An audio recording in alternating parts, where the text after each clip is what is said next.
In the forest, a father and son encountered a level 3 monster, a green slime. Frightened, they stood hugging each other and did not know what to do. They were ordinary peasants and could not fight back against the monster. But then the boy, surprised, noticed something far away from him and his father. Hekisal Doria is an island country formerly known as Japan. In ancient times, monsters did not exist. But after their first appearance, they spread in an instant, causing about 80% of the land to become uninhabitable due to the high level of danger. At the same time as the birth of monsters, people were divided into classes. Classes began to be assigned to people from birth and help them manage their lives correctly. Warriors, magicians, hunters, clerics, fighters, robbers, merchants, and sorcerers.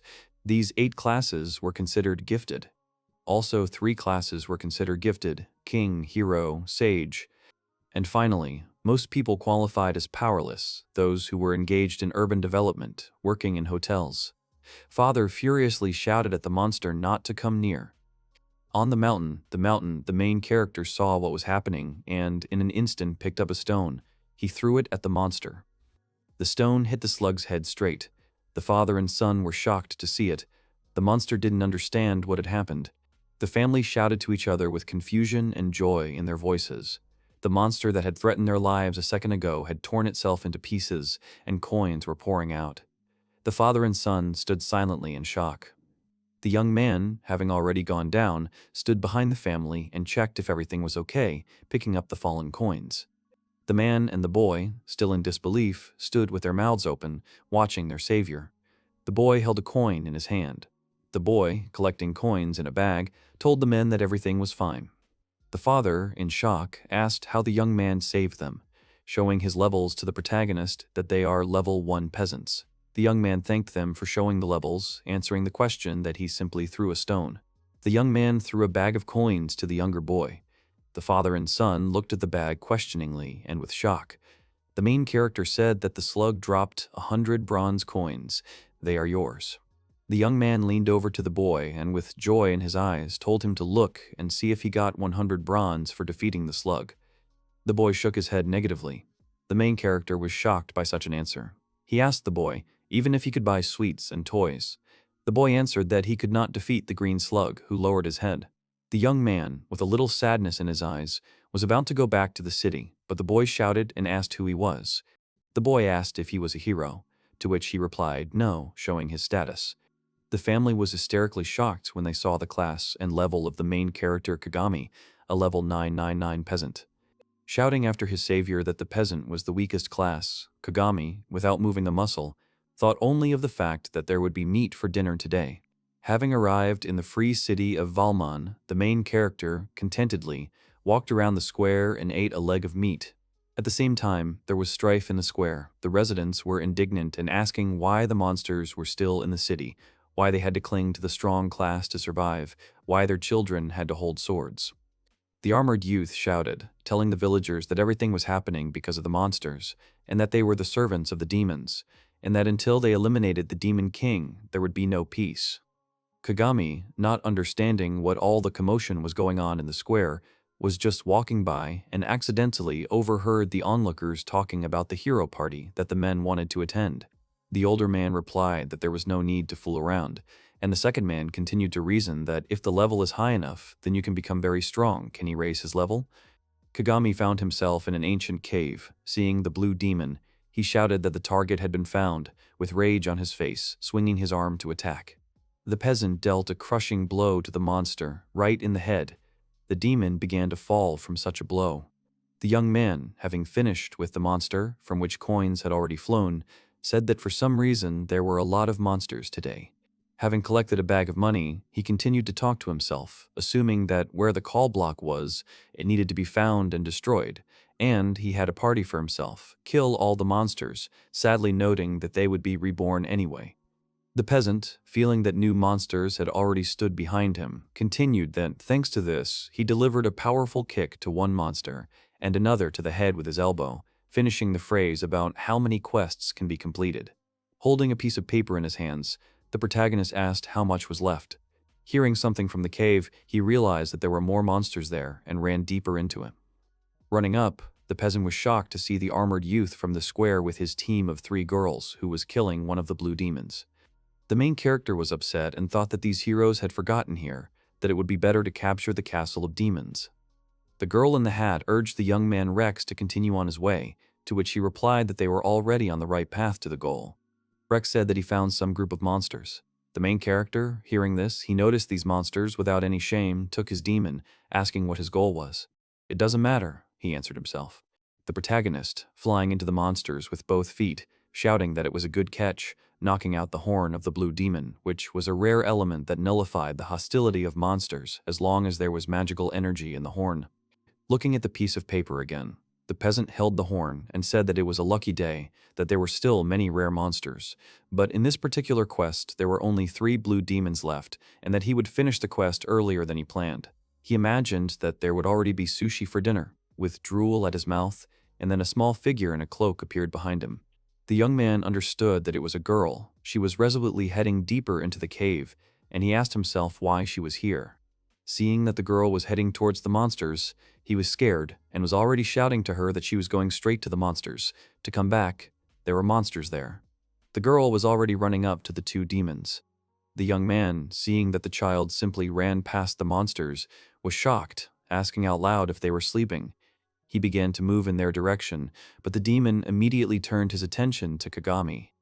Dodging the demon's attack, he said that he imagined it, grabbed the demon and hit it with his fist, shouting with a claim to the monster that it reacted, but not to her. Having stunned the monster, he looked into the distance and asked himself whether to go after her. Running after the girl, the main character lost her. Running to the end of the cave, he saw that it was getting lighter and asked if this was the exit. Here, toothy demons appeared before him, growling at the young man, ready to attack. The guy quickly delivered a blow to the demon's stomach, saying that there were too many monsters in this cave. Having eliminated the danger, the young man's attention was drawn to a sound. He heard someone screaming in the distance of the cave. With concern in his eyes and face, he wondered if it was the cry of a child, if it was the same girl. He would suddenly start running towards the sound. The girl stood worried with her mouth open, seeing a team of heroes on her way, led by Rex. He shouted to the girl that the place where they were belonged to the royal family. The hero, standing with his sword at the ready, with 3 girls standing behind him, asks the child what kind of person she is.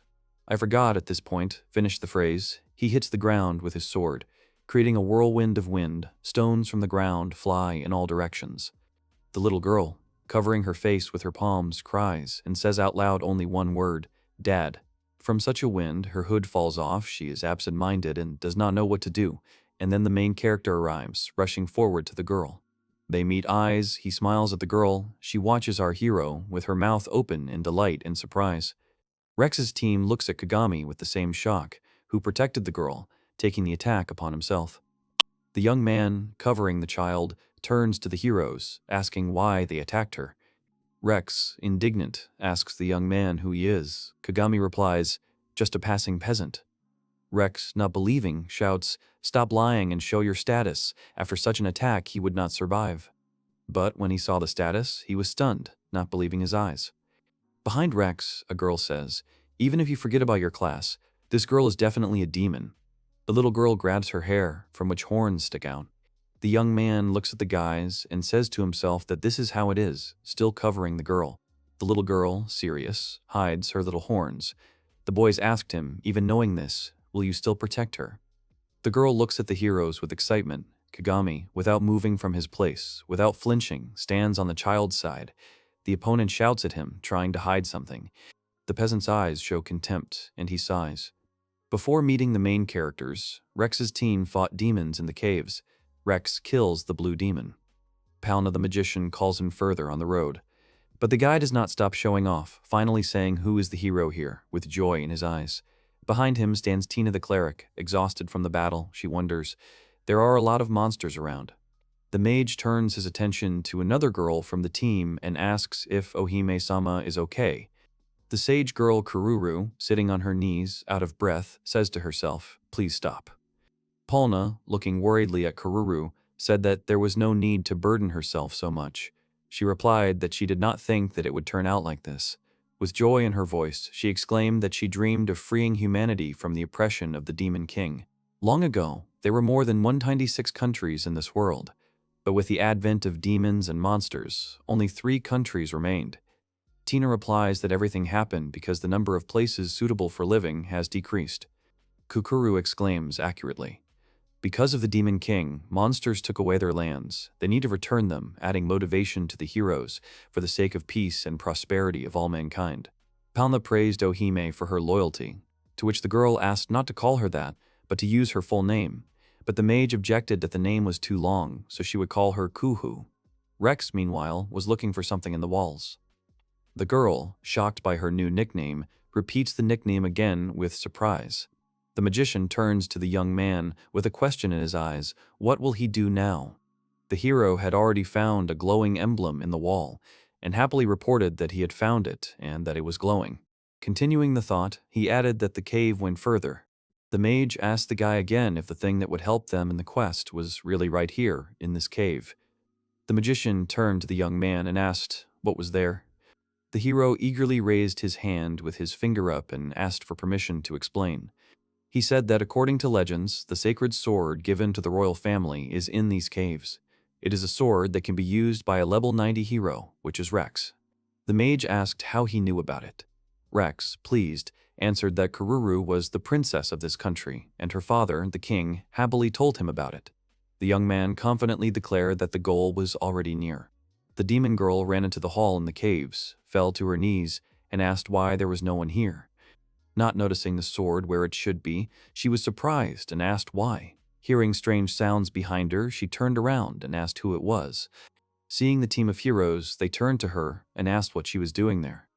Looking at the girl with surprise, Kuo-chan noticed her aura and mentally noted that the girl had magical powers. Kururu informed Rex that the girl was a demon. The girl, standing in a fighting stance, looked at the heroes. Rex, holding his sword, looked questioningly at the child. The hero shouted at the demon, indignant that the sacred sword was missing, and asked how she dared steal it. The girl tried to respond to their accusations, but Rex interrupted her mid-sentence, stating that this place belonged to the royal family. Rex swung his sword as he prepared to attack, and Ku-chan shouted at him, trying to stop him. After attacking the ground with his sword, he asked the demon what she was doing here. The girl, frightened by the blow and the flying stones, screamed. Kagami appeared behind the demon, jumping over her in one leap and covering her. Finding himself at the top in a jump, he shouts to the heroes. The girl below watched his actions with surprised eyes. The protagonist dispersed the attack with one blow of his hand and shouted furiously to the team, asking why they attacked her. The team, not expecting such strength, watched the peasant in amazement. Rex asked Kagami who he was. The main character, casually scratching his head as if nothing had happened, answered the hero that he was just a passing peasant. The girl listened to him in surprise. The young man shouted that he did not believe the hero, accusing him of lying, and demanded to show his status. Kagami, without hesitation, showed his status as a peasant, which shocked the demon. The team, not believing their eyes, began to speak with surprise in their voices and faces. But the sage interrupted him, declaring with confusion in her voice that she herself did not believe it, but he was completely unharmed. Continuing her speech about the girl being a demon, she asked him if he had protected her consciously. The girl, not leaving the peasant, is confused and scared, and the team opposite is hostile. Ku-chan asked sternly, "Are you trying to steal something?" The young man, in desperation, bit his lip and replied that she was not a demon but his younger sister, taking the little girl by the shoulders. The girls, on the contrary, apparently showed mistrust to everyone. Tina asked whether she had horns from birth. The main character, after some hesitation, replied that he had made them for his sister himself. "They are accessories, and they are attached directly to the head," the peasant replied. The ladies, on the contrary, were confused. Their eyes showed indignation. To prove his point, Kagami took out the blue dragon horn he had recently received with zeal and anxiety. The mage, seeing the horn, believed him and said that it explained the magical power emanating from the girl. The main character furiously began to stick this horn into the throne standing nearby, while the team of heroes watched the peasant in surprise. The hero was upset by the peasant's gesture and was secretly angry that this was a legendary throne in which the sacred sword was sealed, and not some cheap artifact that the protagonist could damage with his brute force. Kururu realized in her mind that if he thought that such an explanation could fool someone, then it was a little funny. Ku-chan turned to the protagonist, saying that if that was how he was trying to explain it, then that was what it was. The young man was happy with this arrangement and rejoiced in his thoughts, imagining that he was at the top. The sage said that they did not want to discuss this matter anymore, smiling at him. Rex was fundamentally unhappy with this development and attacked the boys with a question about the sacred sword. He asked the peasant what his sister was doing in this room. He covered the demoness, ready to defend himself. The hero, shouting with distrust towards his opponents, continued to say that she accidentally tripped at the same time as the sacred sword disappeared, and this seemed to be just a coincidence. Kagami replied that it was indeed a coincidence and asked why there was such a fuss over the sword. The girl hid behind it with a confused look. Rex, putting his hand on his heart, said that he was the chosen hero. Continuing his monologue, he claimed that there was only one person who could wield the sacred sword. This phrase made the protagonist shudder, sweat, and then he exclaimed, "Ah!" The peasant remembered that it was his fault, and speaking of the sword, he had recently found it and sold it. Everyone in the room was in genuine shock after this unexpected revelation, standing with glassy eyes, everyone trying to digest this information. The hero hysterically asked about the royal family's sacred sword. The peasant, without worrying, answered in the affirmative. Rex replied that it was a lie, since only a hero could possess it. It was impossible for a peasant to take it. The protagonist, waving his hand, replied that it was difficult, but in fact he had not taken it, he had carried it away. The team, not believing it, asked if he was joking. The peasant said that he would show now and lifted the throne standing in the hall with ease, indicating his action raised. The peasant easily held the throne above him, into which he had recently stuck the horn, and said that it was possible. The hero's team stood there, shocked. The hero, with sadness in his eyes, asked the peasant about his level. 999, answered the main character. Rex exclaimed that this could not be. His entire team was stunned by the peasant's answer. The guy, upset by this news, began to reason to himself that the only way to raise the level is to defeat a monster whose level is higher than yours. Continuing, he thought that he had never heard of a peasant whose level was higher than 30. It was pointless for them to go to the battlefield to increase their level. It was pointless for them to take risks to go beyond their class characteristics. The hero told Kagami that the highest peak reached was that of a legendary hero whose level was 253, and asked how a simple peasant could surpass such heights. The young man looked at the protagonist with anger in his eyes, who responded with calmness in his eyes, probably because he fought monsters every day. The young man was indignant and replied that he was not the only one, and there was no need to fool people. If it was a matter of quantity, then he had defeated more monsters than anyone else, even in training. He answered him that defeating them was probably the same. He couldn't help but shout that he didn't care and that he should shut up and resign himself.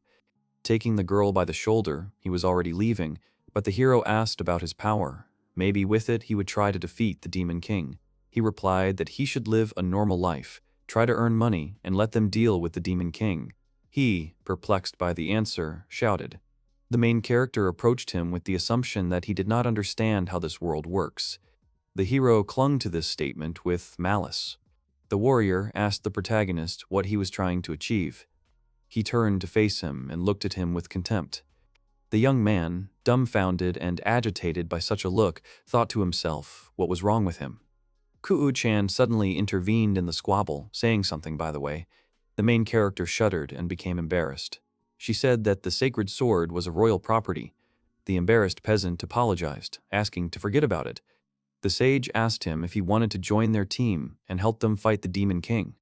The demoness blushed and got angry at the suggestion. The protagonist thought about it with a little surprise. Kagami gave a negative answer, apologizing. Shocked by this answer, Ku-chan asked why, with his strength, he didn't think that he could do something that no one had done before. He replied that no, he didn't think so, looking menacingly at the team. He asked them, so all they needed was to return the sacred sword? He offered to help them search and asked them to drop the subject. The team, stunned by the answer, simply stood behind them. Kukuro asked him if he was thirsty for fame and fortune, if he wanted to save thousands of suffering people. The protagonist replied that he was not against wealth, of course, but he did not need fame, and he was ready to help people in need. Ku-chan replied that this was still not enough. Then, in his opinion, this should be enough. She proclaimed that at the dawn of the Demon King's defeat, she would become his wife. The peasant, dumbfounded by such a proposal, smiled with a twinkle in his eye and told her that she cared about others more than her own well-being. The sage, worried, wondered if she was still rejected. Confused and worried, she looked at him. She called after him. He, holding the girl's hand, sighed. He replied that he didn't think defeating the Demon King was a big deal. So, he didn't want to fight or help, that's what he felt, and asked them not to worry too much. The girl next to him was delighted. Continuing, the peasant said that they were still not so right. The team did not understand. The magician asked, not understanding, for him to explain his reasoning. He turned to her, displeased, and replied that his reasoning would be meaningless until she realized it herself, and suggested that she simply forget what he had said. Tina, frightened behind the magician's back, told him to just hint. The protagonist, turning his gaze to the sage, told her that she was talking about people who were suffering. He asked if she really thought he was selfish, and, leaving the question in the air, he left with the demon. After the phrase was spoken, Kuo-chan stood up with glassy eyes and a question inside herself. Rex, with a bad feeling in his soul, said that they had left, and this scoundrel said that he had no idea how the world worked. Kuo-chan asks if he knows what kind of person he is. He replies that he has no idea, but he does know something. Putting his hand on his heart, he finished the thought that he had to become stronger than this peasant. Coming out of the cave, Kagami says that it is already dark, with a tired and saddened look. He sneezes, hugging himself. He says it's gotten cooler. The girl tries to tell him something, looking at him. She, with all confidence and courage, proclaims to him that this is the man she was looking for. The peasant is confused by such a statement, looks at her with a puzzled face. The demoness blushed. She asked him to become her husband, which left him absolutely horrified. The man shouted at the protagonist to come back and ask if he still wanted to fight monsters, that the peasant should go to work. He told him that he could throw stones from afar and asked him not to worry. The little boy told his father that his level had risen. The father indignantly shouted after him, how could a peasant raise his level? At that moment, the main character, running away, thought that he would not stop because he shouted that exterminating monsters was much more profitable than farm work, rushing forward with a smile on his face. Peasants are considered incapable of fighting monsters.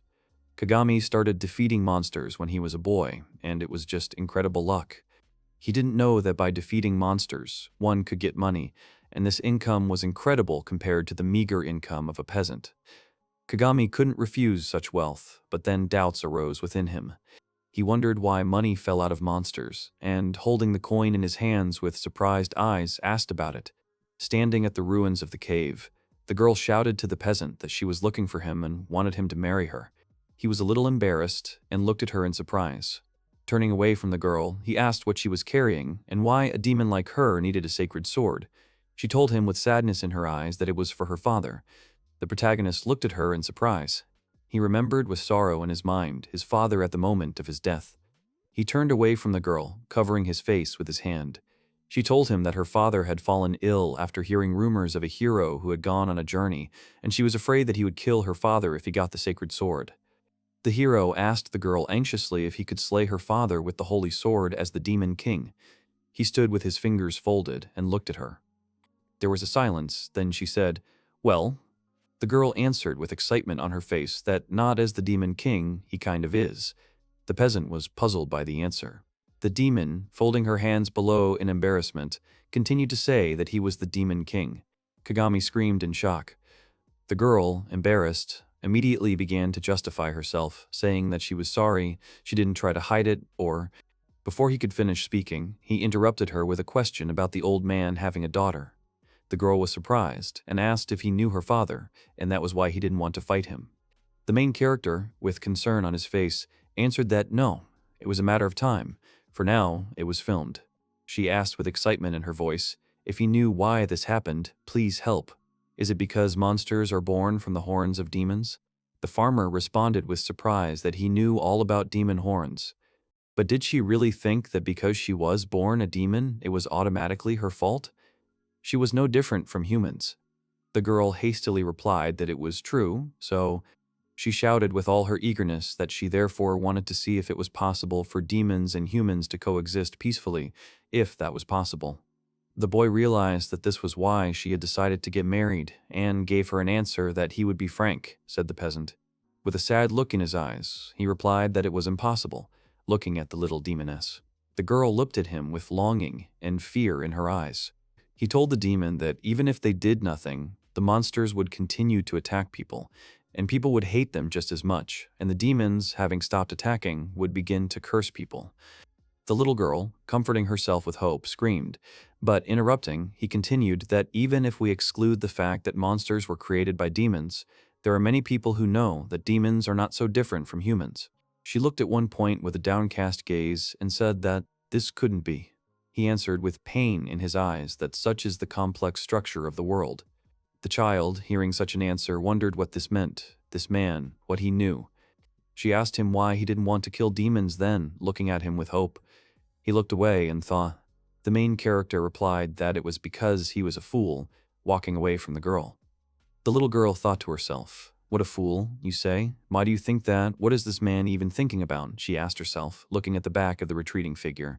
At first, she was confused and stood there dejectedly, but then, pulling herself together, she boldly took a step forward. The demoness jumped up and ran after Kagami. Having reached the city of Valmon, the hero exhaled that he had finally done it, looking behind his back, and asked the girl how long she was going to pursue him. She replies that this is the only city where she can buy medicine for her father, so he interrupts her and asks if she has come to buy medicine. "Do you have money?" he asks with surprise. The girl looks at him with tears in her eyes, so no, the main character answers with a little amusement. "Tell me, why don't you hate people?" Kagame asks the demon. They look at each other with some excitement. He lingers his gaze on the girl, waiting for an answer. And she naively answers, but should she, if she only hates, nothing will change. The little girl's answer brought our main character into genuine shock. She notes, in the end, everyone is similar, she says sincerely. Kagami is taken aback by such clarification. The young man is shocked, he thinks to himself, looking at this child. I have never heard demons say such things. The boy couldn't help but laugh loudly. The girl asked in fright what. With tears of laughter in his eyes, he says, "Is she really a little demon?" The demon's eyes brightened. She answered him sincerely, an unusual person. Continuing, she said, "Father said that there is hope that such people exist." The girl says with joy on her face. The young man agrees, it's true, but it's still a minority. The girl, looking up at him with confidence in her eyes, looks at him and asks, "So what?" Boiko, standing on her feet, she says with all her courage, "I will never give up." The protagonist, puzzled by such an answer, looks at the child. Watching the girl, he thinks that for a little demon who has gone so far from home, it will be dangerous to return to the castle alone if it does not take much time. He says, "By the way, there is a little time." The girl is shocked by such a statement and looks at the peasant. "Come here for a second," he tells her, holding out his hand forward. He turned her around, taking her by the horns, and she asked in fear what he was doing. He replied that he would buy medicine and take her with him. The girl asked with genuine surprise if this was true. She looked at him indignantly, covering her horns with her palms, and said that it was impossible because of her demonic aura. Meanwhile, feeling something on her horns, she shouted. He watched the girl with a smile and said that there was no demonic aura. She turned around and reached out to him, asking herself in shock, "What is this? How? What did he do?" The protagonist answered that he simply covered them with something, that's all. He said that the summoning blocks were nasty things. They spawned hordes of monsters, and he was lucky enough to destroy one of them, obtaining an S-rank mystical material. He explained that this material gave demons the ability to change their body type, and then by reworking the S-rank material, he created an amazing rare element called. He replied that it was cloth, with a puzzled expression. The young lady exclaimed that it was incredible. She asked if it could be made for all the demons, to which he replied that he had made it from a very rare mystical material. He said that as long as she kept it to herself, everything would be fine, and offered to pull up the hood. The girl looked at him and asked what made him do that, since it looked like he had specifically created it for demon horns. Scratching his head, he replied that, in that respect, they were probably similar. The girl looked at him hopefully. She screamed in surprise. He interrupted her with displeasure. "That's enough already." She screamed with confusion and delight. "This is excellent." The protagonist, hearing this, said with excitement that what was more important was that he still did not know her name, and looked back at the girl. With a soft smile on her face, Alice introduces herself as Alice Balnizio. Kagami Kuji introduces himself in the same way in return. With his hand on his stomach and his head thrown back to the sky, the peasant complained of hunger and invited Alice to come with him. Smiling, so childishly, she looked at his back. Approaching Kagami from behind, the girl happily agreed to go with him and, smiling, ran after him. The main characters came to the city and, standing in the market, looked around the area. Alice grabbed her hood and thought fearfully that this was a human city, looking around at everything around her.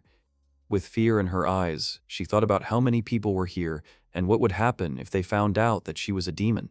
At that very moment, ice cream appeared in front of her face. Kagami handed it to her and happily offered the girl to try it. The boys sat on a bench enjoying their ice cream. Alice was happy about how delicious it was, and the farmer asked if it was true, noting that ice cream was usually eaten after a healthy meal, but today was a special occasion. Walking further, the girl was stopped by an old man who offered her a pie. Surprised, she asked if it was ice cream, hearing that the man passing behind her was surprised. The old man, realizing that Alice was new to their city, gave her a little bit of everything: an apple, pizza, burgers. She was amazed by such a gesture, and the peasant watched from behind with a smile on his face. Having taken all the treats for herself, the girl was happy and thought that one only had to meet people to understand them. Somewhere behind, clutching his stomach, the dejected protagonist walked and thought that he could not believe it. Looking at the sky and standing between the houses, the peasant thought that his father would definitely be proud. At that moment, a man was riding on a large crow and watching the city.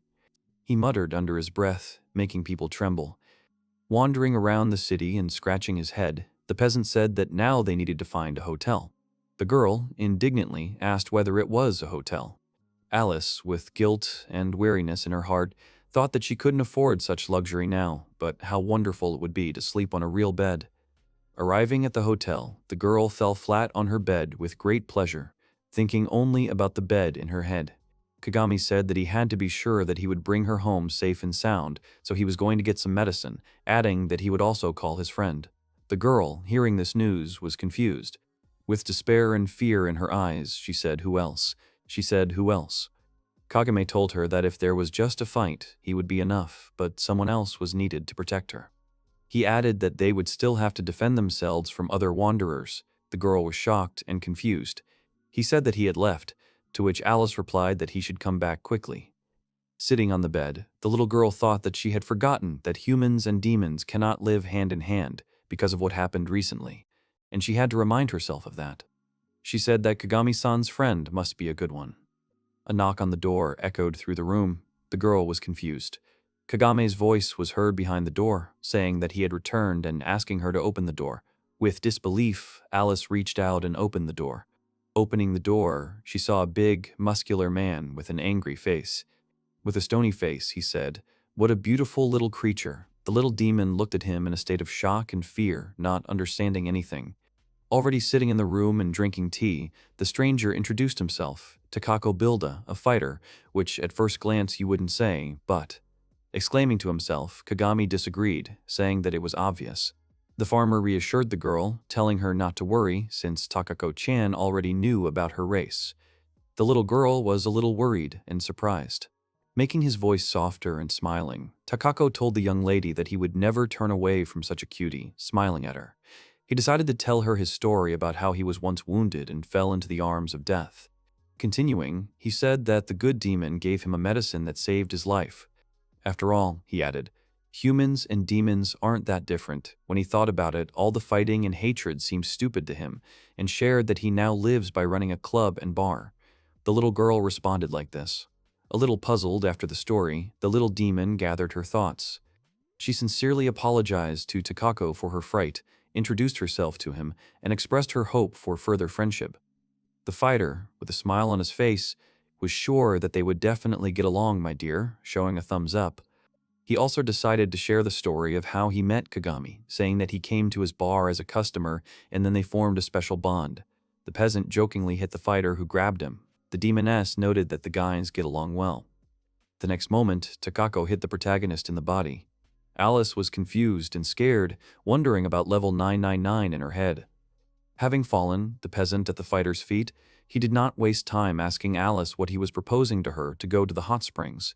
She, delighted, happily agreed and said that Kagami-san would go too. He, lying on the floor without strength, replied that he would stay and wished them to have fun, handing Alice the fabric for the horns. The demoness repeated in shock. When she went outside, the woman kept laughing, noting that Kagami-chan didn't like taking a bath like a woman at all. It was very shocking.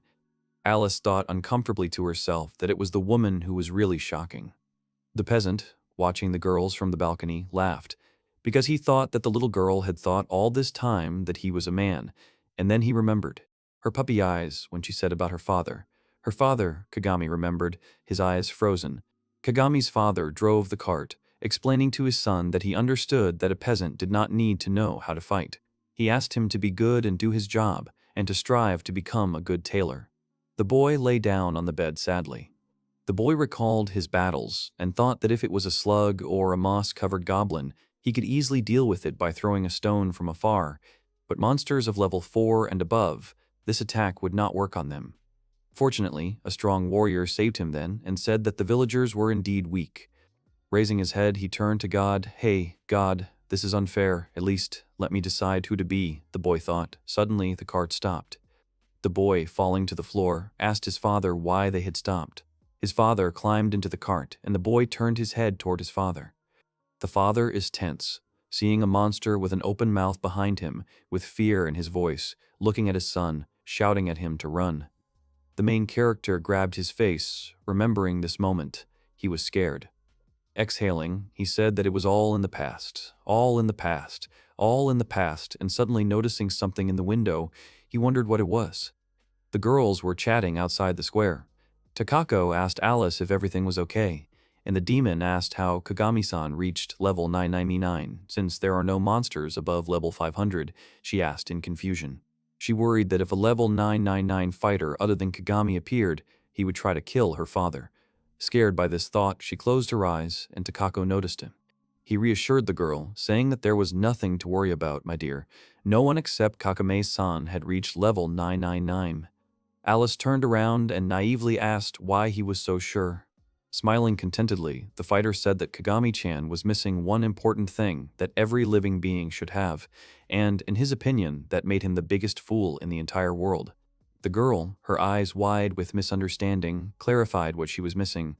Frustrated that she didn't understand what he was talking about, she asked him what he was missing, what it meant. Alice screamed that she wanted to know what kind of person he was, what he was thinking, and how he became so strong. She turned to the fighter, asking him to tell her more about Kagami-san, and with interest in her eyes, she asked the woman in front of her, wanting to know everything about him. The woman thought with a wicked smile on her face. The little demon was waiting impatiently for answers to his questions next to Kako. Kako noted that simply asking for an answer was not enough, since today was the first time they had met, and added, addressing her interlocutor, that she was her dear. Smiling, the woman hinted that in time they would all find out, that it was more pleasant to get to know each other this way. Alice looked at the fighter a little absent-mindedly. Having accepted this answer, she brightened up and said that since that was the case, she would try to get to know both of them better, thanking Takao-chan. The woman was delighted with such a cute creature, clutching her head, thinking how amazing she was. Kako grabbed Alice by the shoulder and ran with her, shouting that there were hot springs ahead. Frightened cries were heard behind them. The heroes looked up to the sky, noticing monsters and birds falling from the sky. Monsters falling from the sky landed in a crowd of people, ready to fight. A man watched all this, chuckling under his breath. In the sky, a man sat on a rooster, shouting to the crowd that the Demon King's army was beginning its attack, and that all humans would fall before their might. Kagami looked out the window, seeing a flock of hellish roosters. Meanwhile, in the square, Kako was covering Alice from attack, and she herself couldn't believe her eyes, asking what the Demon King's army was doing here. People crowded into the square trying to escape from the monsters flying from the sky. Appearing before people, the demon screamed, "From now on and forever." Alice, seeing this scene, stood in the middle of the crowd, confused, in shock. And the men behind were shouting that there were even more demons, and shouting that they would destroy them, grabbing any weapon. the lost girl fell to her knees and said sadly that her father would not have wanted this. A fighter appeared behind her, calming her down and telling her not to worry, as she was worried about the city. Kako was comforting the little girl, saying that Valmon City is a city of adventurers, and no one will be defeated just like that. Then people saw something flying in the sky at a tremendous speed. People noticed that the monsters were flying back, and the hero, seeing this, claimed that only he was capable of such a thing. The fighter grabbed Alice by the neck and tried to run, saying that they needed to find where they were flying from in order to find him. The peasant grabbed the horned monster on top of himself and screamed with all his fury, and now. He threw the demon into the sky and shouted after her, "Fly away." The demon that flew into the bird next to the demon man left him perplexed. He thought about it and noticed that the bloody boar could fly, and they were all flying to the same place. He continued to reason that this was a hero, but how would a hero do such a thing while looking down at the surroundings? Kagami was strategizing from below, looking up, thinking about how to bring down the commander. After that, he started running to find his friends and stopped, surprised. In front of him on the square, he saw a hero who wanted to attack the commander, shouting, "Try the blade." Seeing this sight, the villager was scared and wondered if this idiot was seriously going to use one of those techniques here. The hero raised his sword and prepared to attack, but Kagami, grabbing the boar, flew up above Rex. The boy knocked the hero to the ground, still holding the boar above him. He yelled at Rex, calling him an idiot, and Rex threatened him in return. The peasant threw the boar into the sky and shouted after it to get lost. The adventurers were shocked, wondering who this guy was and how he could raise monsters so easily. The hero, lying on the ground, turned to the peasant and asked what the hell he was doing, and told him to stop trying to show how great and strong he thought he was by saying it with a displeased face. Kua-chan noted that it was true that we needed to unite and launch a counterattack. The boy asked in surprise if these bows, arrows, and crossbows were really needed for this. Polina noted that the mages were here too. He noted that the idea was not bad, but, adding that it was too naive, he stood next to Kukuru and patted her on the head. The peasant praised the hero for his powerful techniques, but scolded him for wanting to kill the commander immediately without interrogating him. He told the princess that arrows fired at the target could fall on the city and cause harm. He lacked experience. But with a smile on his face, he praised her for her good intentions. The princess admitted to herself that he was right, that, worrying about the monsters, she had forgotten about the city and, instead of protecting the people, almost put them in even greater danger. Polna shouted at Kagami that, if that's the case, then what to do? How can he throw monsters around like that? After all, he's not the one using magic. The protagonist was embarrassed by such a question and began to answer. Alice ran out from around the corner. The protagonist, seeing his friends, asked if they were okay. Kako said that they had finally found them. Palna, hearing the girl's appeal to the young man, lashed onto this. She asked if she was a sister. The main character, with displeasure, covering the girl, answered that if she really were a sister, she would call him by his last name. He knelt down next to Alice and asked if she was okay. She said yes. He noticed that something was wrong when he asked the reason for her tears. Alice couldn't say a word. She just looked at the peasant with tears in her eyes, and he looked at the baby with longing. He encouraged her, holding her by the shoulders, assuring her that everything would be fine, and promising to take care of it. Kururu turned to him. He turned to him. He turned to her, and she introduced herself to him, telling him that she doubted they could demonstrate the full power of humanity unless they worked together. He easily claims that there is no need for this. The sage asked in surprise why. The youth replied that the Demon King's army did not know about their strength, so they would not be surprised by this. And how would they organize an attack? The team of heroes were perplexed and looked at him. The peasant was convinced that when it came to enemies, they had to be defeated. Polna, disagreeing, attacked the protagonist, replying that the demon from above was a completely different matter. He explained to them that when faced with an enemy of uncertain intentions, the opponent must be suspicious of suspicious things. He answered in the affirmative. The team of heroes was again perplexed by the peasant's words, and stood watching him. Palna latched on to the words again, thinking that it sounded like he knew more than he let on, so this guy really did know something. The peasant, tense from the magician's gaze, tensed up and thought that it seemed his little sister had fallen for the bait. He thought that the Demon King's army had never attacked anyone before this day, but with his dad sleeping on the job, this performance seemed too unnatural. He turned to Alice and thought, It would be nice if he could lift her up to him and ask what he wanted. The main character squatted down. The girl asked what he was going to do. He answered something like this. With a wild look, he sat in this pose. The peasant pushed off the ground and flew up into the sky, leaving behind dust and wind. Everyone below was in great shock from this picture. Takao-chan shouted at him. He replied that they would do it with a twinkle in his eye. At that very second, the woman pushed off the ground with a deft jerk and flew after the peasant, who was thinking about another blow, waiting for the fighter. The young man, flying further upward, waited for Takako to spin below. The fighter shouted that she was ready for free delivery of the special express service, adding that protection for passengers was not guaranteed. The woman kicked the main character in the legs, and he flew up like a rocket. The demon sitting on the bird was surprised at what was happening to the city. First monsters, and now people were flying. With surprise on his face, he asked questions. A peasant flew past him, screaming as he flew higher than the demon.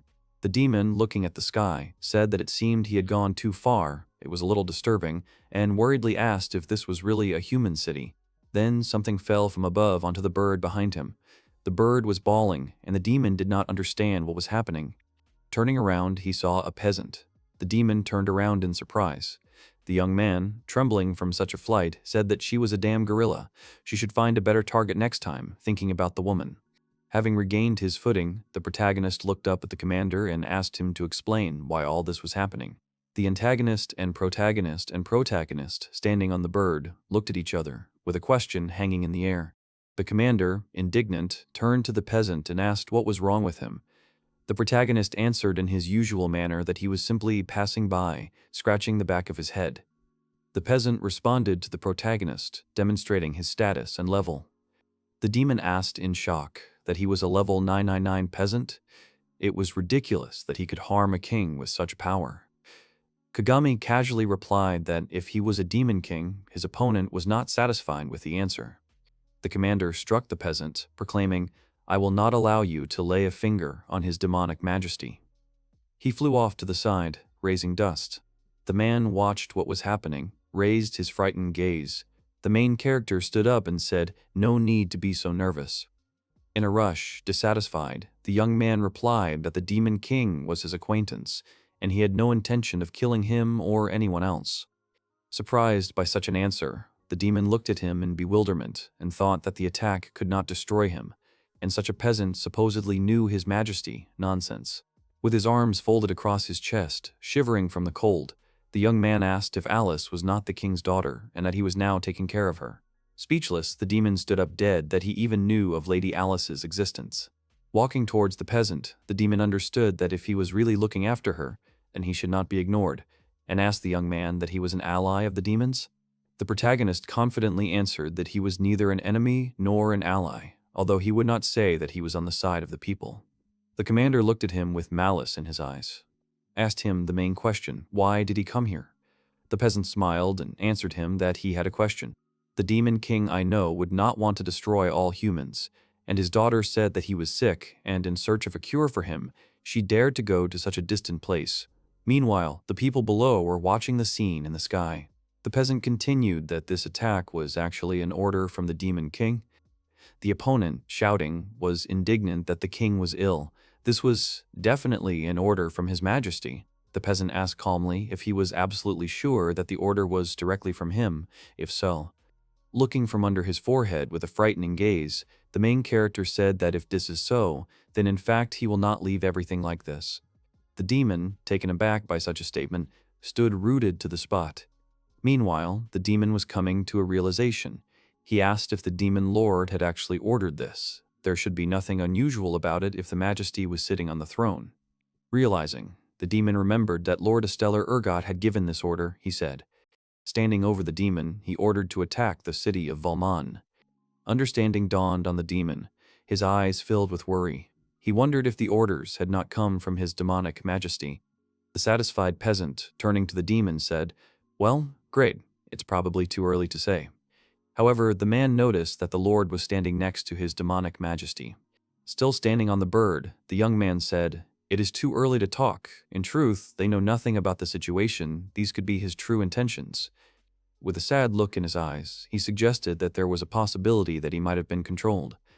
A great creature like his demonic creation, the demon clenches his fists and screams. The peasant calmly replies that this is too strong a reaction. The commander shouts that they must hurry to the king's castle, but the peasant intercepts the bird. The bird, not understanding the situation, screams and flaps its wings. The demon threateningly asks the young man what he is doing. Directing the bird towards the forest, the demon threatens it, telling it not to get in his way. Having reached the remaining hell crows, he looks at them, shouting that this is great. Finally, everyone is here, squatting down. The peasant breaks the remaining flock of hellish crows in flight with his feet and his whole body. The commander below says, in shock, the whole flock of hellish crows at once. The young man lands back. It seems to be a lucky day, the farmer remarks, as a stream of coins falls behind him. The commander shouts at the protagonist, who simply listens in shock, covering himself with his palms. I am worried about the king's illness. Why are you behaving like this? Why are you getting in the way?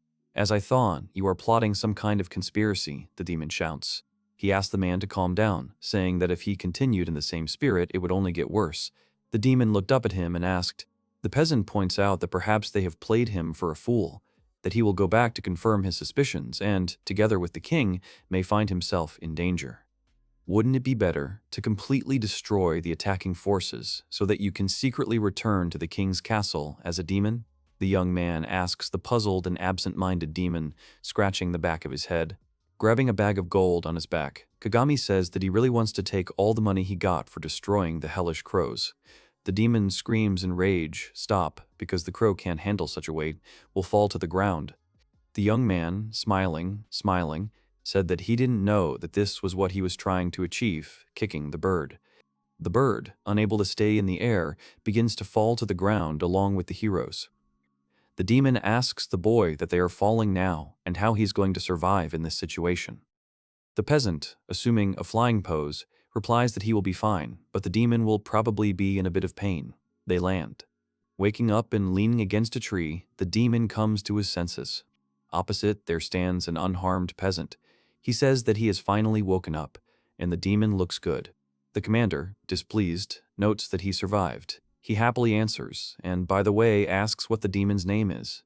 The demon introduces himself as Mino and, to clarify, asks if he really does not intend to kill him.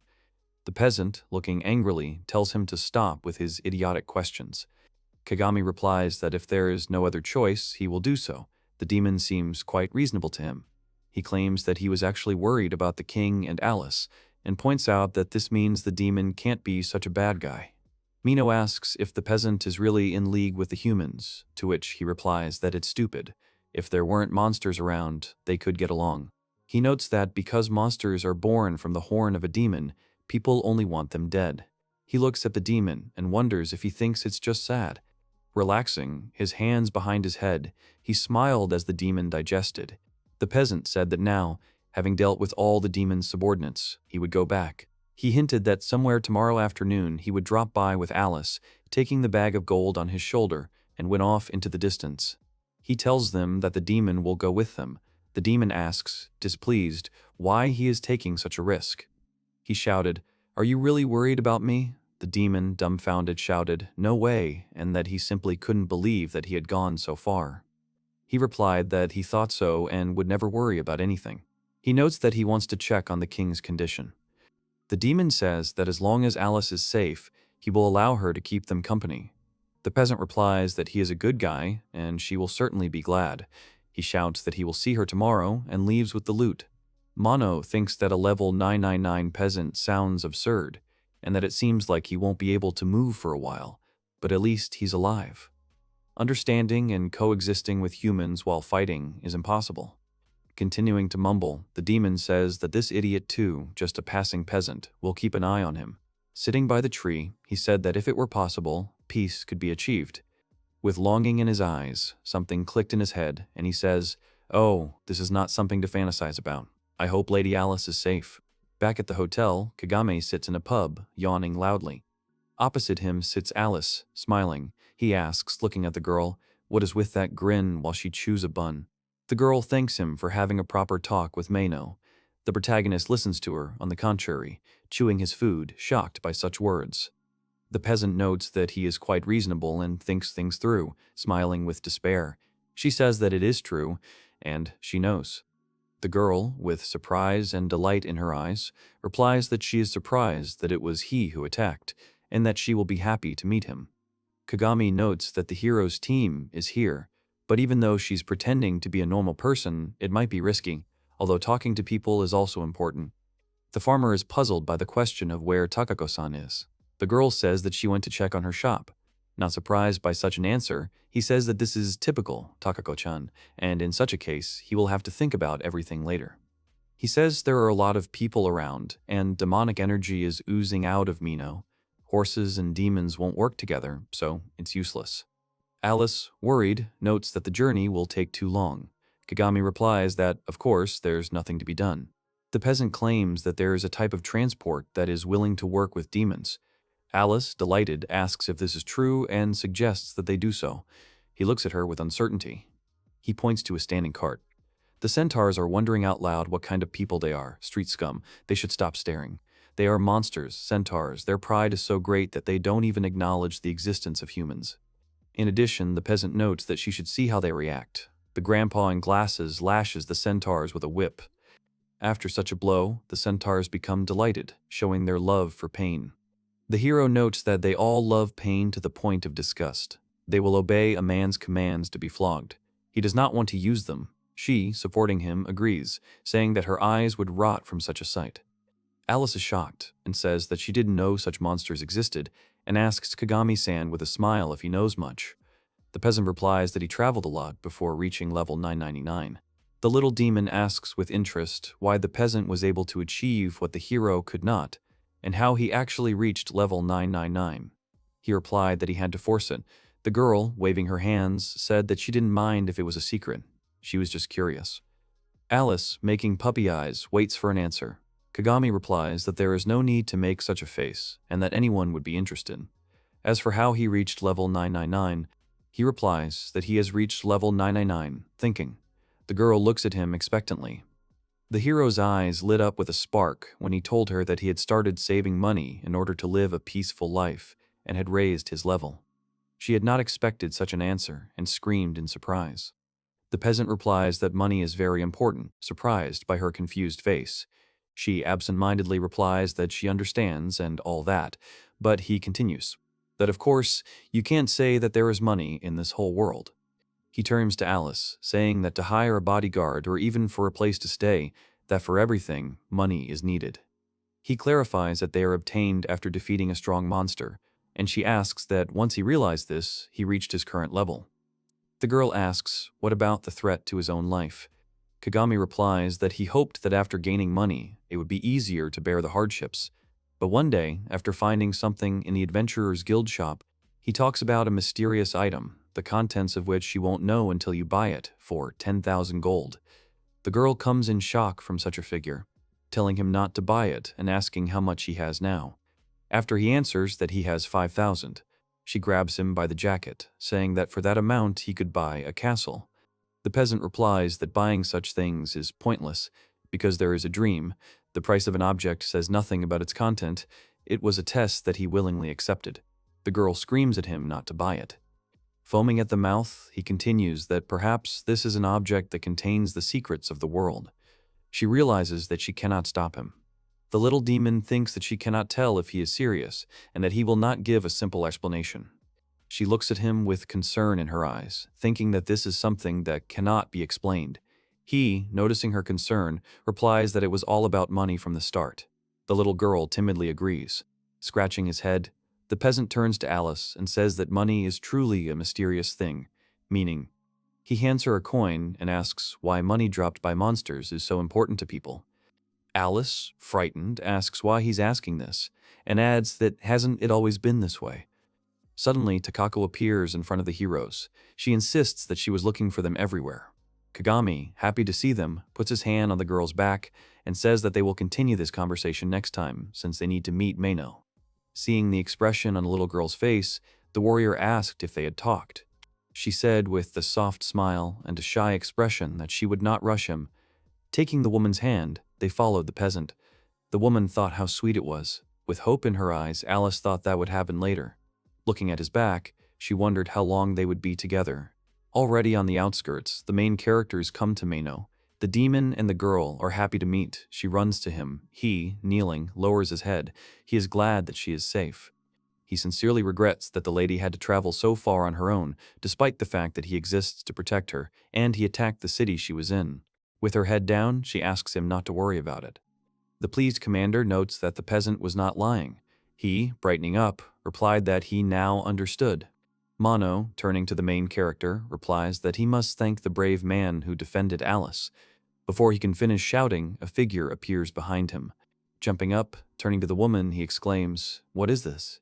The girl explains that Kako is not scary, throwing herself into the commander's arms. She replies that she even accepts demons. Confused, he introduces himself and apologizes. The woman, embarrassed, turns her face away and replies that it's nothing to be afraid of. Mono says that he is a brave gentleman. The woman interrupts him, asking him that he considers him a man, but she is a woman. He, dumbfounded, turns to the heroes. They confirm her words that she is a woman. The fighter answers with a menacing face, introduces himself, and says that she is pleased to meet him, extending his hand to the demon. He extends his hand in return, again offering a sincere apology. Looking at a map of the area, the farmer explains that since Mino is emitting demonic power, it will be necessary to keep him away from prying eyes, assuming that we will have to go from here. The demon, noticing the girl's aura, turns to her. He, looking at the back of her head, clarifies that he had been thinking about this for a long time, but the demonic force, not feeling it from the girl.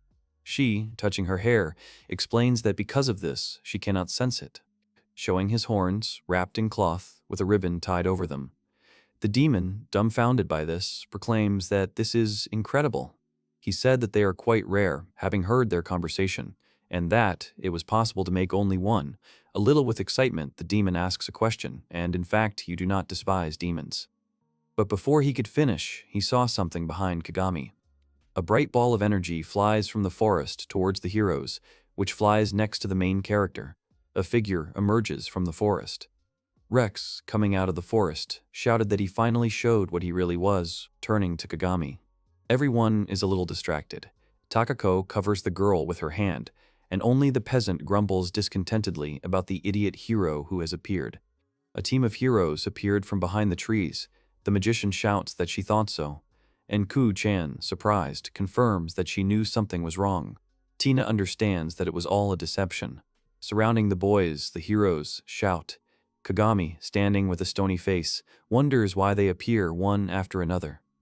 Rex says that the protagonist's path undoubtedly ends here.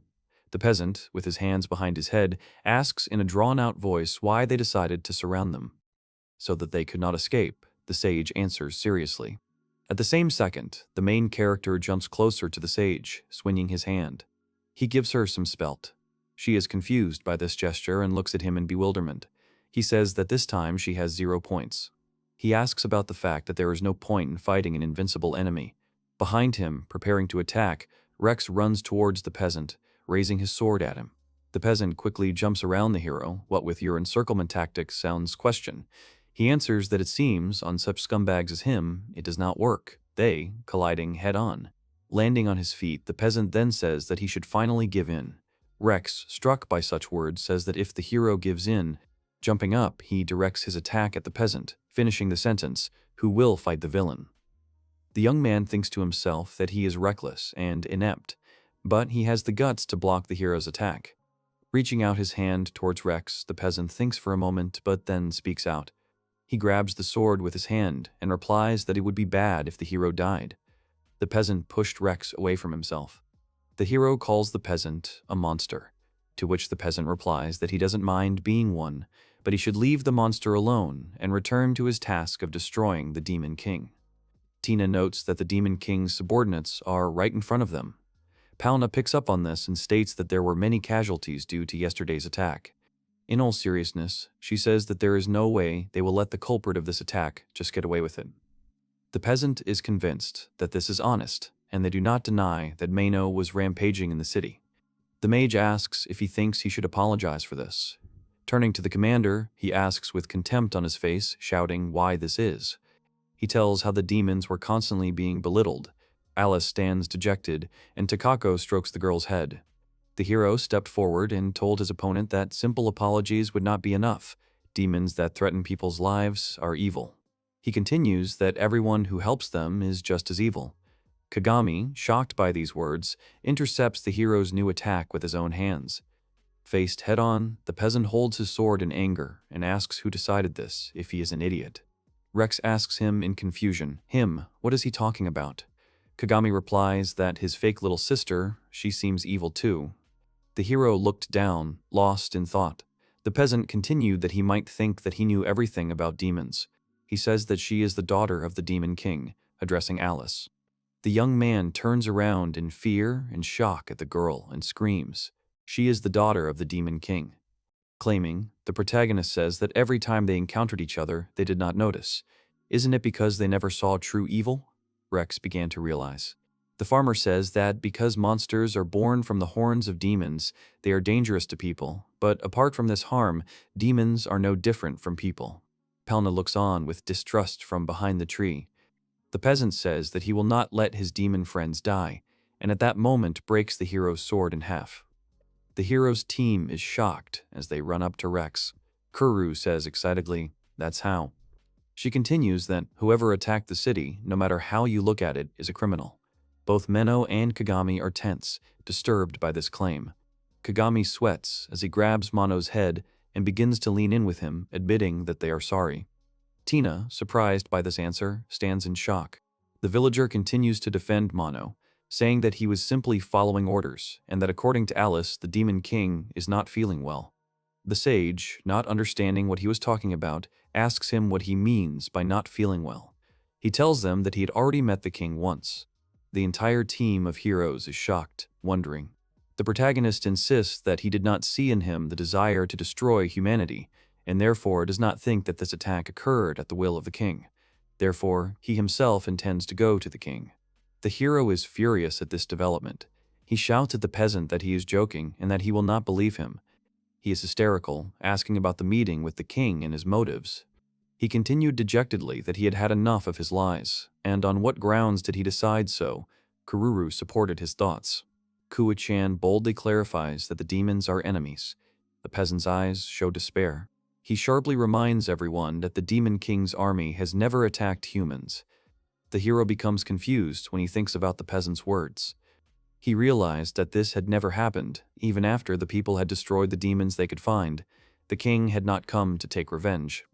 Digesting everything in his head, he asks himself if there is even a 1 in a million chance that he is telling the truth, that if the king is not like that, then what is there to fight for, he bitterly realizes. Palna exclaims that the king of demons, the enemy. Rex turns to his ally.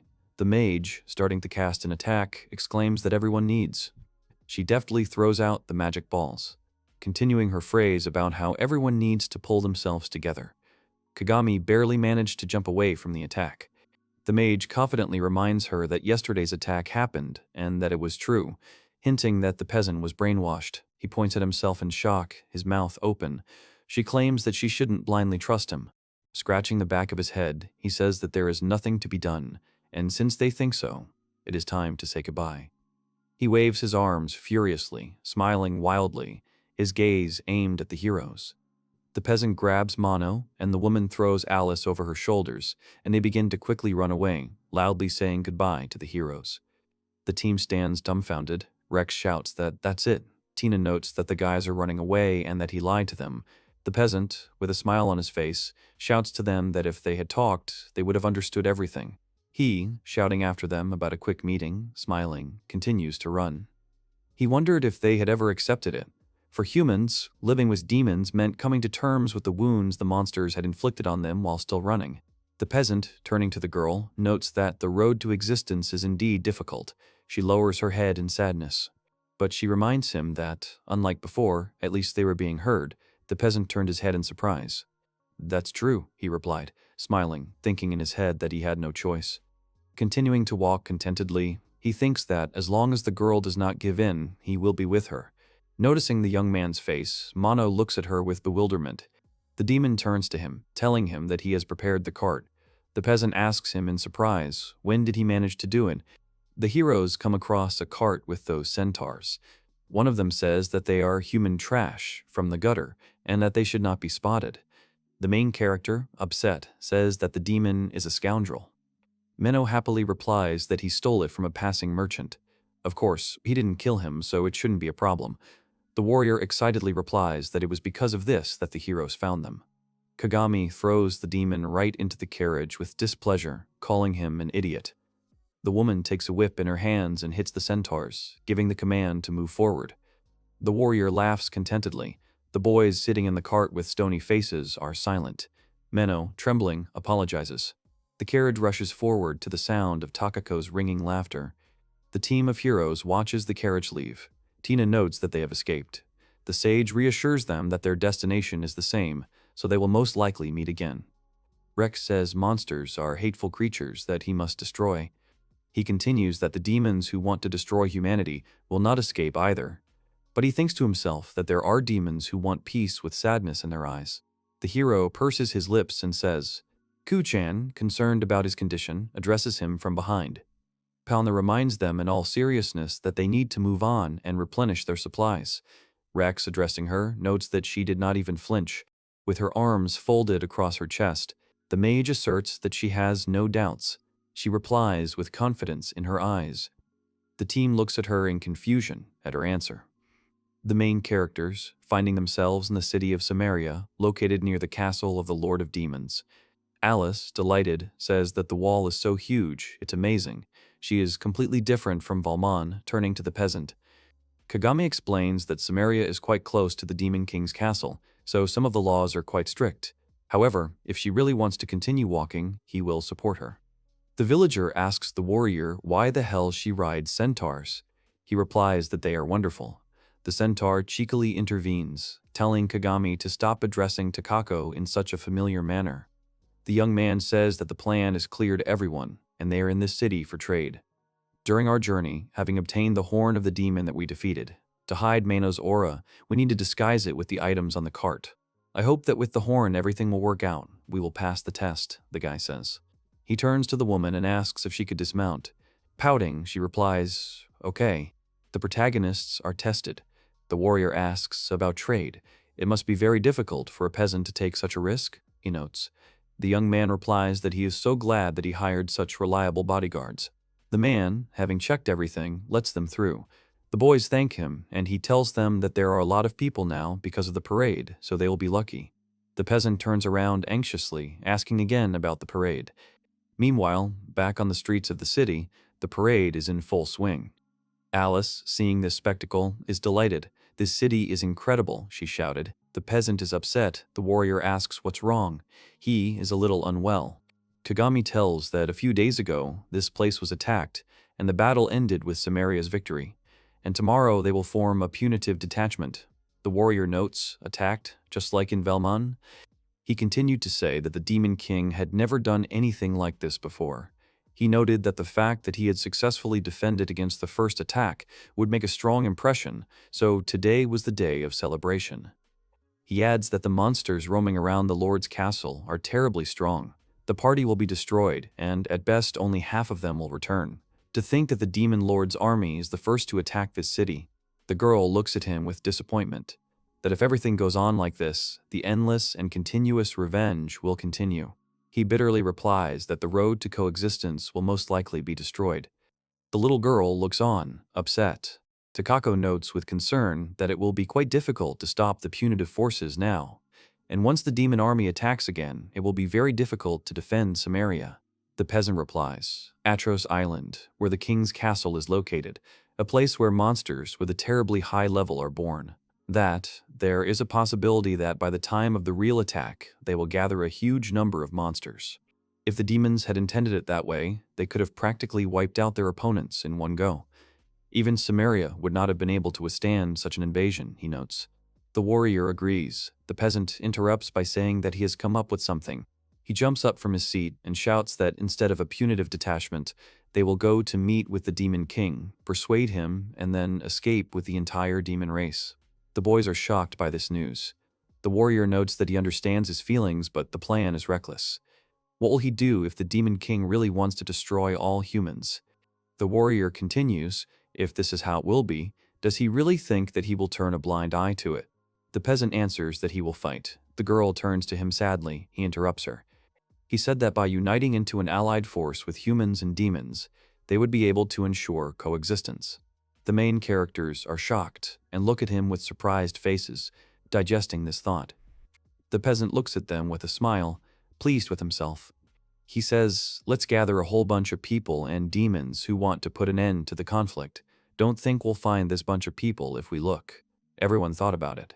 The warrior answers with concern that even in a similar situation, when he asked about it before, it is impossible for both sides to live in peace. Alice shouts that they have already achieved that. The girl shouts that she too will join these united forces. The peasant points out that if she does this in the future, she will very well have to turn against her father. She says that even if he really does intend to declare war on the humans, she will still do so. With confidence in his eyes, he notes that he does not want to give up the idea of coexistence between our races. With tears in her eyes, she notices her retreat. The peasant approaches her, stroking her head. Then let's try together, he says, stroking the girl. She happily says, of course. And what about Mino? He turns to the demon, who trembles with fear. He thinks he is loyal to the demonic majesty. However, he can't just abandon Alice. He screams, I can't stay on Ellie-sama's side. They are shocked by his answer. Takako looks at this picture, smiling with relief. She says that she is such a fool and asks if she can join this fun group. The girl looks at her with a smile. Boyko, raising his hand up, the peasant says that in that case, from now on, let's be friends. Everyone raises their hands up. The bearded centaur says with displeasure that no matter what they say, they will continue to accompany them. The boys chat and say that great, let's go to the demon lord's castle. Once in a hotel, lying on the bed, the young man notices that, of course, everything is fine, but he would like to leave this place as soon as possible. He notices this with displeasure. The woman tells him to sit down normally. Everyone, finding themselves on the bed, discusses among themselves. The warrior says that in light of the recent attack, the main gates are closed until sunset. She continues that the guards at the gate are quite strict. The girl sadly notes that it seems too difficult to slip out quietly. The peasant says that one should avoid excessive celebrity. He says that's why they need to get the hell out of here as soon as the gates open. Alice supports his idea. She says that the party will be quite large and their departure will take some time, so they can get there before them. The peasant smiles and says that she can read his mind. Lying on the bed, they chat with each other. The woman, looking at this picture, is delighted and notes that she thought that the guys would be more excited, but instead they are calmly thinking everything over. The peasant grabs Alice by the shoulders, and the woman reflects that if you look at them, you wouldn't think that the peace between humans and demons was so far-fetched. The girl is sitting on the peasant's back, as if she is going somewhere. The woman, clapping her hands and attracting attention, shouts for them to stop riding here. She suggests that since they can't just walk around carefree, why don't the two of them enjoy the parade? The girl shyly replies that it's not quite the right time. She also says that she would feel bad for Mino and relays his words about them not to worry. He seriously asks Kagami-san to go and accompany this child while walking around the city. Arriving at a street parade, a girl asks what a parade is, that these people are amazing. The city is buzzing with excitement, she says. A young man takes her by the head and tells her to calm down and offers to get something to eat. The clown approaches the girl and tells her what a lovely little girl she is and offers her a balloon. She exclaims in delight. Everyone in the square treats her, offering her aunts bread and kebab. She runs up to the peasant with all the treats and shouts that she has received so many things from other people again. He reminds her that she also received a lot in Valmon. It must be talent. She pushes the bag forward with drool at her mouth and offers Kagami-san to eat it together. He looks at her questioningly. She sincerely remarks that he is always looking out for her, so she needs him to eat it to gain strength. He looks at her in shock, stroking her head, and says that even as a child, she is so honest.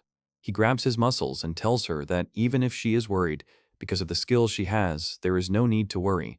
When she asks about the skill, he explains. He says that the skill is called auto-recovery. It is an ability that will easily heal all minor injuries. She says that's why he never looks shabby. He confirms that it's true. She says that Kagami-san is really amazing and expresses her desire to be useful to everyone too. He scratches his head and replies that she is already proving her usefulness and says that before she appeared, he had almost given up on the idea of coexistence. The girl looks up at him in surprise, asking what he said. He awkwardly makes excuses when he sees the restaurant behind her and shouts that he wants to try spaghetti, asking if she minds. They go into a restaurant and she asks him what he wanted to say earlier. He pretends not to understand. He realizes that the hero's team is behind him. Palna asks Rex how he can eat so slowly, and he replies that table manners are very important. Rex and Kagami meet with tense gazes. Rex jumps up at the table, spitting food right at the mage, and shouts at the peasant. Meanwhile, on the island of Atros, where the castle of the Demon Lord is located, monsters are awakening. The hero notices that they have met again. The protagonist covers Alice with a displeased face. Rex, jumping up from the table, shouts that he has waited for their new meeting with the peasant. The cook, coming up behind Rex and putting his hand on his shoulder, tells the visitor that you need to watch your tone in a restaurant. The peasant runs out with the girl. The hero turns in his direction and says that he wanted to ask about something. He notices him leaving, screaming about it. Tina picks up with fury that he ran away again. The team jumps up from the table and starts chasing him. The hero, kneeling, thinks that they have lost him. Palma asks what to do now, and Rex replies that they have learned that he is now in this city. Tina briskly suggests telling the townspeople and making them look for these guys together. The young man says that we need to stop, because it is unknown how this guy will react. Tina asks if he's afraid that he might harm those who find him, to which the young man answers negatively. The sage says that this will not happen, because they came out of their last battle with this guy unscathed. Everyone looks on in bewilderment. He adds that he doesn't think he's such a bad person. The girls ask about that guy with disbelief in their voices, and she continues, reminds them that he came to talk, and when they attacked without giving him a chance, he did not fight, did not try to impose his values, and use force to make them submit to his will. He points out that he simply ran away. The hero replies that he always looks down on people, but one should not thoughtlessly harm others. Rex notes that this is disturbing. He desperately runs away. It would be better if they did not try to drive him into a corner. The magician asks what now, just follow him, or how? Have you signed up to be friends with demons now? Rex says he just wants to ask him something. Kururu picks up on why he protects demons and wants to ask him about it the next time they meet. Rex reassures her that their goal of destroying demons has not changed. The boys, having run to the square, discuss the situation. Kagami says that he didn't think that they would get there so quickly, and the girl notes that this surprised her. He says that they just keep bumping into each other. They hear screams. He says they are definitely having fun. The girl starts looking for a place to see what is going on and looks up in surprise.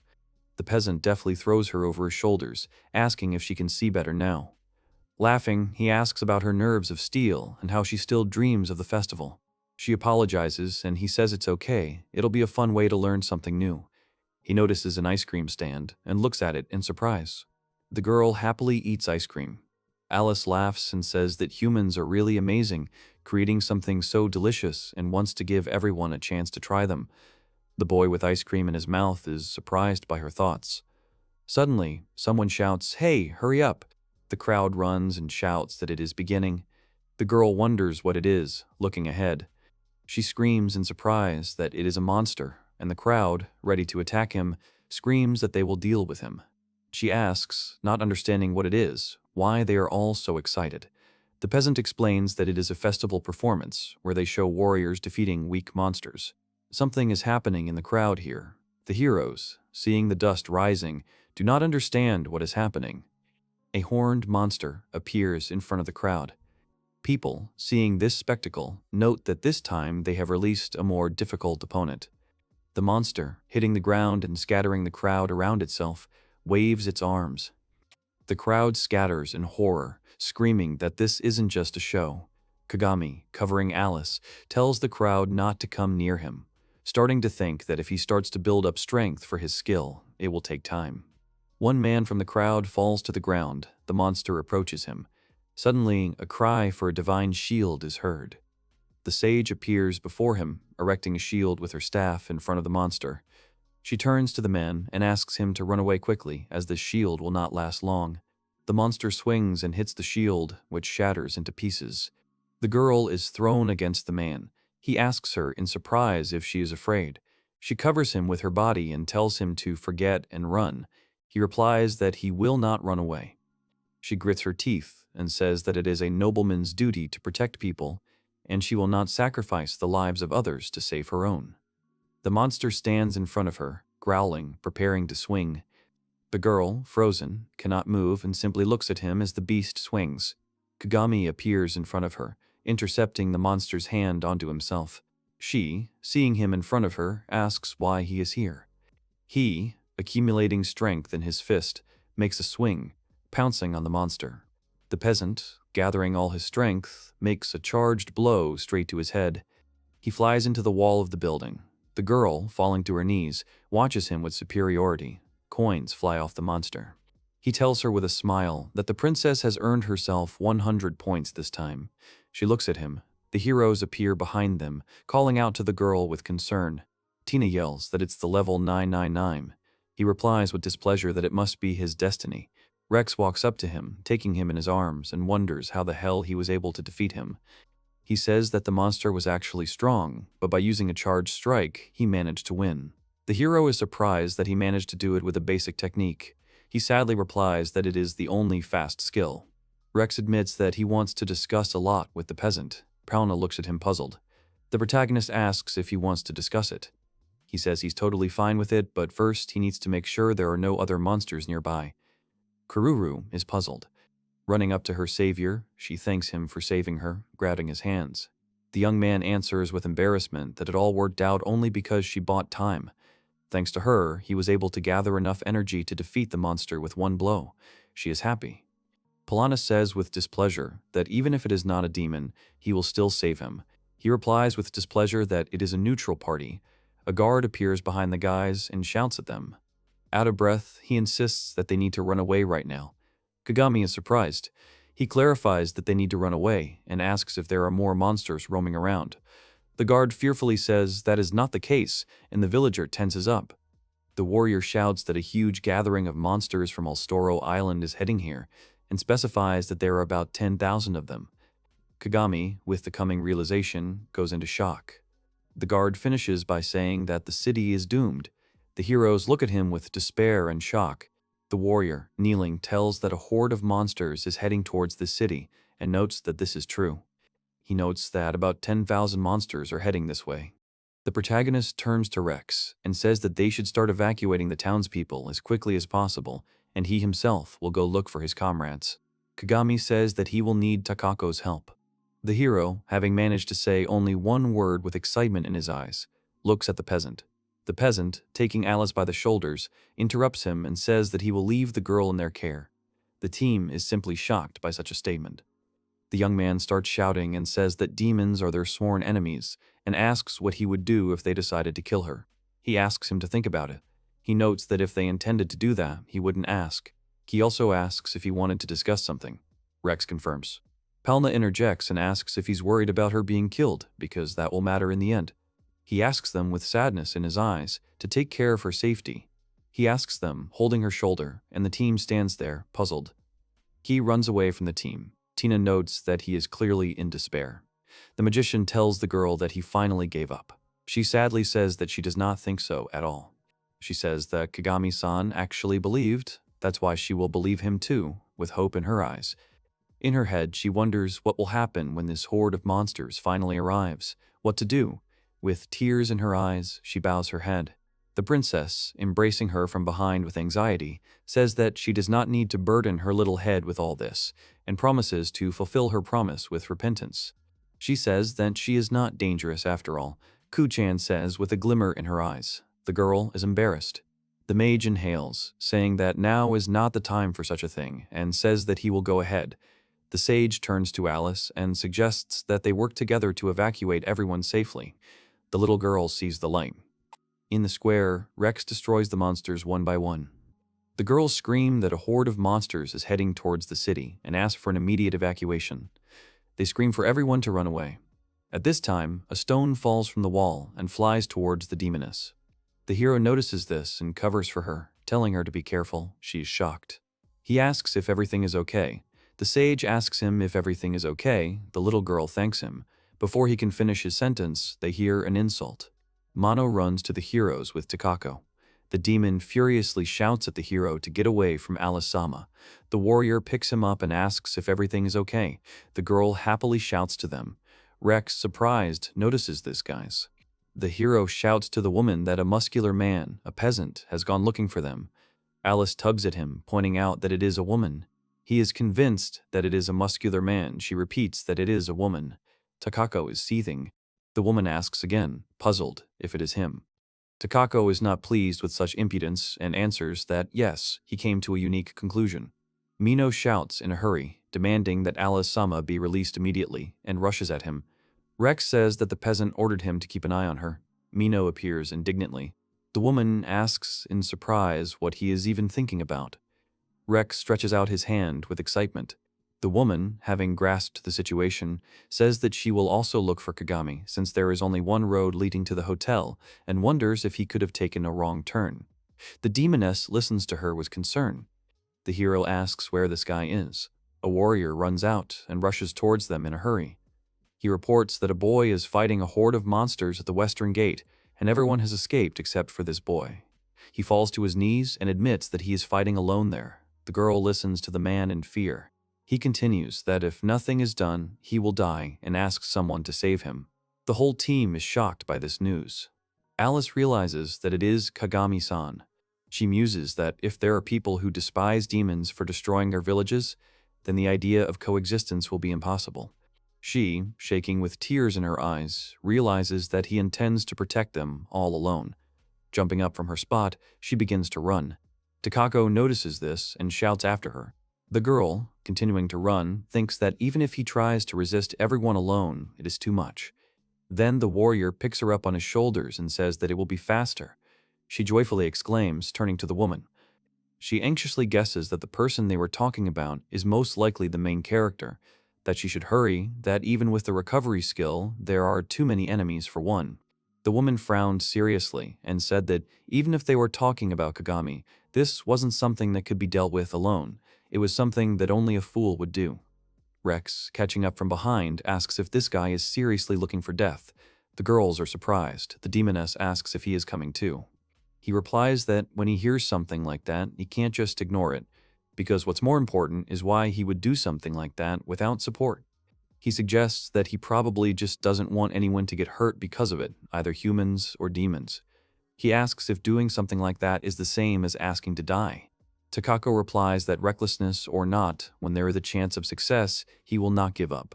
The hero says that there is a difference between recklessness and bravery. She continues that for Kagami, if it is for the sake of those dear to him. She finishes by saying that he simply doesn't have anything like fear for his own life. Rex says with concern that he's prepared. They continue to run forward. The woman notes that it is not a question of whether he is ready or not. Mino, who was running ahead, stops. Rex asks in confusion why he suddenly stopped, raising his eyes and looking forward. They see a horde of dead monsters in front of them. The hero is perplexed as to how this is even possible and wonders how a peasant can be so strong. Alice, with tears in her eyes, cries out to the peasant. The peasant continues to destroy the monsters, grabbing the snake in his hands and starting to squeeze it. He tears the monster apart with his bare hands. Rex, amazed by this sight, involuntarily asks if he is really human. He notes that this level 909 peasant is like a demon, looking at how Kagami destroyed the monster. The boy continues to destroy monsters. The teen looks at him in bewilderment.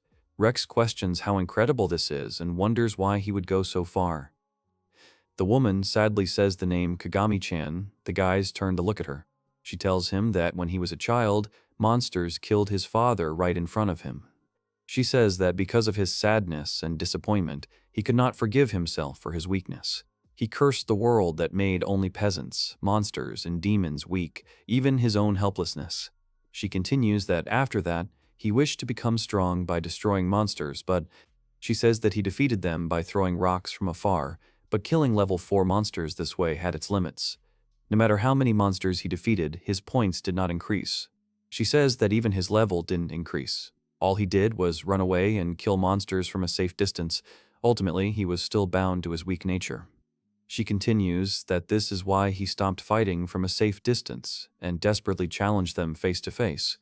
She says that even if it was suicide for the peasant's fight, he wanted it. He wanted to see if he would have to give up avenging his father and live on, to see if he was still that weak. She asked whether it was worth living at all. She says that a very young peasant, lying on the ground, analyzed that these goblins are strong. No, maybe it's just that the peasants are so weak. She says that he, lying down, opens his status and looks at her in surprise. She says he saw his level rise. She notes that this ever-unchanging level has finally risen from 4 to 5. It was then that he realized the mechanics where, when someone defeats an enemy under extremely unfavorable conditions, even if they are the same level, the amount of experience points gained will be increased proportionally to the difference in strength. She says that the weaker the equipment and fighting skills compared to the enemy, the more experience he will gain. Experience is a double-edged sword for which one must risk one's life, the only advantage of the peasants, the woman notes. She says that this turned out to be their greatest weakness. She says that young Kagami asked if it was interesting that a peasant dies while becoming stronger, and that was fine. She says that he, sobbing, screams that even if he pays with his life for his level, the monsters and demons that gave them life, he will kill them all. She continues that, following his words, risking his life, he again and again threw himself into battles that were unfavorable for him. The death of his father left him with a feeling of hatred, the woman replies. She says that at that time he was traveling far from home, then he hurried home, seeing the devastation in the city. She says he saw the peasants fall, their settlement plundered. She says that then he noticed his mother in a pile of corpses. She notes that the village must have been completely wiped out by a gang of bandits. Alice sadly says that can't be true, poor thing. Kako says with sorrow in his eyes that his mother was killed by humans and his father was killed by monsters. Mino says with a look of realization in his eyes that this is why. Rex, behind him, listening to this, thinks in his head that this is how his parents are too. The woman continues that he decided to remain neutral. For him, meeting her father had a strong influence on this decision, she says to Alice, stroking her head. The girl looks at him puzzled and asks him again about the meeting with her father. The woman replies that she should hear the details from him himself. A loud then is heard behind the heroes. Girls appear behind the heroes. Kuchan screams that they can't let this guy die. Out of breath, she claims. The woman agrees. Alice says with embarrassment that she will also do everything in her power, thinking only about Kagami. The peasant continues to fight the demons, caught between them.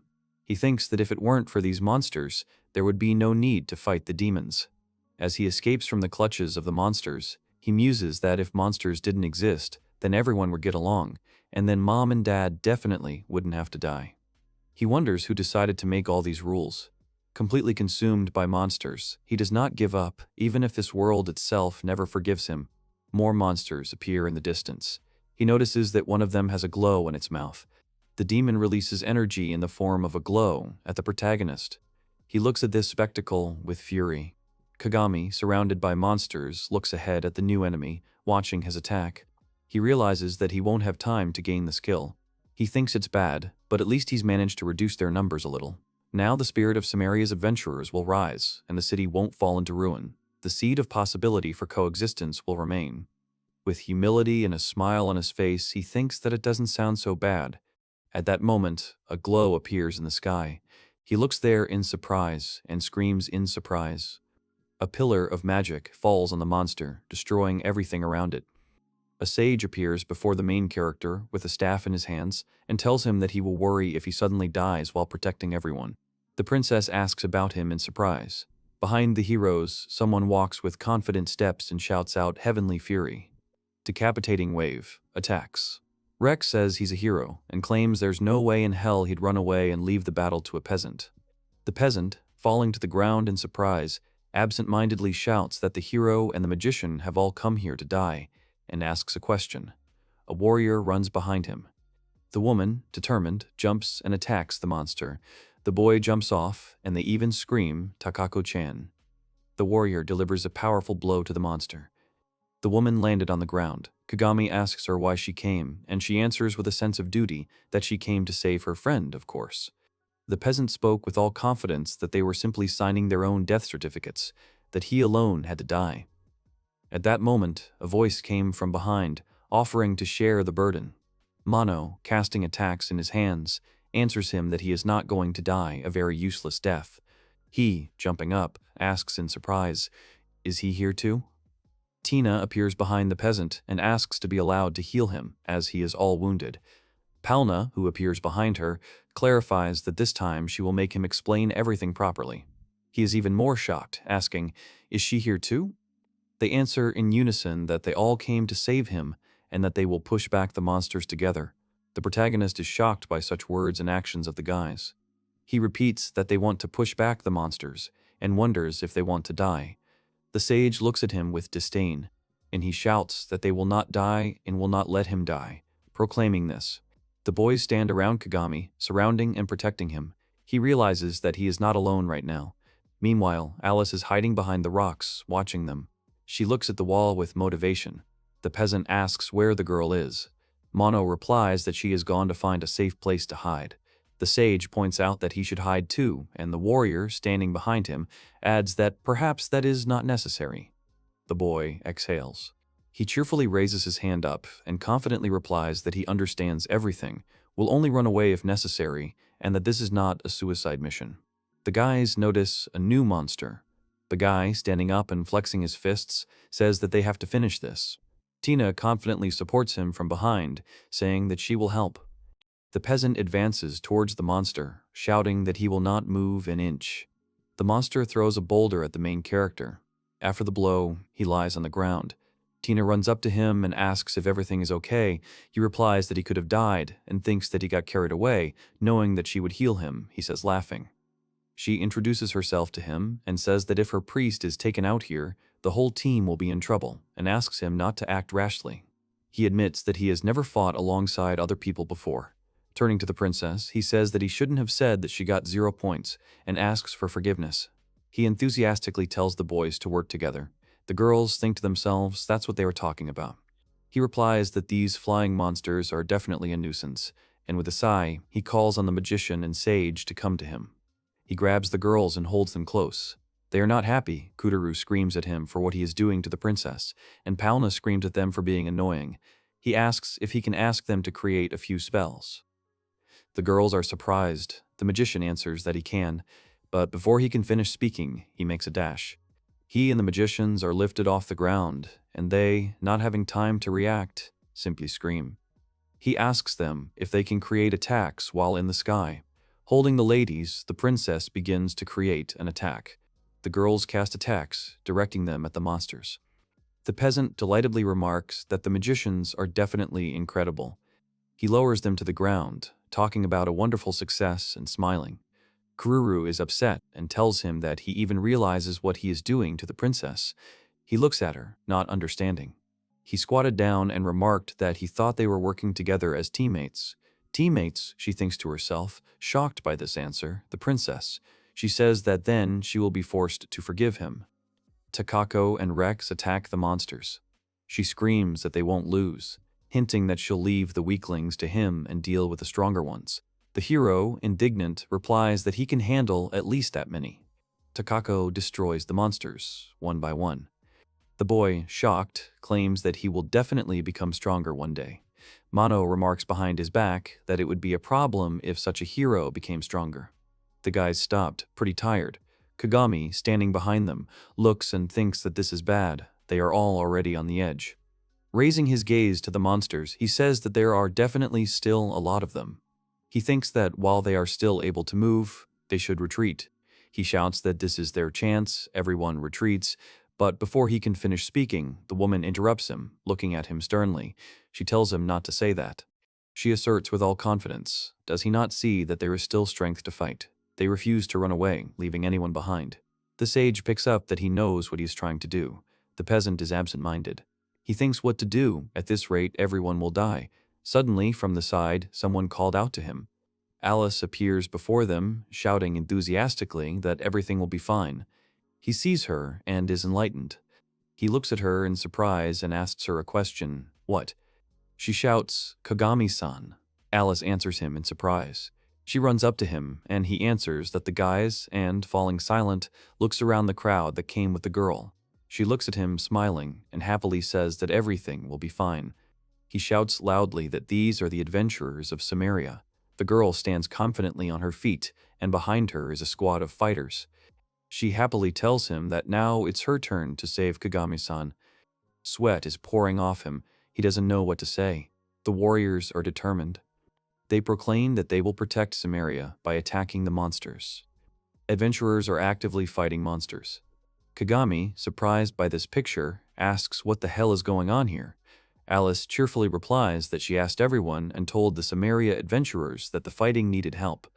At first, she lowers her head and replies that no one had the courage to fight this horde of monsters, but when they saw everyone fighting, that courage needed for Batty returned to them, she noted. The peasant, having lowered himself a little towards her, looks at her in surprise, and she thanks him for trying so hard. He scratches his head in embarrassment, looking at the girl. The sage is watching them. The princess thinks that a peasant fighting 10,000 monsters alone could touch the hearts of so many adventurers.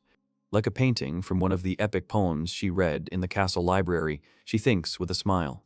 Rex, standing behind her, also notices how interesting this peasant is. He, having regained his sight, cheerfully waves his hands and shouts that this is why it is necessary to see everything to the end. The protagonist says he thinks he'll give it his all too. It's dangerous here. He turns to the girl and asks her to stay away. She says fine and adds what a pity she wanted to help for a change. He strokes her head and she opens her eyes in embarrassment. Addressing her with a glimmer in his eyes, the most impressive thing is that even though she is a demon, the girl listens with tears. She lowers her head in embarrassment, he continues, possessing only a strong desire to help, was able to convince all these people. Thank you, he turns to her with a smile. She replies. The adventurers continue to fight. Kagami stands resolutely on the rocks. He says, okay. Jumping up from his seat, he shouts, let's give it our all and win. Rex replies with displeasure, as if it was necessary to say this. Mino, with excitement, notes, just think that these guys could one day become my enemies. My enemies. Peasant moves towards monsters. He flies into a crowd of monsters, throwing them to the sides. The adventurers, not understanding what is happening, whisper to each other. Where does he get so much strength from? Hasn't he been fighting for some time already? The guy, finding himself near the big monster, stops. Grabbing his leg with a stony face, he asserts, and now clinging to his legs. Let's fly, he shouts as he pulls the monster towards himself. He spins it around, smashing other monsters with it. The fighters are surprised watching this. It's inhumane. I can't even tell which of them is the monster, the other man replies. At least he's on our side, he's happy. Kagami, having dropped the monster, confidently addresses the warriors. We win, keep moving forward. Adventurers, motivated by words, raise their weapons. The peasant thinks with joy in his eyes, guys, starting to make a new attack on the monster. He rushes furiously towards the crowd of monsters. Running into this crowd, he scatters them to the sides. Not done yet, he shouts, charging into the crowd. The adventurers behind him notice nothing like this can compare. Rex is tired, he stops. Tina notices him. Here, take this potion. He says no, it's okay. He's already drunk so much that they don't work anymore. The sage remarks that they should rest, but he interrupts her by answering. He proclaims that a hero can never give up. One must be able to maintain courage to the end. She reminds him with a shout that retreating also takes courage. Giving your tired body a rest is a choice you can make. You shouldn't overexert yourself in a fight like this. He turns and looks at her in despair, asking what about the peasant, pointing at him, not knowing what to answer. Tina holds out a well. She says he is resting, not worrying about anything in this world. Rex looks at her in surprise. She notes that, thanks to the skill he has, he can heal himself while resting even without restorative items. The hero asks about the skill. He notes that this guy has a cellular level skill. Tina asks if he thinks that maybe he believes in the people around him more than anyone else. The hero realizes that he believes in his comrades with all his heart, so he can easily take a break. He really does. He really can't match him. The cleric says with a smile that level 999 really shocked him, but he interrupts her, saying that he's not talking about the level.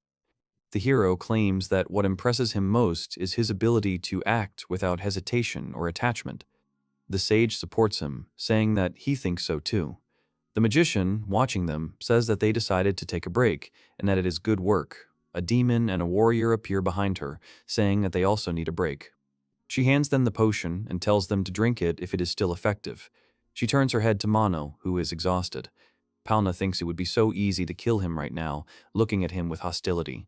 She reaches her hand towards his horns. Noticing this, the warrior says that in her place he would not do this, and she, frightened by the surprise, stops. The woman asks if she wants to hear what Kagami has to say after all this, and she looks on with interest. The mage smiles and replies that he will wait for this, moving away from the heroes. She notes that it will happen soon. The peasant, continuing to fight the monsters, thinks that it works. The end can already be seen. He shouts that there is just a little bit left, guys. At this time, the warriors feel how the earth begins to tremble. When an earthquake occurs, he turns around and looks at the situation. The adventurers do not understand what is happening. A huge black monster, unlike any other, appears in front of the crowd. Everyone is perplexed by such a sight, and only one peasant says that this is bad, watching the actions of the monster. He reflects that this is definitely not what he expected. Everyone around is watching a new monster emerge from behind the mountain. The sage asks what kind of monster this is, because she has never heard of such a thing, not even in the royal records. She asks what kind of monster this is, to which even Mano does not know the answer. The demon says he has never seen anything like it. The warrior woman is confused, because even he, the servant of the demon lord, has no idea what it is. As he continues to ponder, he notes that this strength and his size are not for show. The woman runs to the peasant and convinces him that this is disappointing, but he must retreat without hesitation. Kagami answers with a calm face that the monster is big. He starts to warm up, and the woman asks what he is doing, because he needs to retreat, but the main character is serious. He jumps up and runs towards the monster, screaming. Kako yells at him that he's a fool, but he takes off from the ground with a confident jerk. The main character grabs a stone in mid-flight and throws it at the monster with all his might. The monster raises his hand and hits him, sending him back into the crowd. The peasant landed on the ground. The crowd looks at him and shouts that even he cannot defeat him. Samaria is doomed, they say with sadness in their eyes. Kako is upset because even he couldn't make the monster move an inch. A cry is heard. Alice runs up to the peasant and asks him to hold on, giving him the potion. Seeing the girl, he says that it is dangerous, turning to her. She replies with tears in her eyes that it does not bother her at all, unlike him. Sitting down next to him, she falls silent. She tells him with despair and hope in her eyes that she will not run away because they got into this together. He tries to smile, scratches his head, and says that there is no need to force himself because he can see that she is scared. The princess shoves the bottle of potion into his mouth and starts pouring it in. Out of breath, she asks him. He points out that he is overdoing it, and that is why she is shaking with fear and anxiety, to which she responds. He awkwardly apologizes when a cry comes from the side, still alive. How unusual. As the cloaked man descends from above, he says that everything is behind schedule. He explains that the reason the adventurers have been fighting for so long is because he thought for a moment that the hero had ignited the flame within them. He asks Kagami if that's right. Mano stands next to him. He proclaims that it is Lord Esteller. He says that he heard that Mano disappeared, but it turns out that he simply became a servant of Lady Alice, just like himself, entrusted to the demon lord until the very end. The peasant asks the commander if he knows him, to which he replies that long before he began to serve the king, this demon was at his side as his right hand, the second most powerful demon after the king himself. Mano calls him Lord Stellar Urgot. Below, a distracted girl calls out to him. Mano asks what's wrong with his wounds, to which the boy replies that everything is fine thanks to the potion he drank. He adds that he hasn't used any so far, so it worked great. The Lord asks if he still intends to fight. He replies that he wants to take care of the thug first, but if he's going to get involved, he'll take care of him. The Lord asks if he objects, to which the demon, with a flash of insight, says that of course, let him do whatever he wants. The protagonist, answering that that is exactly what he will do then, rises from the ground, again attacking the monster. Mano stands silently watching the Lord, adding that one should know that he is not an ordinary person at all. He may be a peasant, but he is level 999. Unsurprised, the Lord replies that reaching level 999 is definitely unprecedented, but he is still just a peasant, isn't he? He goes on to say that what escapes him is why they would go so far in supporting someone like him. The peasants are not worth praising at all. Kururu clarifies that he means he is still just a peasant, to which the demon asks if she doesn't know that a peasant has abnormally low stats. He proclaims that even at level 999 compared to the other classes, The peasant is so weak that he is not worth mentioning. He asks if she knows of any skills other than self-healing that he might have. The fact that he could even gain such a skill is a miracle in itself. He says that he is not the only example of a peasant aiming for the highest level. Because of their specialty, they are able to level up much faster than others. However, he is the first one to reach such an absurd level. But in the end, all the skills he has are as useless as those who have them. With a smile, the Lord continues that the skills seem to have the power to throw things with the fingers. The girl is confused, thinking that this is a demon. Kako tensed up. How does he know so much? Estelle says that even if we ignore the difference in skills, their characteristics are certainly not an opponent that a peasant could ever hope to defeat. Mino, raising his head, tells them to take a look. He shouts that the peasant is returning, watching as he falls to the ground. The Lord points out that being level 999, his growth is over. All his special skills are the limit for a peasant. Hearing this, Kagami shouts out if he really thinks so. He lands on his feet, looks at him with a feral gaze, and says that this time he definitely reduced the amount of damage he took. The Lord notes that even the peasant's health and mana are lower than the mage's, but his endurance is incredible. He wonders if it is possible that it is because of the skill he has. Turning to him, he says that his tenacity is admirable, but it is only because of his skill. He advises to give up while he is still alive, the demon calls. Kagami asks if he doesn't plan to kill everyone. He asks in surprise. The Lord replies that his only goal is the destruction of Samaria. He will tear him apart if he gets in his way. Only the destruction of Samaria, he clarifies, finishing the potion. Regarding the destruction of this miserable town, he says that their lives are of no value, turning to the heroes. Alice calls out to him. She screams with fear and despair in her eyes, asking him to stop, because her father would never want this. She asks to speak to him again, begging, calling out to the Lord. He looks at her with disdain and thinks that he knows very well that neither she nor the demon lord would wish this. Standing in front of the heroes, he says, I wonder if they could ask the demon lord right now. Would he answer the same? Mino and Alice stand there scared, the demon says. It can't be. He notes that it would be quite problematic, but gradually adding the substance to weaken this gigantic power, he says about the demon king. He ends by saying that he was finally able to bend him to his will with his powers. Mino angrily insults the Lord, who, putting his hand on his heart, replies that the demon lord did not want this war. With wildness in his eyes, he replies that this battle is his. The heroes notice that the monster contains the demon king. Estelle excitedly explains that the demon lord did not want this war. From below, Alice asks why. Seeing this picture, the peasant wondered what the guy in black armor was asking. It was Mal. He explains that it is called the mission, a weapon of mass destruction that only his demonic majesty can control. It was created in ancient times for the purpose of destroying the human race. The peasant asks what is to be destroyed. They will not turn a blind eye to it. The Lord looks at him in surprise, and the young man continues. He states with all confidence that it has nothing to do with the will of the demon lord himself, and yet forces him to control this thing. The Lord replies that it is true. Kagami shouts that he will then save the demon lord along with the people of Samaria, since Alice's father is his best friend, while slapping her on the head. The Lord says that if Alice-sama's behavior is still understandable, then he will be forced to consider all demons as his enemies, but advises him to give up, as this is not something a peasant can handle. He notes that it is hopeless, no matter how hard the peasant fights and tries.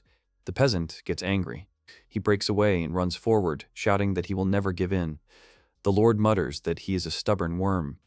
When attacking a monster, he responds with a blow from his hand. Hitting the hero, he is imprinted into the stones. Kagami-san shouts at him, a worried demoness. He raises his hand and asks for a potion. The Lord, observing the zeal of the protagonist, says that this peasant, why is he still standing? The girls, watching the main character's injuries, worry with tears in their eyes. But he immediately gets up and starts attacking the monster again, shouting once more. Rex watches this sight silently, noticing that this guy is even bigger than before. Kagami performs a series of attacks over and over again on the monster. The peasant, driving his fists into the same place of the monster, continues to beat him. Lord, noticing this, looks on in shock. Rex shouts that it works, asking. The protagonist gets hit again, flying away from the mission. Alice watches his fall with alarm. Having fallen to the ground, Esteller watches the peasant from the air and thinks that this man is really an ordinary peasant, with a worried look on his face. The friends run up to Kagami and lift him up. The Lord asks what he did, to which he replies, tired from the fight, that he tried. Alice, grabbing him by the arm, cries out contentedly and tells him not to force himself so much when addressing the peasant. Tina and Kururu support him. Tina says that at this rate he'll just kill himself, and notes that the potions no longer have an effect. The sage adds that they can heal as long as they have mana. He notices smoke coming out of the monster and, surprised, turns to the demoness. He replies that he promised to save her dad. Polna addresses him, asking how he can fight like that and where he gets his fighting spirit from. He turns to her and tells her that she is capable of using restoration magic. She asks why he refuses to see demons as enemies and why he continues to fight so recklessly. Everyone looks on in bewilderment. She continues that if she doesn't explain this now, she will stop treating him. He declares that he will. Remembering the events of old, he says that when his father was killed by monsters, he asks why the villagers are so weak. It was so painful that he couldn't bear it. After desperately searching for a way to become stronger, he focused solely on leveling up. As he began to earn more money and his life became easier, it suddenly dawned on him that killing monsters was the most effective way. After that, doubts began to arise in his head. With a flash of insight, he asks why monsters drop money that can be used in human settlements. Everyone, having heard this information, thought, he continues, what is a class? Why do they differ so much in strength? He asks what this is, a status window, and if its only purpose is to show his status. He shouts that you gain experience level by defeating a monster with a level higher than yours. Every 100 levels you gain a skill. Rex clarifies what he means, fear in his eyes. He says that his mother was killed by people, not demons or monsters. He says that if they were monsters, then nothing could be done. But in the end, there are as many good demons in this world as there are bad people, but that is not enough. People will continue to hate demons. He says that if people kill dangerous monsters, their lives become richer. That's what this world is like, where killing monsters and demons is their only way to survive, keeping their heads down. He says sadly that, without asking questions, they believe that everything is as it should be, blindly fighting on the indicated path, trapped in the roles given to people. He turns to the hero, who stands there confused. The peasant says that every time he speaks, because he is a hero, it looks like he is trying to convince himself and not others. He shouts furiously that he wants to choose for himself. Grabbing his shirt, he screams that everyone should be allowed to choose who they want to be, but the rules of this world get in the way. Getting to his feet, he continues that after reaching level 999, he became desperate because the counter for the required experience to level up was not shown in the status window. He replies that no matter how much one wants to become stronger, it is impossible. He thought that whoever decided all this should not mess with him. Wanting to become even stronger, he stood in front of the Lord. Esteller, watching him, asks why he still continues to fight despite knowing his limits. The peasant notes that becoming level 999 and gaining a skill was such a small thing, but it added fuel to the boiling cauldron of his doubts. It shows its status. The skill is defying the god.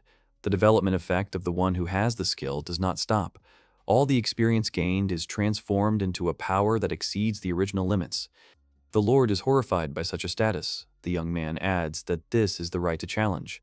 He shouts that if there is a God who created this world, he will send him flying and tell him that everyone should have the freedom to live the way they want. Everyone around him is genuinely shocked.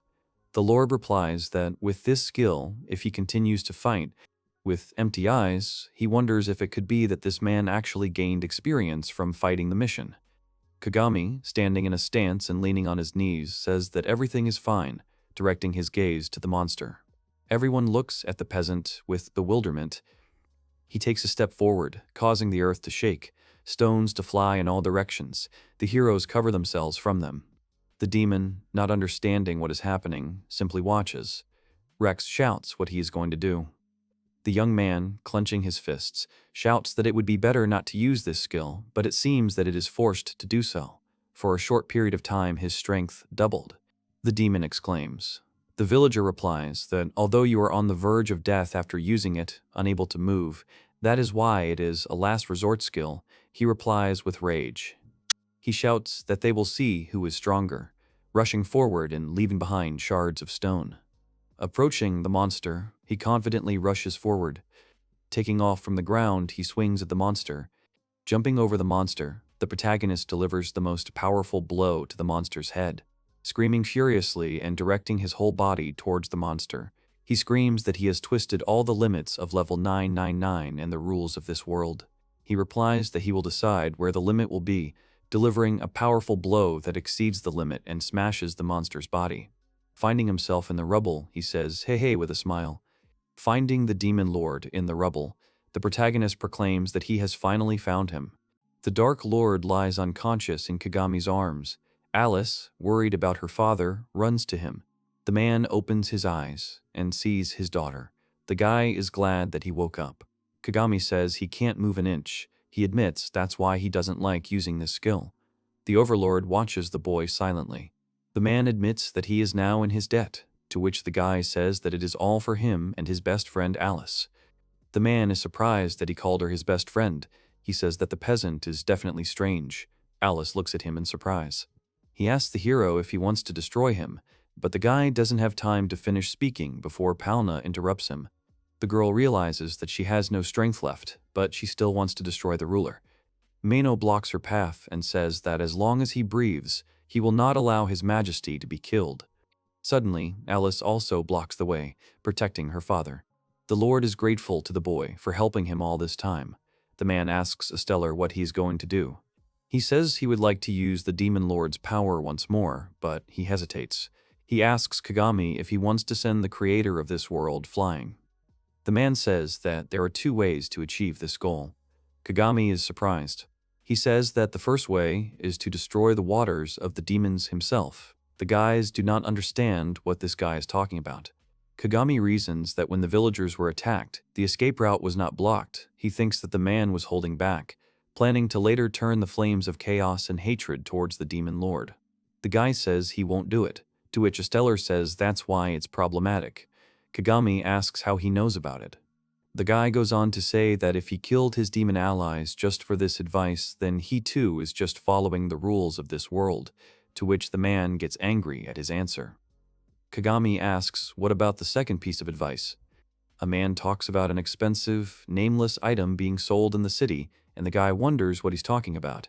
Having guessed, he asks about the item for 10,000 gold. The man is surprised that the guy knows about it. Stellar waves his hand, and the Demon Lord begins to disappear. Alice worries about her father. Kagami scolds, saying that shouldn't he be faithful to the Lord's wife, to which the man replies that this was his destiny. The man gives the boy 1 year, and in the meantime he will keep the Lord. Stellar says that if he can't handle it, he will use the Demon Lord again to attack humanity. The man asks who will die at their next meeting. Kagami realized that he must collect 10,000 gold in a year. The girls ask what will happen now. The guy turns around and says with a smile that they need to open a casino first. The friends are surprised by Kagami's antics. Kagami, turning to the guys, says that it's time to get down to business. He says that in order to save the Demon Lord, they must obtain 10,000 gold coins, but to do so, they must continue their preparations, as the huge casino is almost ready to open. Kagami admits that they haven't hired any staff yet, and the opening is in 2 weeks. The guys are very surprised that there is so little time left. Kako scolds the guy, saying that he is not taking it seriously, to which the guy denies, and says that the city is full of rich people who have fun every day from dawn to dusk. Kagami claims that soon the money will be pouring in, and all they have left to do is hire staff, to which the girl scolds again, saying that she already has to work hard to run a small establishment. Kako asks how he will be able to train people in such a short time, asks what he is going to do with salaries and inventory, how he is going to solve all this. Tina admits that they are also to blame for blaming everything on Kagami. She says that she knows they need a lot of gold, but she wonders how much more gold they might need. The guy says that there are still about 5,000 gold. The guys are surprised. Rex says that this is a very large amount, and do they really need to earn so much? He asks what he's been doing for the last 2 months. The guy admits that he locked himself in the dungeon to earn money. Tina doesn't understand how he could forget to hire staff. Kagami says that this time he was able to create a cloth that hides magical energy. Putting a bandage on Mino's horns, he assures that now, if he puts on a hat, he will be able to move freely. Mino says that for the past 2 months he had to camp and be away from Alice, but now he can stay close to her and serve her. Takako says that with one person, it is still not enough to manage a huge casino. Kururu says that they have to try hard due to the current situation, to which Tina says that they need to recruit a large number of personnel. Suddenly, Rex says that with his hero charisma, everything should be fine. Alice understands that they are in a very difficult situation now, but she is very happy to see how people and a demon work together. The girl just wants to run to her father and tell him about it. Alice remembers that Esteller gave them his 1-year ultimatum, by which time Kagami must reveal the secrets of this world, or else his father's power will be used again to fight the humans. She understands that in order to reveal these secrets, they need a special item, and for this they need 10,000 gold. The guys are sitting at the table when they hear Palna leaving. Palna says that she originally joined this party to defeat the Demon Lord, but given the circumstances, her presence here is meaningless. She tells Kagami that she will return, but until then, their conversation is not over. The boy asks what the others are going to do. Tina admits that she wanted to train. She thinks the best choice would be to stay with Rex and Kururu, so she leaves the decision in their hands. The girl says that she grew up inside the palace walls. She admits that thanks to Kagami, she now understands that you can learn much more about something when you see it with your own eyes. So she decides to stay with them. She asks Kagami to let her help, to which the boy happily relies on her. Rex says he doesn't care about the Demon Lord anymore. He admits he didn't live for himself. The guy says he's grateful to Kagami too. After all, he showed him the value of living the life of more than just a hero, so if there is something he can do to help, he will gladly lend a helping hand to him. Kagami asks how a peasant could help a hero. Rex admits that he showed him that roles and races mean nothing, so he will call him master from now on. Alice reasons that it's been 2 months since then and they've been working together all this time. She never thought that they could work together with a hero. She admits that the hero who gave them hope was Kagami. Rex says that he wants to train with Kagami, and in return he will help him with everything he needs, to which the guy looks at him in surprise, but suddenly the girls interrupt them. Kururu says that time is running out. It's time to go to a place where people gather and hire some workers. Rex suggests going to the market square. Kagami makes a decision and calls all his friends by name, preparing to hand in the task. He says that they were going to the market square to hire staff. The guys start to rejoice, to which Kako understands that it's not all that simple. While at the market square, Kagami doesn't understand why they haven't hired anyone yet after all this time. The guy doesn't understand why no one is there, because they have a hot guy and a princess helping with recruitment, but no one is buying into the hot co-workers, even after he made all these brochures. Walking through the market, Kagami is completely hopeless, but suddenly, while looking ahead, she crashes into the man in front of her. The girl is worried and asks for forgiveness. She admits that she wasn't looking where she was going. She sees a tall, mustachioed man in front of her, and Alice is frightened by his threatening appearance. The man, turning to Alice, compliments her that she is a very sweet lady, like an angel. Kagami, noticing what is happening, calls the girl. The boy takes the girl aside. The man apologizes and introduces himself, saying that his name is David Foreign. He says that he is a humble servant of the royal family and he has come to protect Lady Kururu. Kagami doesn't trust him and becomes thoughtful, clearly plotting something. Suddenly, he shouts to the whole street that this man is here to seduce young girls, to which David is afraid of slander. All the townspeople turn around to look at him. The man gets angry, realizing that it is a lie, when suddenly a guard grabs him and takes him away. Suddenly, Alice screams to let this man go. He did nothing wrong. Kagami and David look at the girl in surprise. The girl trusts the man and tells the guy that it was a bad thing to do, to which Kagami agrees. David thanks the girl for saving him. He notes that she is really wonderful for her age. The girl smiles back. Kagami asks what he was trying to do. He wonders what the man said about coming to take Kururu, and so he is sure he has an ulterior motive. David admits that he has business that concerns everyone. Kururu and Rex notice the man, asking what he is doing there. David showers the girl with compliments, to which Kagami notes that he is indeed strange, but Rex says that this is just how David is. Rex greets David and asks if they should talk somewhere else instead of standing here. The man agrees. Kururu asks again what David is doing here, to which the man apologizes for being rude. He says that a report was received that instead of continuing their journey to destroy the demon lord, they decided to temporarily stay in this city. The man admits that he came here to check. Rex asks if he really came to take Kururu. David says he has no such intentions, as this is Rex's top priority. The girl says that they are training and collecting funds to purchase suitable equipment, since that is how Kagami reached level 999. Kururu says that her goal hasn't changed at all, so she asks David to tell her father this. David says they received reports that the boys had been deceived by a peasant, and rumors of this spread, including information about their whereabouts. Kagami gets angry and asks what he's getting at.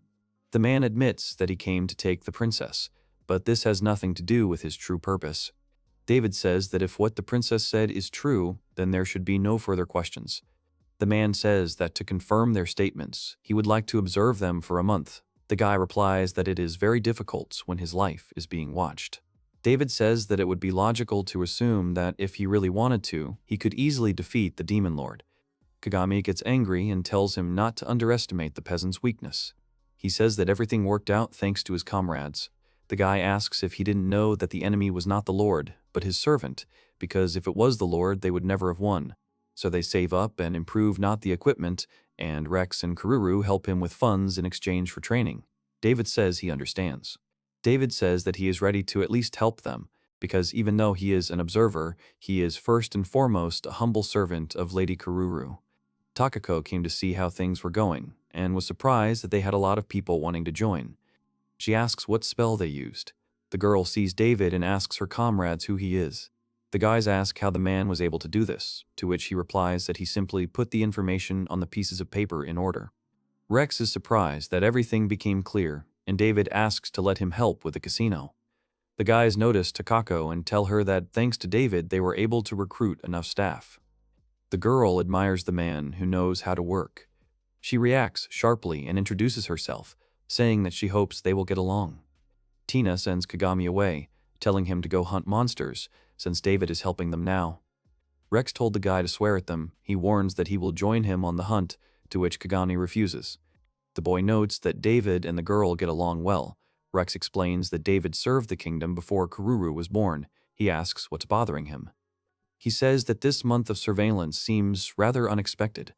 Rex asks if it has anything to do with them abandoning their mission. The guy doesn't deny it and tells him to be careful. The king was told the news, and he cannot believe that Kururu did this. Palna says that the peasants and demons want to coexist peacefully. Sina says that he suspects that they have strayed from the path he desires. The king does not understand how the peasant managed to break Kururu's will, which should by definition despise demons. He explains that this was achieved through his training. He asks if she has changed because of the peasant. The king asks what Polna hopes for. She admits that it seemed strange to her. The king asks what she wants then. The girl says that she wants a world where demons do not exist. The woman leaves, but the king notices that she too bears a heavy burden. Polna remembers the peasant and his friends, and she is filled with anger. She insists that demons must be destroyed. 9-year-old Palna enters the royal library. She thinks that magic is a combination of accumulated knowledge and creativity, and only through this can it be controlled. But without the ability to control it, she will not be able to use magic. To expand her knowledge, she was instructed to continue reading books. So she is tied to her work in the library every day. A friend, a boy with glasses, notices her and asks why she hates books. She asks who he is. The guy replies that he is the one who was forced to come here. The guy hands the girl a book. He says that if she really doesn't like the books, he would recommend this one, since resources for learning magic aren't just in the library. She says she doesn't want to upset anyone, so she'll return the book. To which the boy replies that there is no mom or dad here, there is only him. Palna takes the book and begins to read. She muses that the guy who reads too many books while wearing his glasses has the kindest smile. She recalls that his ability to manipulate magic and knowledge was head and shoulders above the rest, and in order to satisfy his thirst for knowledge, he would go on research into anything that caught his interest. The guy had ideas about how things should be done, and he worked to make them happen, but that was both his strength and weakness. Palna is surprised that he wants to trade with the demons. The guy says that if humans and demons got along, life would be even richer. She says that if he wants to learn more about demons, Aren't there other ways to do it? To which he replies that it will take them time to understand each other, but he is sure that there will be things they don't understand. The girl realizes that his thirst for knowledge has taken over him, turning his attention to the mysterious mystery known as demons. He then believes that by communicating and exchanging knowledge with demons, he can control the appearance of monsters.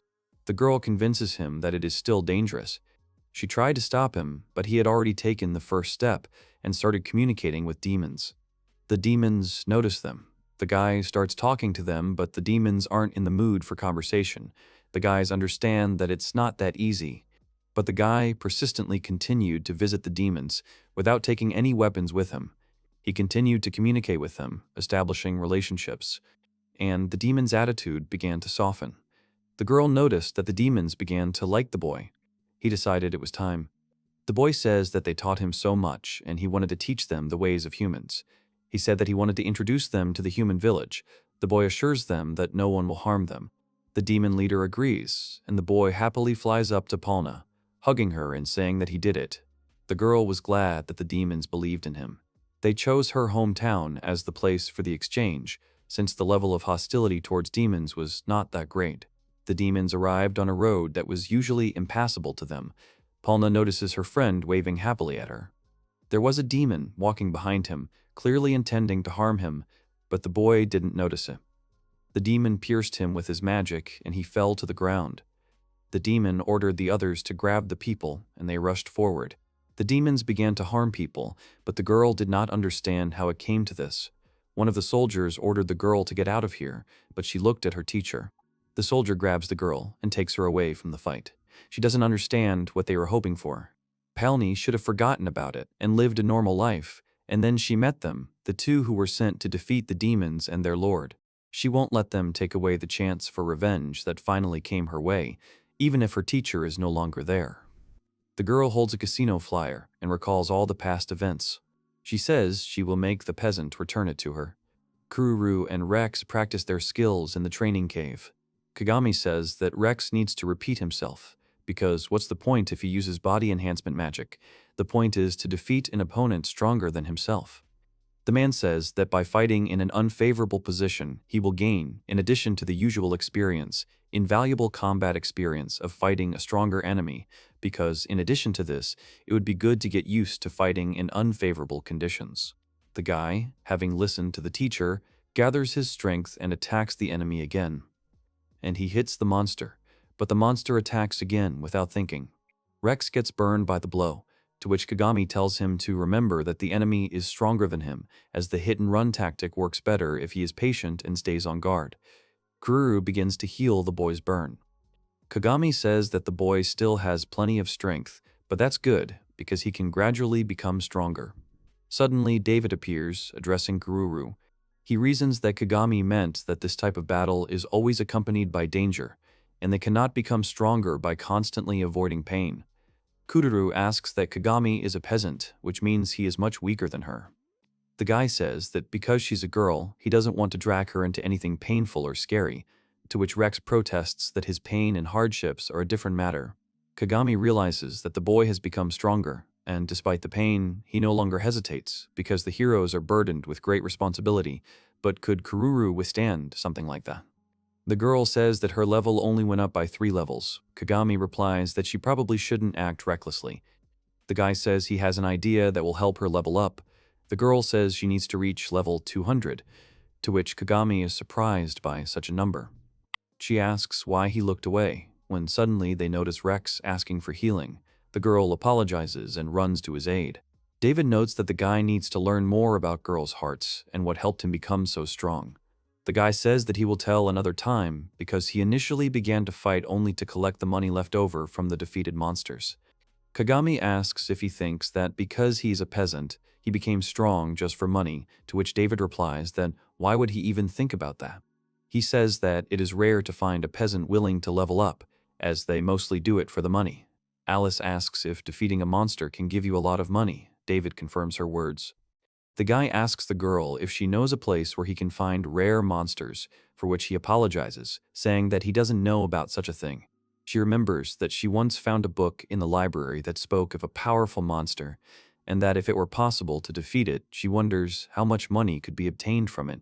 Kagami asks how the preparations are going, since he hasn't forgotten that the opening is the day after tomorrow, to which David replies that he won't allow such a miscalculation. He says he just had some free time, so he decided to visit them, because, after all, watching him is part of his job. Kagami admits that he is grateful to him because he can trust him with his work. He says that at first he did not trust him, but now, thanks to him, the opening will take place on time. David admits that he was surprised by Kako, because he can do all the work without relying on anyone and earns respect.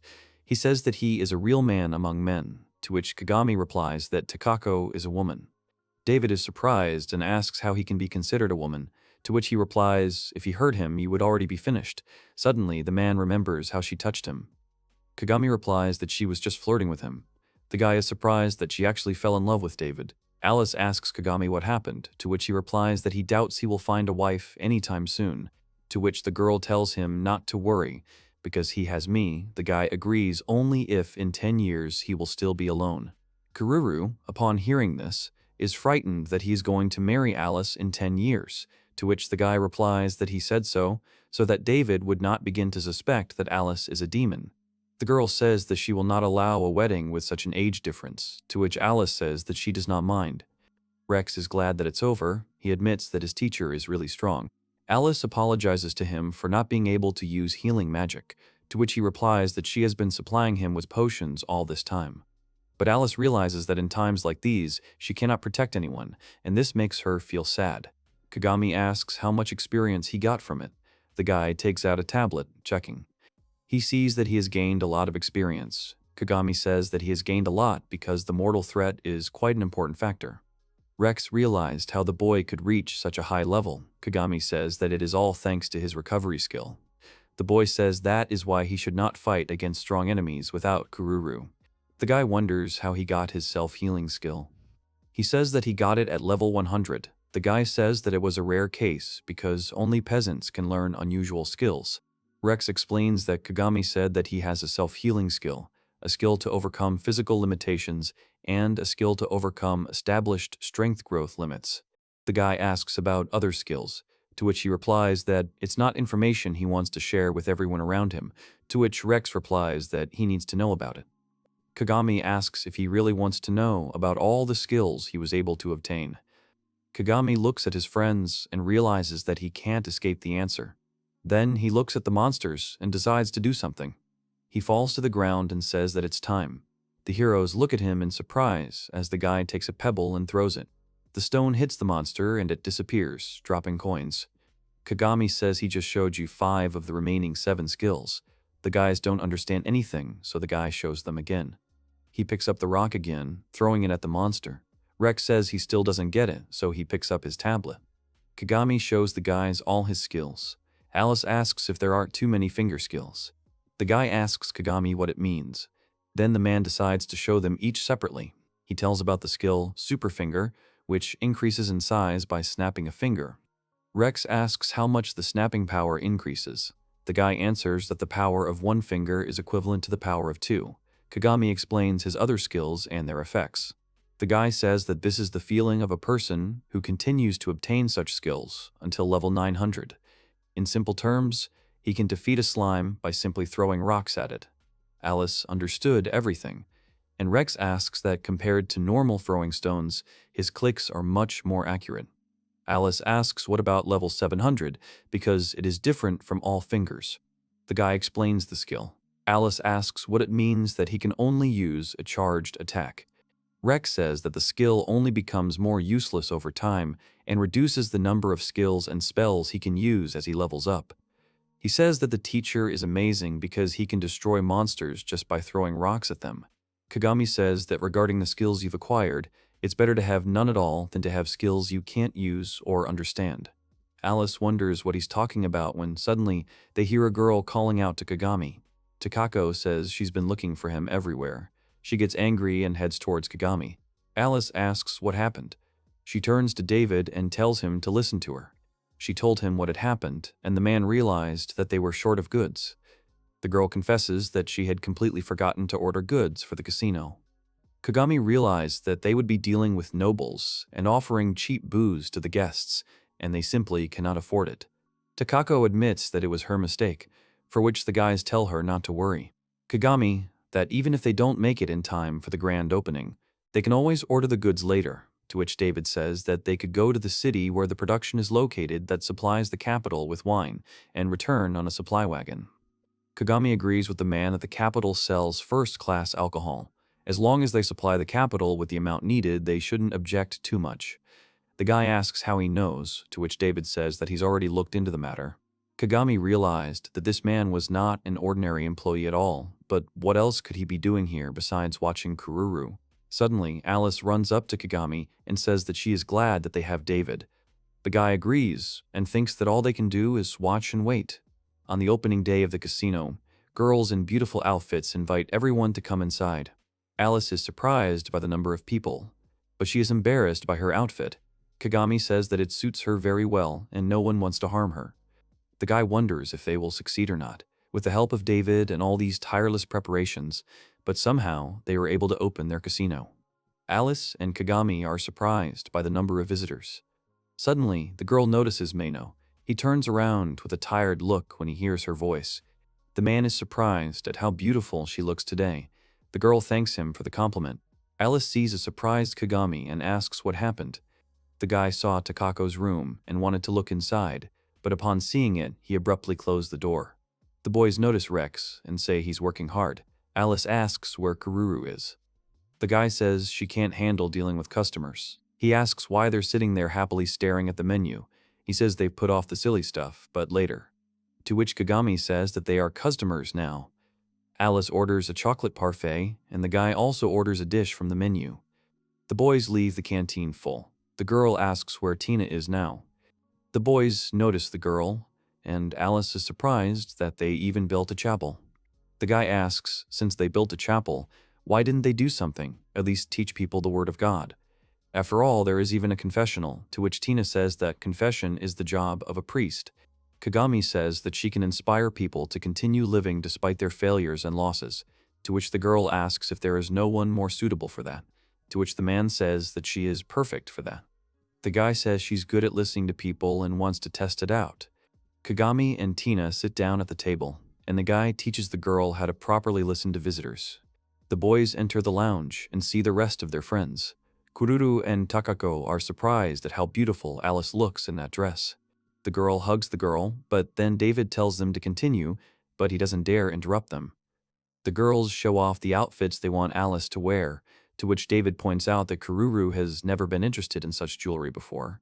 The girl disagrees with him, to which David notes that she and Kagami have changed a lot during these unexpected meetings. Alice says who would think that, because she can finally be talked to and she can really look at her. The girl says that Kururu is a very important person to her, even though there are things she cannot tell her. Kururu admits that listening to her words fills her heart with happiness. The girl admits that perhaps she really has changed, from thinking that they should destroy this child to thinking that we should not kill her. She learned that Kagami will fight with all his might to protect humans and demons. The girl admits that she has come to the conclusion that you should decide for yourself. She wonders if she is really doing the right thing. David notes that if this were the old Kururu, she would have shown a more strained expression, remaining true to her principles. David decided that people can change in any direction because of the people they meet along the way. Takako says that meeting David has changed her, to which the man apologizes and leaves, saying that he has to go get some scheduled supplies. The girls then attack Alice, asking her to put on a dress, but suddenly she notices the glove David forgot. The girl runs away, saying that she must give them to him. When she goes outside, she worries that she can't find David. Suddenly, she notices a man ahead and runs towards him. Suddenly, the girl trips over a rock and falls on David, dropping her ribbon that covers her horns. The tape finally falls, and David notices her demon horns. The girl is scared, realizing that everything will change dramatically. Alice grabbed her head, wondering what she should do now. To this, David says that she has the most beautiful ribbon. He asks if Mr. Kagami gave it to her. He hands her a ribbon, saying that she uses it to hide her horns and that she should take proper care of it. The girl doesn't understand, and David offers to help her. He tied a ribbon around her neck, saying that everything looked wonderful now. She was as cute as Lady Kururu. The girl thanks the man, and he replies that he still has things to do, so he will return to the room and she should return to Kagami. Alice's friend hands him the gloves. David accepts them and thanks her for her help. The girl hesitates, not understanding what to do. But, having collected her thoughts, she thanks the man in return. In the break room, Mino is swearing. Takako says that she completely understands his concerns, but they still don't know if it's true or not. Alice peeks out and asks what's wrong, to which the man replies that he was worried that Mistress Alice had disappeared without saying a word, to which she replies that she simply decided to return the gloves to David. The boy grabs the girl and says they have to get out of here. The girl says she wants to stay with Kagami. Takako tells Mino to calm down, but he knocks over Alice's table. The guy asks Kagami that if what was said is true, then it is very bad, because if the identities of Mino and Alice are revealed, then they will be expected not only here. The girl can't take it anymore and screams for them to tell her what's going on. Kagami says that Mino found out that David is a spy for the kingdom. The guy says he saw David go to the warehouse and hand the casino worker an envelope. The envelope contained a report that needed to be delivered to the king. No suspicious activity among Kururu and Rex and their companies has been detected. With these words, he handed over the document. The guy is bothered by the reference to the company. Kagami says that they weren't worried about him spying on Kururu as long as they let him watch. The guy asks if he could have actually been following Alice. The girl says that she thought David was being too nice to Alice. The guy replies that the kingdom doesn't know anything and they have some doubts about them. Kagami says that it will be very problematic if they start to doubt the true nature of Menu and Alice. Alice says that David was just keeping an eye on Kururu. The girl confesses that David just saw her horns, but he didn't say a word about her being a demon. It was as if he already knew about it and was keeping it a secret. Mino gets scared and says that they should run right now. Kagami asks the guy if he didn't hear that there was no suspicious activity. The boys argue. Mino replies that he can act as usual until the next report, where he will say that Alice is a demon. Kagami says that David is covering for them. Mino asks why he would lie for them, since he would hardly go so far as to lie to the kingdom. Kagami realizes that the guy is too stubborn. He turns to Alice, looking at her. The guy says with determination that since he is watching them, they will watch him. He says that if David reports the demons, they will somehow deal with it. Until then, they will trust David. Mino noticed that the girl smiles and agrees with him. Eventually, Mino also agrees, and Takako states that he would like him to keep an eye on him. Alice reflects that a week has passed since then, and David has not told the kingdom of her true nature. He continued to report no suspicious activity, but even though that problem has been solved, another has surfaced. Kagami noted that their profits were nowhere near enough. Kagami, realizing that they are making practically nothing, hears from the girls that the tourists are making low bets, and all the people came mainly for the opening of the casino. But the guy understands that it's a casino, and there's nothing to be done if the income is unstable from day to day. The girls say that he would be grateful that they haven't gone bankrupt yet. Kagami suggests giving out lucky tickets, but that will only cause more losses. David says he expected this, but was ill-prepared for the situation. He thinks there is no other way out than to create a VIP room for the nobles. Kururu thinks that they don't put in any effort to achieve anything on their own. The boy realized that even the princess thinks so. The girl says that she constantly thinks about their people, so she asks not to put her in the same category. The guy justifies himself and says that he admires her. Hearing this, the girl apologizes for being too angry. David says he doesn't think there will be any problems if they create a VIP room. The guy says that if they don't create it, it's not a fact that anything will change. He tells them that he should go brain hunting to make up the difference. He wonders what could bring in more money. Takako asks why not ask Mino to create a flock of hell ravens. Then he could make money by exterminating them. Kagami replies that he had thought of something like that, but Soviet monsters are terribly difficult to deal with, since you can never know where you can find the place where the hell ravens spawn. The guy says that spawn points are formed by collecting the demon's magical energy, which gives life to the monsters. He says that it seems like a spawn point can form somewhere in the dungeon, but not a single new monster may appear for a whole day. Kagami says that you will need to find the place where rare monsters appear and make it absorb the magical energy of Mino and Alice and, after waiting for the monster to appear, destroy it, but after that you will have to look for a new place again. The guy says it's too inefficient. Then Alice comes up with something. She asks if he has ever heard of the Dark Dragon. Alice asks how much money he would get if he beat him.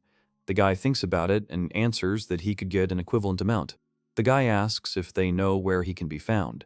The girl replies that if they had a map, she could show him where he is. The guy asks if Mino could tell him more details. He grabs the guy and takes him aside with the excuse that they need to go to the toilet.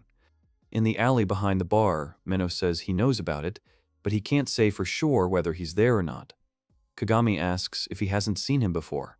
The guy tells him that he learned about him from a recording in the palace. He admits that even demons don't know that much. The guy says that he can be found near the royal capital. Kagami says he doesn't know of any dungeons in the area. Mino asks why there is such interest in such a creature. Kagami says that Elia knows where to find it, so he plans to defeat it. The guy only recommends not to try something like that, because they have too little information about him. Kagami says that he understands everything, but the man interrupts him.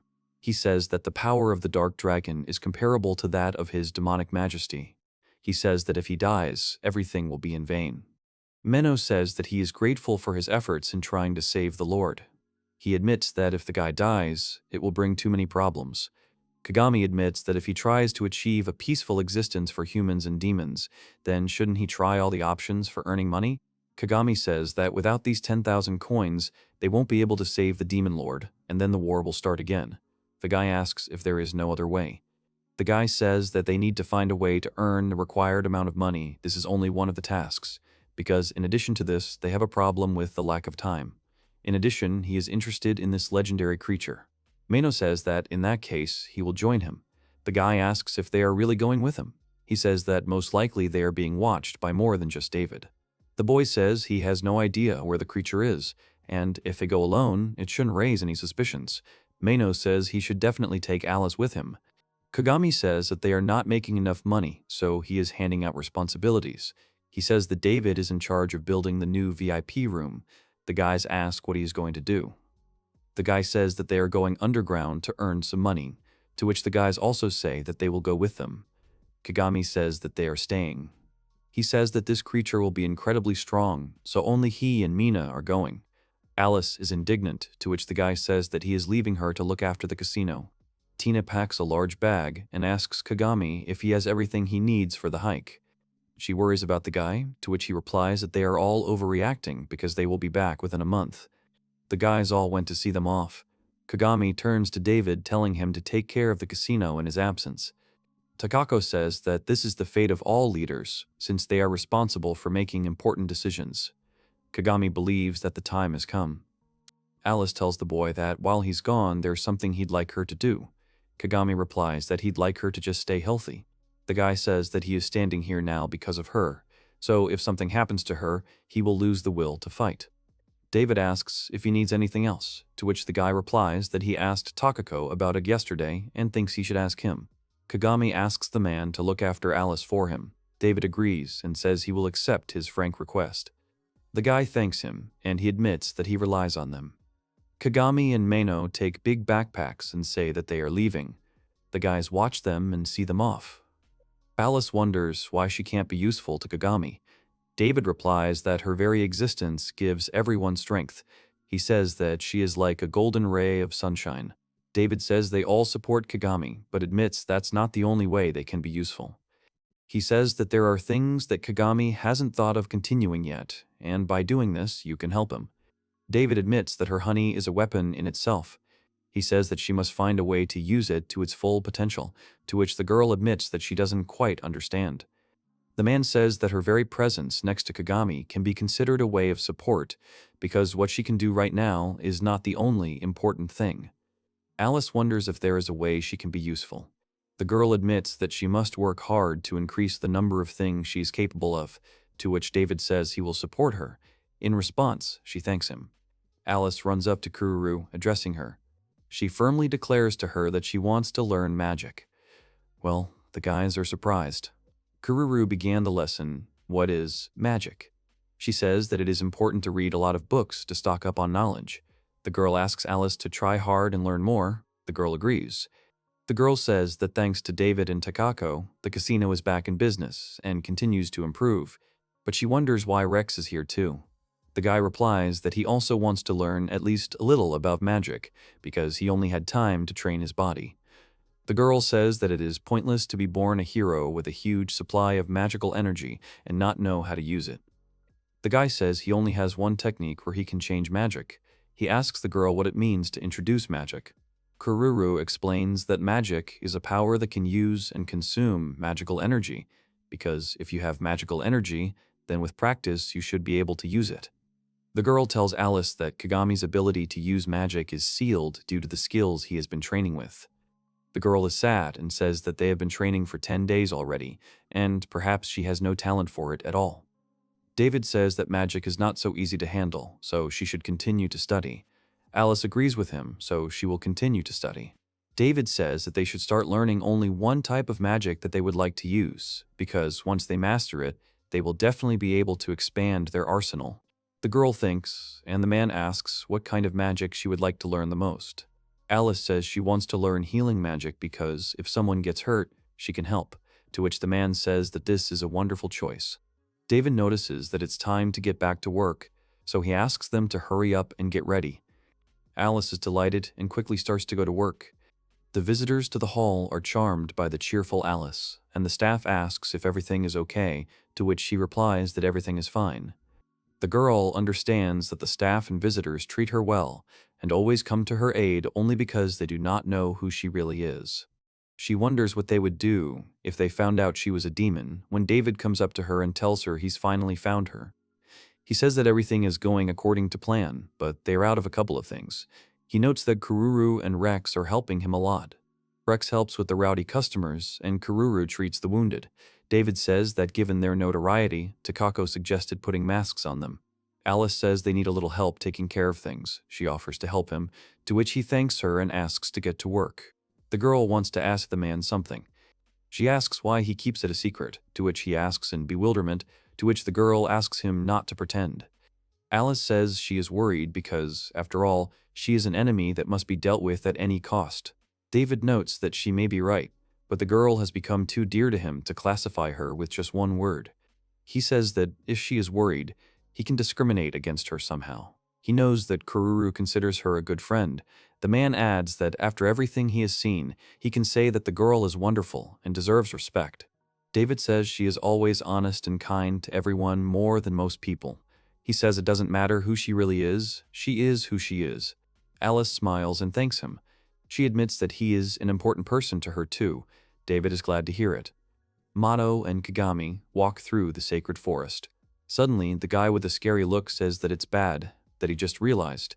Mino worries about Kagami, asking what happened. The boy screams and falls to the ground, declaring that this journey is terribly boring. Kagami states that traveling with him is very boring. The guy replies that it bothers him too. Kagami says that their conversations are limited to the necessary minimum. The guy lists 4 words Mino has said in the last few days. He says there must be something they can talk about. Kagami notes that Alice is much more cheerful. He says that unlike her, he is disappointed in Mino, to which the guy apologizes. The guy says that he should have expected this from him, because what is more important is that they are already close to the area marked on the map. Mino says that he should actually be somewhere in this forest, based on the records in the books in the Demon Lord's library. Kagami wonders if the entrance could be very small. The guy replies that it can't be. The man says that in the Holy Forest, even in the hidden areas, only terribly weak monsters live. Kagami says that he has been here before and has not found an awesome-looking dungeon here. Mino says that the mark on the map cannot point to the wrong place. The guy suggests returning to the city before sunset. The guys are looking for the entrance and can't find it. The guy asks what? Maybe that's enough for today. Kagami says that today is a no-no because they spent too much time and they should go back. The guy says that if they leave now, they will reach the city late at night, so they should stay overnight. Kagami suggests taking turns on duty because the guy is too tired. Kagami asks the boy to quickly come up with more interesting topics for conversation. He asks if his place is hidden somewhere in this forest, to which he replies that he is sure of it. Mino says that he read the book in the past and came to His Majesty to confirm the truth of what was written in it. The Lord said that he knew that a powerful being lived there. Kagami asks what exactly he felt there. The guy says that Esteller also acknowledged the presence of some kind of presence. He says that in the center of the forest there is also an ordinary-looking entrance. Kagami suggests that there is no entrance at all. Since the Dark Dragon is a legendary creature, why do people not know anything about it, since the texts do not say how the dungeon was originally opened? The guy claims that the information in the book is too fragmentary, so there is no mention of any entrance, and because of this, only the forest is mentioned there. Mino asks if there is no entrance. How did they know the location of the dragon? The boy replies that the demon lord and Esteller told them that it was somewhere here. The guy reasons that this is a place that can only be entered under certain conditions. Mino says that if the entrance is not visible, does that mean that the dungeon itself is hidden underground? Then Kagami decides to start digging. The guy asks if he really wants to dig right here, since this is the very center of the sacred forest. Kagami suggests trying to dig with his own hands. Suddenly, the guy starts digging the ground at high speed. Mino says that doing something like that with his bare hands might be too much of a challenge for him. After a few minutes, he thinks he should have just used magic and blown everything up. Suddenly, the boy calls Kagami, saying that he should take a look at it. They see the land recovering. Mino says it feels like something is telling them they can't go any further. The boy says he's never heard anything like it. Kagami reasons that it doesn't make sense, but sometimes he can't see the way. He realizes that she's killing all motivation. Mino wonders if this will be the case wherever they dig. Kagami says that this shouldn't be the case, since he was able to dig much bigger holes to destroy monsters in the past. Mino says that this anomaly is limited to this area. The boys understand that there is something here. Mino says that since they can't get to him, it's useless, because it's probably a primitive measure against unwanted guests. The boys understand that means there must be another way. Then, Kagami starts digging harder and faster. Mino at first says it's useless, when suddenly he notices something. The boy realized that the restoration was failing. Kagami says that it will never end, to which Mino replies that if he continues, little by little they will be able to get there. Kagami says he wants to try something reckless. Mino asks what he's going to do. The guy says that if things go badly, he'll rely on him. The boy yells at Mino to stay closer, when suddenly he uses limit break and explodes the ground. The guy holds on to Kagami and says that he is too extreme. Kagami agrees with him but asks that it is very suspicious. Suddenly, the ground ends and they fall down. The boys fell to the ground and looked around and looked around. Kagami says that the hole they fell through has closed. Mino says that the dungeon was in a sacred forest, which means that the dark dragon is lurking somewhere nearby. The guy realizes that they won't be able to get out the same way, so they'll have to find another entrance. Kagami is indignant about who would have thought that there would be a dungeon here. Suddenly, Kagami falls to the ground, saying that he needs to rest. Alice starts to get the hang of healing magic, and David says she's doing a good job. In just 5 days, she learned to use 3 types of magic. Kururu says that she will definitely become a powerful magician. Alice says that she was able to learn so quickly only thanks to Tina, and admits that she is grateful to her. Tina says that if Alice wants to know more, she should tell her. Kururu says that their training has been delayed due to Kagami's absence, and it would be useful for her to learn magic with her. Alice says that this will finally make her useful to others. Rex tries to combine magic with his techniques and dreams. Alice asks where he is today. David says he needs to take care of some business. Tina says Rex is upset and suggests they work on healing people. David offers to help, even though he can't use discipline magic. The boys came to the park to get some food. David says that since he's in charge of this place, they can order whatever they want. The girls hesitated, saying that eating before bed was bad for them. David asked them to take care of their health, and the girls said they would order a salad. David says it will be very lonely when everyone goes their separate ways. Alice asks where he is going. The man says that he will soon have to return to the king. He asks the girls not to be sad, because if they wish, they will definitely meet. Kururu says that it will be sad when David leaves. The man agrees, because spending time with them these days have become a blessing for him. Tina says David's work was impeccable, and she's worried about who's going to do it now. She's sure Kagami will have something to say about that. David turns to Alice and says that he will definitely visit them when he has free time. The girl agrees with him. Suddenly, Rex appears. He said he was looking for them everywhere. The guys ask what happened. The man grabs the girls and tells them that they need to run away from here right now. Suddenly, Palna appeared in front of them, insisting that they should take a break. The girls were surprised to see her. David asks why she came. The girl replies that if he feeds them false reports, they will not guess anything. The man tells him to tell him how suddenly a joyful Alice, seeing Polna, runs towards her. David screams at Alice to get away from her, when suddenly the woman rips off the bandage covering her horns. The bandage fell to pieces, and all the guests saw her horns. The girl was frightened by what happened, as the guests began to whisper and panic that there was a demon among the staff. Suddenly, soldiers enter the casino, ordering no one to move. The Duke turns to David, telling him how he will now get out of this situation dry. The man realizes that even the king's right hand has arrived here. He says that he could hardly believe the witch, but she was right, after all. The Duke says that Polna's report was true, as was the report of his lies. The man asks if he understands how serious his crime is. Kururu asks what's wrong. David replies that he was ordered to come here and observe their squad's activities, but that was a lie. He says that Polna came to the king and told him that Kururu and Rex had united with the demons, but the king did not believe her and so sent him to investigate. The Duke quotes that he received a report that said, "I have not met anyone who could be a demon." David asks why the Duke came here, since he did not believe his report. The man says he was considered for the role of observer and was the one who approved it. David asks why he came then.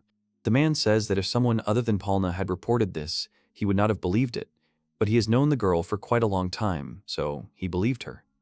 The Duke says he chose David to confirm her words, but discrepancies in the reports made him suspicious.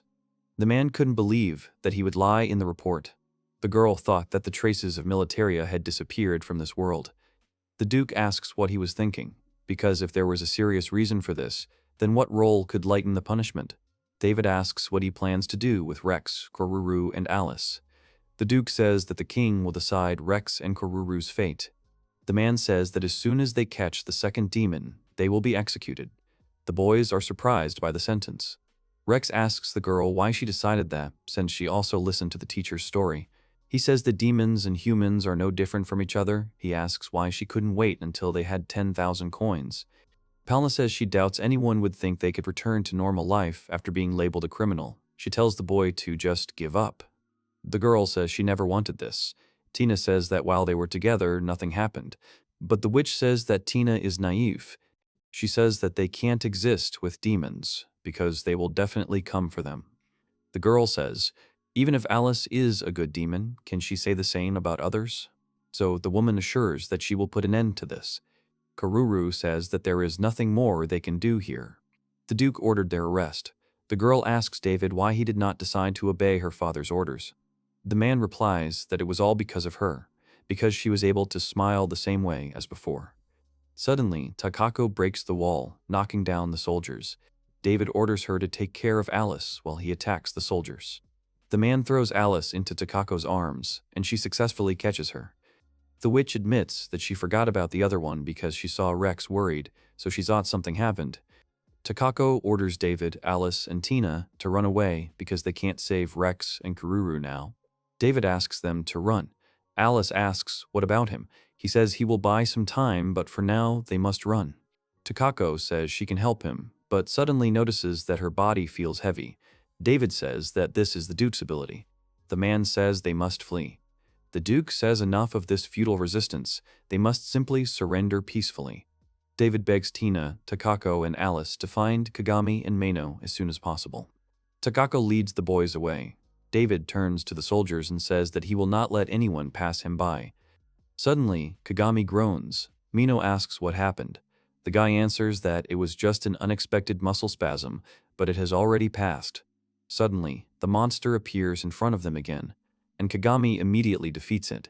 The guy asks for help, to which he replies that it is better to save his strength for the most urgent need, because if he fought, it would take a lot more time. He says that there are many monsters close to his level. The guy notes that they earned 284 gold coins by getting here. Kagami says that luckily, the monsters didn't want to attack while he was unconscious. The guy thinks that this is a very strange place, because they don't want to sleep or eat and don't realize how much time has passed. Mino says he wants to finish this quickly and go back. The boys are constantly going down the stairs and defeating monsters. Suddenly, there is another staircase ahead of them. The boys approach the ring and do not see the ladder. Mino suggests jumping, to which Kagami says that he does not even see the bottom. The boy decides to flip a coin, and Mino declares that they are going back. Kagami is outraged that they could have come this far and not met the dark dragon. The guy wants to go there, to which his friend says that it is dangerous, but Kagami does not listen to him and already throws his backpack there. He goes down there and tells Mino to wait for him here, but he replies that he cannot allow him to go there alone. The guys go down there, when suddenly they fall into a black liquid. Kagami dives under the water and says that it is quite safe to jump. Mino realized that this was a space that did not allow one to see what was below. The guy turns to Kagami and asks why he has that expression on his face. The boys see a big dragon. He tells them that they have tried hard to get to his lair. The dark dragon greets them because they tried hard to get into the lair. The boys were surprised to see him. The boys realized that the dark dragon was saying that since they could not pass through a path that they could not even see, then they must have reliable courage.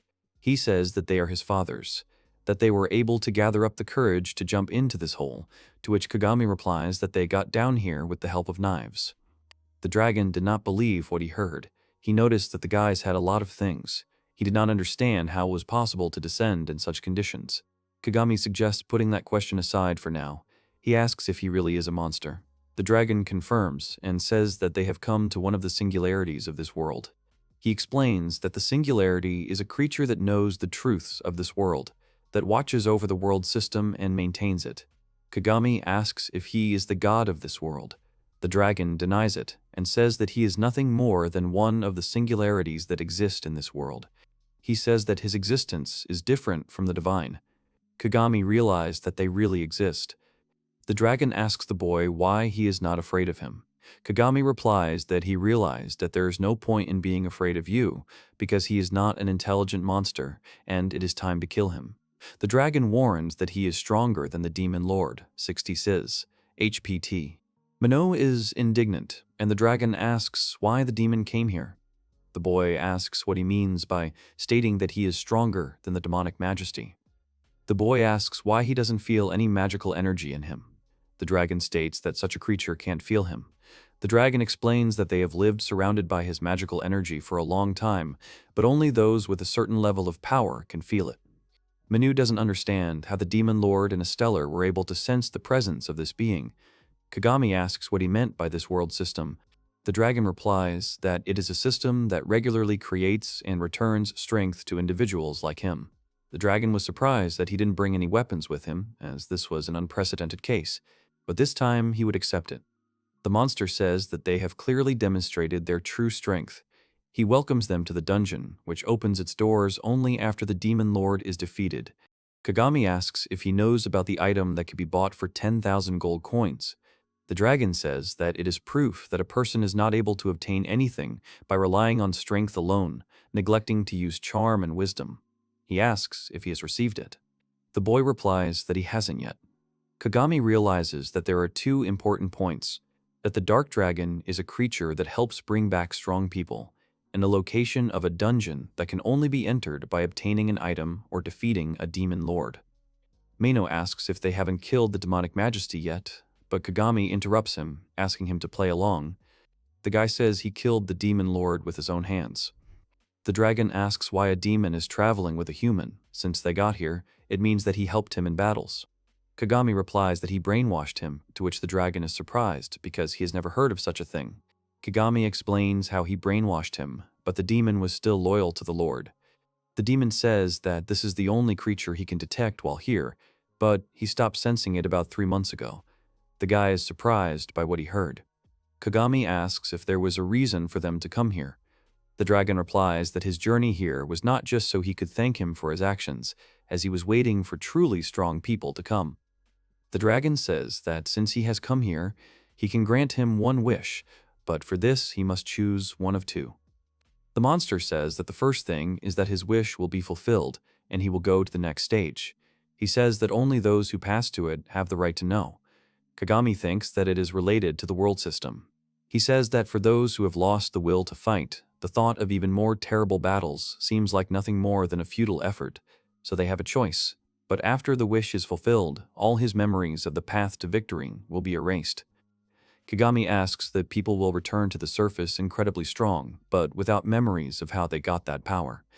The guy asks, why go that far then? The dragon replies that it's all to raise strong people. Kagami wonders how many people actually made it here. It's good that, even without memories, there is a possibility that they won't be able to return here. The dragon says that's how this world works.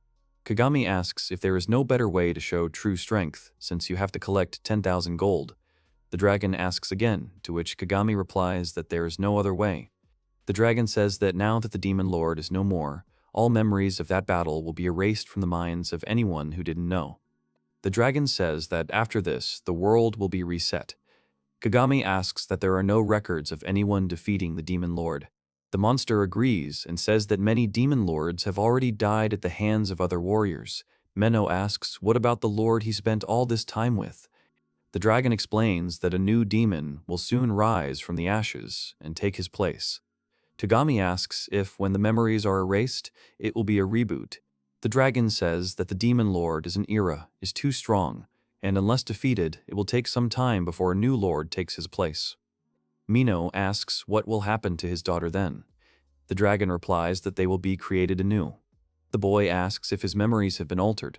The dragon replies that the demons will be remade according to his laws. Kagami asks the dragon if God really created this system. The boy asks about monsters, because of them and demons this world has never seen peace. The dragon answers that they are created to raise strong people. Kagami asks why they are needed at all. The dragon says that if he wants to know, he must come to the next stage. Kagami realized that by killing monsters, he gets money, and the more monsters stronger than himself you defeat, the stronger you become. The guy thinks that the previous ruler was killed 30 years ago, and a stellar may have been rendered speechless by what happened. The dragon asks what he chose, as this is his last chance to retreat. Kagami states that he will not choose either option. He says he refuses to let the demons be erased. The dragon is surprised. Kagami says that demons are the same as us because he met those who tried to work with people right on our path, and he met a demon who trained him. He admits that he has even met a demon who is more honest and caring than most people. The dragon asks what he is trying to say. Kagami replies that he will burn this system to the ground. The dragon asks what I'm going to do. The guy replies that if he defeats him, this reboot will never happen. The guy flies up to the dragon, striking it in the face. The dragon is surprised by his speed and power. He reasons that, compared to those who came here before, he is much stronger. The dragon says he would be grateful if he agreed to go to the next stage. Kagami replies that this is problematic. The dragon replies that he must obey the rules laid down. The boy replies that once he has dealt with him, he will put an end to his rules. The dragon states that he has no chance of defeating him. Mino dissuades him from the duel. Suddenly, the dragon deals a strong blow to the guy. Mino is surprised by how much magical energy she has. The dragon replies that his power is practically limitless. The guy understands that they were naive, because he thought that with Kagami's level, they would be able to defeat him, but in the face of a creature created to carry out the will of God. The boy remembered that the level made no sense, when suddenly they noticed Kagami standing straight on his feet. The dragon was surprised how the boy could withstand his attack, because even he lost his fighting spirit until he passed out. The dragon admits that he is truly magnificent. Suddenly, Kagami strikes back, claiming that he did not lose consciousness. The guy says that, in fact, a little friend helped him survive this attack, to which the dragon replies that it is impossible to defend against such an attack. The guy says he hit the beam first and made it explode, then used his second hand to take care of the next one. He says it's just a matter of knowing how to take hits. Kagami confidently invites the dragon to continue, to which the monster asks if he is not afraid. The dragon says that it was only a fraction of his power, and yet he still wishes to fight him. The guy explains that he's actually afraid of a life full of regrets, to which the dragon replies that he's an interesting person. The dragon asks him to prove that his words are proof of his beliefs. He asks him to show if he has the strength to follow the path to his future. The dragon strikes him harder. Mino worries about his friend, because he won't be able to withstand such an attack. The boy asks Kagami to answer him. Suddenly, he appears next to him. Mino and the dragon wonder how he got there. The monster asks how he dodged since he attacked from all sides. The guy replies that didn't he notice that no matter where he was, he kept attacking the same spot. He realized that this type of spell is best used against enemies who are stuck in one place. So he used smoke to hide and escape from damage. The dragon says that he can detect the enemy's location by their magical energy, to which the boy replies that he doesn't have that much magical energy. The dragon says that it was an attack from all directions. He would have felt the blasts of those magical beams anyway. If even one had hit him, he would have been wiped off the face of the earth. Kagami admits that many of them did hit, but he avoided them thanks to his hand. The dragon asks what it is. Kagami tells him to attack him with the same attack. The dragon strikes, but the blow ricochets back to him.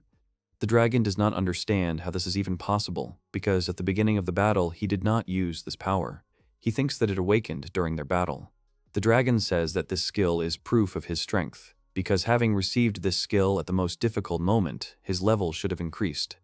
Kagami replies that his level hasn't increased, but the dragon convinces him that he's wrong, as his level should have increased. The guy shows that he is level 999, which surprises the dragon.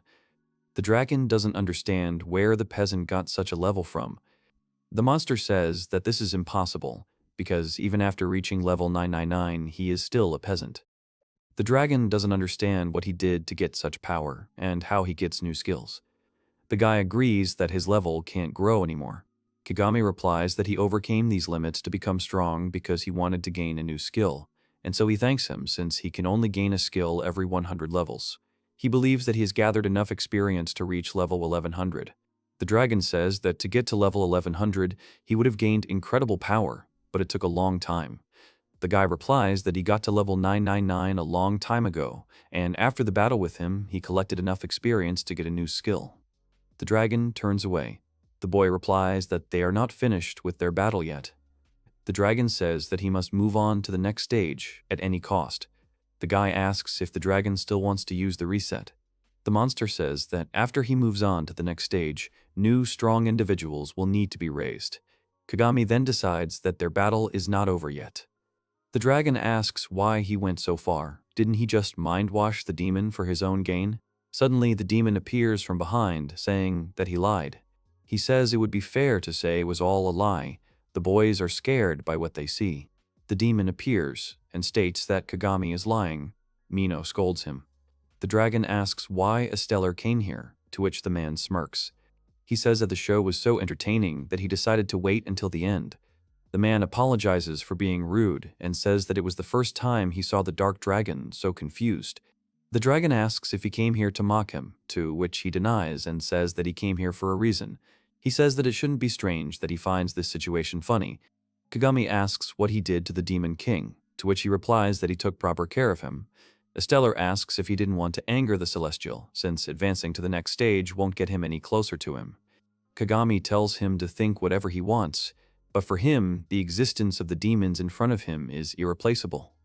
The man asks if he will continue to care for them, even though he knows their role in the world system.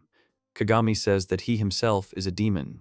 Mino says that he, a loyal servant of the demonic majesty, will dedicate his pathetic life to protect Kagami. The boy says that then in the future he will leave the casino to him. The dragon asks how he met them, and what he means when he said he was looking after the demon lord, and what is with the statement that Kagami is lying. Stellar states that this man has never defeated a demon lord. The dragon is surprised, asking what he means. The man says that since no one came by, he thought now would be the time. Stellar reveals that 3 months ago, he ordered Messiah to take action. He admits that he intended to instill fear in the people. He says that this man defeated him. The dragon is surprised that a peasant could defeat the Messiah. The man says that he is a real hidden treasure. Stellar says that he is very strange, even with such power, because instead of defeating the demon lord, he tried to save him, so he decided to change the rules. Kagami asks if he became Gamma to lure him here. The man replies that even if it took him more than a year, he would still have used the demon lord as planned. Kagami asks who he is. Stellar says that he is a being similar to a dark dragon. He exists to maintain world order, but he does not have the same power as a dark dragon, and with each reboot, he is reborn as a consort for a demon lord, whose purpose of existence is to maintain the world of demons. He says that, in the end, wouldn't it be bad if nothing changed as it was in the past? The dragon asks if he really collected 10,000 gold in such a short period of time, to which the man replies that it is not so, since Kagami got here by digging a hole. The dragon does not believe what he heard and asks to repeat. Esteller admits that he was also surprised, but the guy was able to dig faster than the earth was restored. The dragon says that even level 500 cannot overcome this test because it was created by God himself. The man says that he can even compete with a level 999 hero, albeit for a short time. The dragon states that even the Lord could not predict such a thing. He asks that he wants the man to not fulfill any of the conditions set by the Lord to advance to the next stage. The man says that isn't that enough to fulfill all the necessary conditions. The dragon says that even though this man is so strong, he can't cheat the rules that have been set. Esteller addresses the dragon, saying that hasn't he seen his true power? His power is enough, because until then, no one could bring them hope. The man says that he has luck on his side and loyal comrades who can turn everything around at the decisive moment, so much so that they even shake his faith. He asks if this man is not the one they have been looking for all this time. Kagami says he doesn't really want to move on to the next stage. He asks if they could return him to the surface. The man asks if going to the next stage will not help him achieve his goal. The boy states that if he were to go to the next stage, it would only last for a while, but if the demon lord is defeated, the process will start again. Therefore, he is convinced that there is no point in it. Esteller says that he won't be able to move forward, and so his goal will always remain out of reach. The guy replies that he wants to move on to the next stage, but since he can't stop the reset function under these conditions, he needs to prepare. He asks that they let him return to the surface until then. The man asks what he is going to do. The boy replies that when everything is ready, he will return for 10,000 gold. Kagami asks for the demon lord to be returned to him. The boy says that if he makes it in time, he can return to his wars. The man asks that he needs the power of the demon king, and therefore giving it away will be much more dangerous. The dragon laughs, saying why not let him? After all, when the time comes, he will also help bring back the demon king, so it is safe to give him away. Esteller agrees and returns the demon lord. Kagami thanks them for believing in them. The man replies that he actually expects a lot from him and will look forward to what he will show him. He tells him to take the demon lord and do whatever he wants. He brings them back to the surface, saying that Kagami is a person with the potential to become the savior of this world. A man lies and sleeps near a fire. Kagami sits next to him, waiting for something. Suddenly, the man wakes up and opens his eyes, groaning. The guy breaks out of his thoughts and asks in surprise if he is awake. The man wakes up and asks in confusion how long he slept. Kagami, looking at the man, replies that he slept for about half a day. The man touches his headband with his hand, not understanding where his magic is. The boy apologizes for not asking permission. He says he wrapped his horns to hide his magic.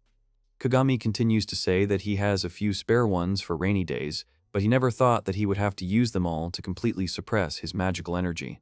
The man closes his eyes and says that he helped him again, to which the guy asks if this shouldn't be a touching reunion with your student. He says that the man could have acted happier.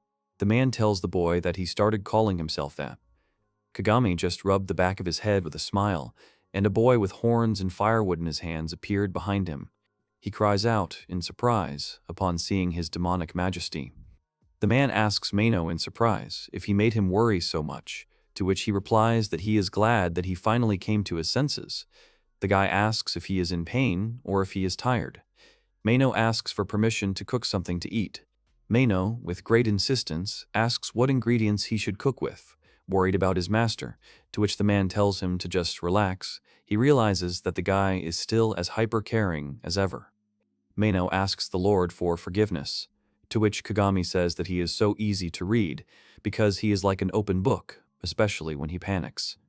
To which the guy replies that at their first meeting in Valmon, anyone would have been scared out of their minds if something had suddenly flown out of the sky. He continues to say, screaming, that he was shocked that none of his attacks worked on him. Kagami replies that from what he remembers, it was quite painful, even his clothes were burned.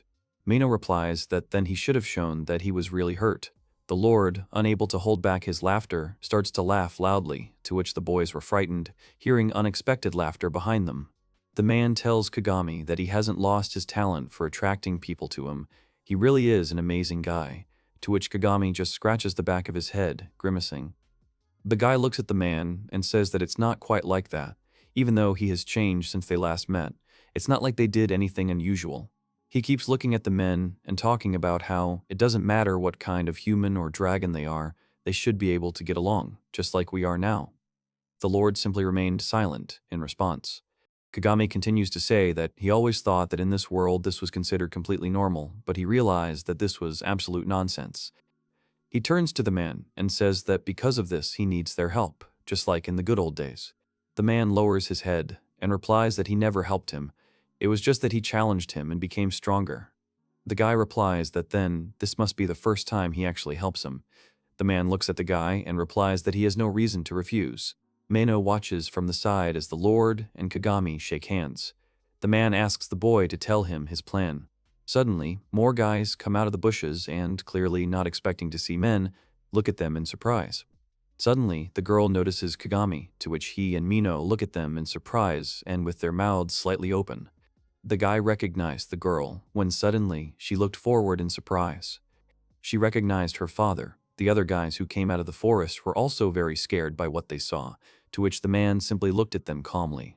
The Lord turns to the girl and says that they haven't seen each other for a long time. He asks if everything is okay with her, to which Alice presses her lips and hides her gaze. The girl runs to her father with all her might and with tears in her eyes, hugging him. The man strokes his daughter and says that she has really grown up in such a short time, to which Kagami looks at them with a warm gaze. The girl with fear on her face asks what is going on here. She asks why the Demon King, and before she can finish speaking, she asks what about collecting 10,000 gold. The guy replies that they would never take such a sum in such a short period of time, to which the girl replies that where did the Demon Lord come from then? She asks if this means that we don't need the money anymore. The guy looks the girl straight in the eye and says that they still need to collect money. He asks why they came here and what happened to the casino, to which the guys just look away. Suddenly, the man decides to tell and says that the royal army came to see them. He says that information was revealed in front of others that Alice is a demon. He continues to say that the people saw her horns, so they decided to run away. They hoped that by hiding in the holy forest, they could hide her aura. Mino asks in surprise how this could happen, to which the man replies that it wasn't him. David covered for them, even after he himself found out that Alice was a demon. The man goes on to say that the very fact that they were able to avoid this is all thanks to David. Mino realized what happened. Kagami asks the man how they knew all this. The man remained silent, saying nothing. When suddenly, he started telling that Palna did all this. Kagami rubbed his head and asked about Kururu and Rex. The man tells the boy that they were caught by the kingdom's forces. He admits that they only had enough strength to escape. The man assures the boy that given their status in society, he does not think they will be mistreated, but still, the man worries about them. Kagami asks that the two are most likely locked in the castle. The boy admits that saving them is not an option now after they found out that they are traveling with a demon. Suddenly, Kagami heads off in an unknown direction. The man calls out to him, asking where he is going. The guy stops and says that he is heading to the capital and asks if they didn't understand this. He offers them to go with him too, to which the guys looked at him in horror. The girl asks, when their conversation turned to this direction, she asks if he even understands that this time his opponent is not a monster. Even if he goes to the capital, they will still be considered only traitors who conspired with demons. Kagami, looking at the tablet, is surprised by something. He says he just noticed that a criminal icon has appeared in his status window. The girl, looking at her sign, also notices with horror that she has the same icon. The man asks the boy what he's going to do and how he plans to take care of things in the capital in the first place. He also asks if he understands that this time his opponent is not a monster. To which Kagami only says with a smile on his face that his opponents in Samaria were monsters, and this time they were the kingdom. The guy confidently says that he will continue to act to achieve his goals, to which the man clenches his fist and sadly says that it is true, but their opponent is still too dangerous this time. But before he can finish speaking, the guy interrupts him, telling him to be simpler, to which the man looks at the guy in surprise. Kagami turns around, looking at the man, and asking if he doesn't want to save Kururu and Rex. The boys just looked at the boy in silence. Kagami replies that he understood everything. He tells that in the past he also thought so, but they can't just say that it's impossible and give up, because whether it's the kingdom or the foundations of the world itself, if they just continue to smile and endure, then nothing will change. The boy continues to say that it was all because he didn't understand anything. Kagami admits that he always thought it was impossible and always gave up, but he realized that, in the end, he was just running away. The guy raises his hand and says that this is why his personal credo is, if it's not 100% possible, then I won't run away from a fight. The guys agree with him, to which the guy understands this and shouts at them to go to the capital and save Karuru and Rex, to which the guys agree with the guy and head after him. The boys are walking along the road on the outskirts of the capital. Suddenly, they meet an old man who wishes them a good day. The boys, as if nothing had happened, greet him. Masha waves her hand. They were surprised that the old man with a big backpack did not notice anything, to which Kagami replies that he doubts that among everyone in their squad, anyone would suspect that this weak old man is actually the Demon King. The man responds that even if that were true, each of them still has a criminal mark on their status, but he doesn't think the news of it has spread that far. He asks Kagami about the next step.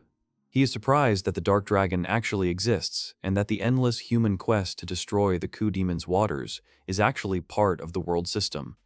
The man screams that his brain is ready to explode from such information, to which Kagami smiles and, looking at the girl, tells her not to be so gloomy. He strokes the girl with a smile on his face and says that he, a simple green guy, will somehow sort this out, to which the girl smiles at him in response. The Lord turns to the girl and says that he is glad that she met such a peasant. To which Alice agrees with the man. She says that she is also glad that she was able to meet Kagami. She is glad that after he found out who she is, he still protected her from danger. She says with a warm and joyful look that he is really very dear. The Lord turns to Kagami and tells him that he has truly grown into a fine young man, to which the boy replies that perhaps it is because he is a peasant. The two men smile at each other. The guy reasons that, from the outside, he is no different from a human. He could not even imagine that all this time he was fighting with him. And suddenly, the ruler hiccuped loudly from something. The girl was very scared from what she saw. Kagami, worried, asks if he is okay. The boy thinks that the healing magic does not work because of some curse. He replies that he could think of something if he had the right item on hand, to which the Lord replies with a serious look that he still has enough strength left to fight. To which the guy replies that he is not going to make him fight anyone, he just wants to talk, to which the man asks the guy again in surprise. He asks with a serious and cold look what he is going to make him do. Kagami replies that he would like him, as the Demon King, to propose a peace treaty, to which the man silently looked at him with a thoughtful look, and the guys behind him were very surprised by this information. The girl, not understanding, asks how he can suggest something so ridiculous. The guy replies that even if it seems ridiculous, he needs to try. He says that nothing will work if you don't try.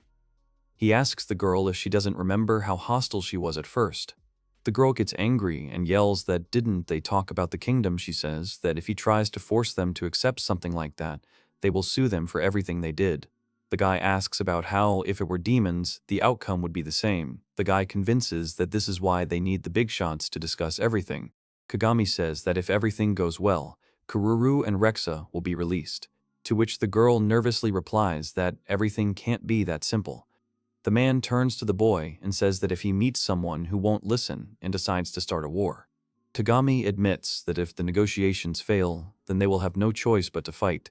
He does not want to drag the Demon King into the mess. The guy says that in that case, he will fight alone. The man, sighing, says that this is also a bad decision. He asks if he really thinks that force will solve everything, to which the boy replies that even if they can't convince them to make peace, he still wants the kingdom to know that this is the will of the Demon King. Kagami admits that this is reckless, but in order to convey this message, he must meet the king, no matter what it takes.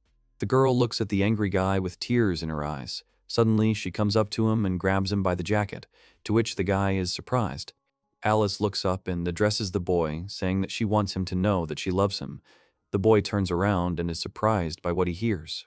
Suddenly, David appears out of nowhere, looking worn out, saying that, unfortunately, the likelihood of them agreeing to such a truce is incredibly low. The boys are surprised, clearly not expecting to see this man. The boys run up to David, though he needs help, and heal him. Kagami is surprised by what he heard. He asks Alice if she can really use healing magic. The girl turns around and agrees, saying that she wanted to be able to help him. David laughs and says that the girl has put all of herself into her studies. He turns to the boy, saying that from what he can see, he has done a good job too. Kagami replies that it is immediately obvious. The man asks David what he's doing here, and then asks what happened after they escaped. The man replies that, unable to save either Mr. Rexa or Mrs. Kururu, he decided to run away. The man continues to say that he would not want to be found when he is not even able to move normally, to which the guys reply that everything is fine and the main thing is that he is safe. David says that it's most likely because he's useless to them now. He says that the original mission was to expose Lady Alice and bring Lord Rexa and Lady Kururu back to the castle. Kagami asks about why he thinks the chances of them agreeing to a truce are so low. David replies that it is all because of the king. He is obsessed with destroying demons, as if it is the very reason for his existence. The king is ready to give everything for the sake of destroying demons and their lord. Kagami that such hostility will definitely be fuel for a single purpose, since he is a representative of humanity after all. David replies that it is unnatural, since he is downright possessed by the demons and their lord. The guy asks him why he is so sure, but before he can finish speaking, David interrupts him, saying that it is because of Mrs. Kururu. Kagami abruptly closes his mouth and looks at the man in surprise. The girl, not understanding, asks what he means, to which the guy ponders and says that Kururu is the king's daughter. Kagami says that as a sage she will have to fight a demon lord or something on the front lines. When they first met, she kept asking if Alice was a demon or not. The girl agrees and says that compared to how she was, Kururu has definitely become softer. David agrees with the guy. He says that the king even made his own daughter fight, and it was he who taught her to hate demons. The man gets up and says that an attempt to go to the capital and negotiate a truce will end in failure. David grabs the boy's hand and says that if it's for Lady Kururu, he'll do anything to save her. He continues to say that they have to hurry, or Lady Kururu will never smile again, to which the boy looks at the man in surprise. Kagami asks him again how she won't smile anymore, to which David tells the story that around the time he started serving her, she was a very cheerful child. She was always more worried about others. David claims that she, like Alice, was an awfully kind creature. The man says that he would do anything to protect that smile, but the king wanted to raise the girl to be a real sage. He wanted to make her strong enough to defeat the demon king. Even though the girl was not ready, she was already forced to fight monsters much stronger than her. He goes on to say that Lady Kururu was horrified by the very thought of taking someone's life. Even the weakest monster, and the fear of losing her own life held her in a cold grip, preventing her from moving. She cried for days because day after day she was a victim of this endless torture. She begged not to be forced to fight. But even so, the king refused to listen to her pleas. The man says that those days continued up to a certain point, until one day the girl could no longer smile. David says she began to say that this was her destiny and took part in all the battles she was forced to. The man claims that her spirit was broken, to which the man replies that this is not true because during their first meeting he never felt that her spirit was broken. The girl agrees with him, but she will not deny that she was going to complete their mission to kill the demon king. David, with a cold look and some sadness, says that it was all the king's influence. The man says that seeing the girl's broken spirit, the king thought that if she could not fit into society, it would reflect badly on the royal family, so he made sure that her heart could no longer feel pain. Kagami asks if Kururu really wanted to destroy the demon lord all along, to which David denies it, and says that she always had an aversion to fighting. The guy, not understanding, asks the man again, to which David replies that the king has the ability to brainwash. He reveals that when Lady Kururu's spirit was broken, he used this skill to restore it, and at that time, he planted in her the goal of destroying the demon lord. He says that not only with the girl, he did the same with countless strongest adventurers. The guys do not believe what they heard and ask again. David says that when he came to see the gentleman, he was very surprised to see that Mrs. Kururu could smile again. The man claims that he believed that it was all natural. David says that from what he was told, the fat girl was able to free herself from the king's shackles and was even able to choose her own path, and because of this, he volunteered as an observer and began to falsify reports. But David realized that Lady Kururu had begun to change because of the people around her. The man claims that even if he were to challenge the king, he still wanted to protect the place Kururu treasured so much. Kagami is surprised by this. David falls at the boy's feet and begs him that at this rate, Lady Kururu doesn't become just a weapon to fight demons. With horror on her face, she begs, because soon the girl will forget what it means to smile happily, like before. Alice also began to beg the guy, before it was too late. To which Kagami firmly replied that he had already made his decision. The guy sits down next to David and says that he doesn't need to beg him, he will save her anyway, because in the end, they are friends. The man looks at the guy with excitement. Kagami stands up and leaves, saying that he will never let the world system do what it wants, he needs to destroy it, otherwise this kind of thing will continue to happen. The guys look at the guy leaving in surprise, when suddenly he disappears and there is an empty space left behind. The man says that he is running away alone again, and the girl is angry at Kagami because he is rushing forward again at breakneck speed, to which Alice shouts after him that they will all follow him. The main characters have arrived at the capital of the kingdom of Hecasaldoria. They look around in amazement at the architecture before them. Vodi says he never thought he would ever end up in this place. The girl noticed that none of the townspeople were panicking. The man noted that everyone looked quite normal. The girl says excitedly that she hopes they won't be found out. The man replies that they both will be wonderful. The man says that no matter what, they need to find Kagami before he does something reckless. The boys wonder where they should start looking and worry that Kagami has managed to slip inside the castle. The girl asks if he could have done it, to which the man replies that everything is possible. Alice gets scared and worries about Kagami. The man says that if he had jumped from the ramparts, he would still have had to deal with the knights. They discuss how they could have hidden their presence with magic, but unfortunately, the boy cannot use magic. The girl wonders what he would have done then. The Lord says it might be a good idea to wait at the castle in case the peasant decides to go there. David agrees, adding that it is the most likely scenario. The man says that no matter what, they are running out of time the longer they influence Lady Kururu's will. The girls just look at them with a frustrated look. The man notes that, given the circumstances, they will have to find out something themselves. He raises his head, looking at the sky, and mentally remembers Kagami. The boys are at the back entrance of the castle. They look around and notice that everything is very peaceful. They don't believe that Kagami will actually come here.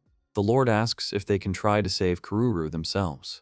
The man says he didn't expect to hear a demon lord offer to risk his life for a human. She replies that one of these people helped him too. The Lord says that since the peasant is not with them now, only they can save her, but he has no idea what will happen next. He admits that at best, they will all have to endure the hardships of being branded criminals. Vodi continues to say that the relationship between demons and humans will remain the same as it always was. The man reasons that if they go to save Kururu, then everything will only get worse. Suddenly, Alice lets out a loud yelp of surprise. Everyone notices Kagami heading towards the doors. The guys don't believe that the guy is going to head straight to the entrance of the castle where the guards are standing. The guards curse and ask what this guy is doing here and if he even knows where he is. They ask if he knows that this is the entrance to the castle of His Majesty, who rules Hecasaldoria.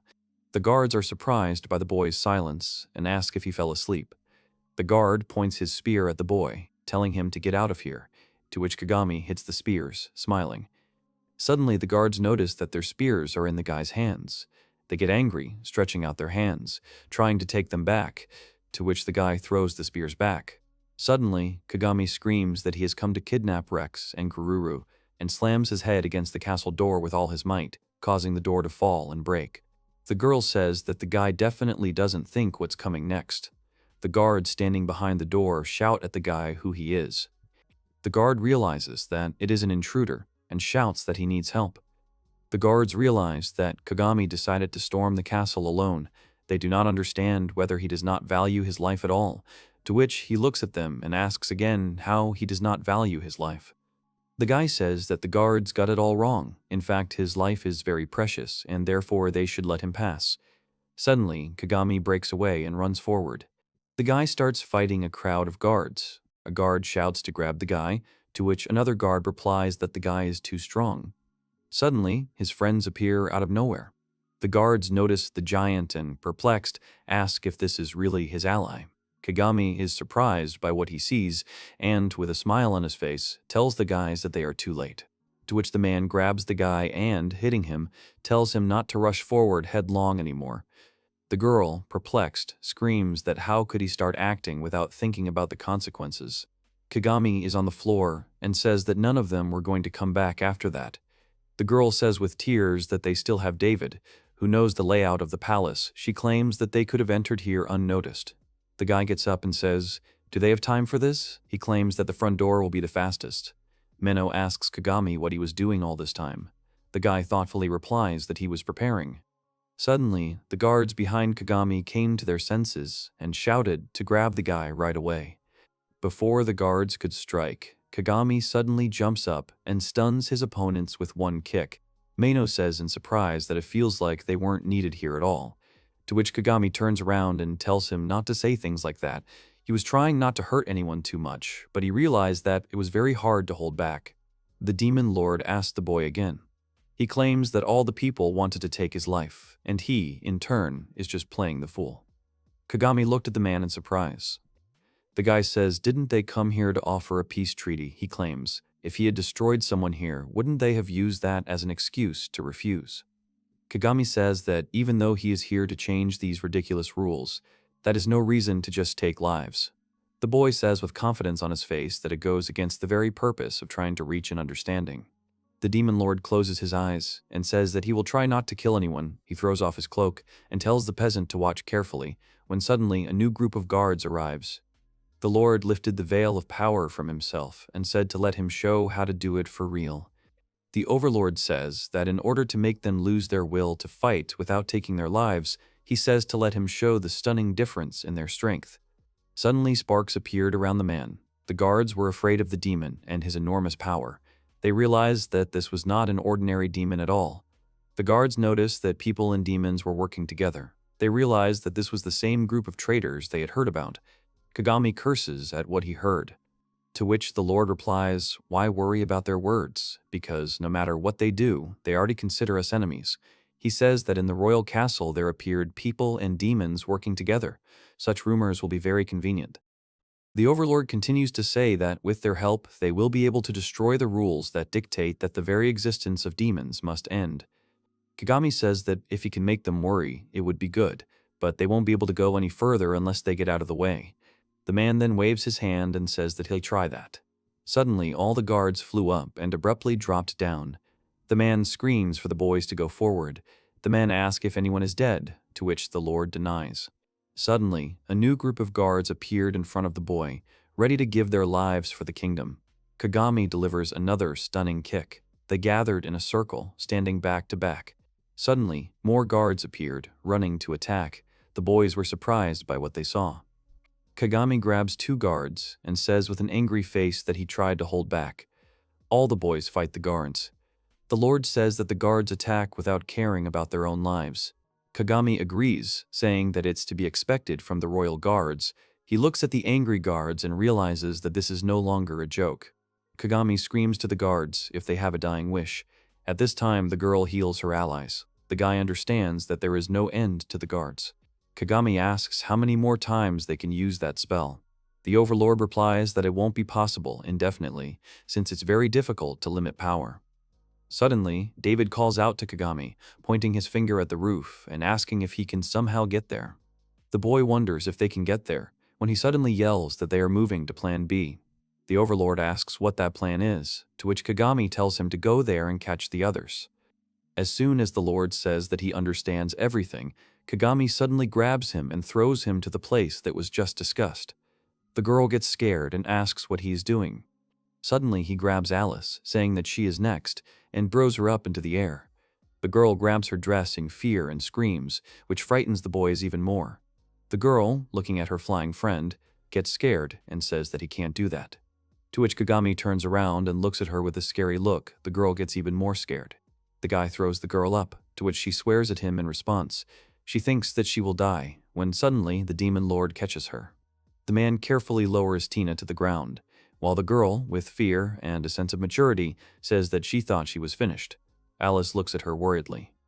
The girl asks her friend if she is okay, while the Lord catches Mino and David. Suddenly, he notices another one. They ask if he is the last one. The ally hits the wall, but the Lord still catches him. The man falls to the ground while the Overlord looks ahead. Suddenly, Kagami runs in, apologizing, saying that his hand slipped, to which the man nervously laughs, not believing, and asks if it was really an accident. Tina also wonders if it was really an accident, and Mino notes that perhaps it was payback for Kako when he threw him in Valmain straight into the sky. The boys run through the castle. Kagami asks David if he is sure this is the right way, to which the man nods and agrees. David says that if the king was able to brainwash Lady Karuru and Lord Rex, then instead of recklessly searching the entire castle, it would be best to go straight to the king's chambers. Suddenly they stop in front of a large arch leading into a long corridor. David says that the king's chambers are behind this door. Suddenly, the boys turn around in fear, hearing the clanking of armor and loud footsteps. David says that if it is a matter of chance, they have no idea when to retreat. The guards advance, and one of the guards, swinging his sword, shouts that as long as he breathes, they will not pass. A second before impact, Kako grabs one of the guards and throws him aside. He raises his fist and says he will hold them off. They can go ahead. David says he will help her too. Kagami, biting his lip, tells them not to let themselves be destroyed. Suddenly, David shouts at the guy. He says that if Mr. Militaria is waiting for them behind these doors, they should be wary of him. The guy turns around and asks who he is. David reveals that he helped Palna capture Lady Karuru and Lord Rex, and that he is a nobleman with great influence within these walls. The man continues to tell that Mr. Militaria has the ability to reduce the value of his opponent's characteristics, not affecting only magic, but he does not know the details, to which the guy only silently looks back. Kagami replies that he has enough reliable comrades who can look after him, including the Demon Lord. The boy says with confidence on his face that everything will be fine. Kagami shouts that they understand, and the boys head forward. David just looks at his comrades running behind him. The man begs the boys to take care of themselves and asks them to save Ms. Karuru and Mr. Rex while staying to fight the guards. The guys approach the door. Kagami decides to open the door. He touches it and pushes, opening it. The guy is surprised. He never expected to see Palna on the other side of the door. The girl from the hat says, "Isn't it a bit late for a party?" The girl claims that she is ready for such a meeting. The guys look at what is happening with surprise. Kagami, with an evil look, says that she said it as if she was waiting for them. The girl is surprised by the guy's intelligence. Looking at him, she says that he is partially right. Palna says she thinks His Majesty is interested in you, especially since they got here so quickly. Alice looks at her with a frightened look. The girl notices this and asks if she is not going to hide her horns anymore. The girl can't take it anymore and screams back that they are not going to hide their existence anymore. The woman in the hat was surprised by the girl's statements. Suddenly, the king turns to them and says that demons are working together with humans to get to the throne room. He admits that he has definitely seen this for the first time. The man asks with some excitement and hatred about the soldiers guarding the palace. He wonders if they killed them all. Kagami makes a hand sign and says that they didn't kill anyone. Suddenly, Mino notices Rex. The guys also notice him and start calling him by name, to which the guy stood with a cold gaze, not paying attention to them. Kagami got scared, realizing what was going on, and Mino said out loud that this is what David was talking about, brainwashing. The king tells them to relax. He claims that this is not brainwashing at all, but just a little hypnosis to make him docile and obedient. The king claims that he can only use his power on one person at a time. Kagami came to his senses and asked where Kururu was. With a cold and angry look, he said that she was in that tower. The man claims that she is currently undergoing a test to accept his baptism. The guy, puzzled, asks what he means. The king tells her that despite the talent she has been given, she lacks the willpower to use it properly. The man says that after brainwashing her once, he thought that everything would be fine with her, but he couldn't imagine that instead of moving towards her main goal of destroying the Demon King, she would start thinking about unnecessary things. The king says that as soon as he heard this from Palna, he could not believe his ears, because he understands that this is deplorable. Kagami gets angry and asks why this is necessary at all. He says that it shouldn't matter whether she stops thinking about killing the Demon King or not. The king glares back at him. The man states that in order to prevent her resolve from wavering a second time, he has decided to use his brainwashing even on the deepest parts of her mind. The boys are scared by what they hear. The king says that once his skill is activated, the other side cannot resist him, because without outside interference, the brainwashing will continue until it is completed, and for this reason, he locked the girl up. The man declares that nothing can interfere with the process. Suddenly, Kagami jumps up and heads towards the window, intending to get into the tower. But suddenly, something blocks his path, and he crashes into an invisible wall. The guy doesn't understand what happened and tries to repeat his actions again, but jumps back. Kagami lies on the floor, confused, and asks what happened. The king says there is no need to panic. He explains that this barrier will repel any attack. Mino realized that this is a special function to protect against external threats. The king claims that they can't break him. Alice immediately runs up to the boy, healing his wounds while he rages at what's happening. Mino touches the barrier and waves of magic come out from it. The Overlord says that thanks to this barrier they are now trapped. Alice can't believe it. Alice is very worried and says that they have to get out of here, because if they don't, Kururu will be in big trouble. Kagami goes to the barrier and calls the girl by name. He shouts that they came to save her, so she should wake up. The man tells him to give up because this barrier is soundproof, and therefore his voice will not reach her. The man turns to face the king. He tells the boy not to worry. The king asks him to talk. He claims that didn't he come here because he wanted to talk to him about something. Kagami and his allies were surprised by what they heard. They didn't understand how the king knew about everything. The boy asks again if he really wants to listen to them. The king says that he is ready to listen to his thoughts, and he can start talking. The boys look at what is happening in surprise. Kagami says that he wants to sign a truce treaty between humans and demons. The king only smiles slightly and looks at the boy coldly. Kagami asks if they can't stop fighting. He says that whether we can create monsters or not, that's the only difference between us, and to prove it, they all came here today. The man smiles slightly, clearly plotting something, and says that he has no doubt in your confidence that they can exist peacefully. The king claims that it is still impossible.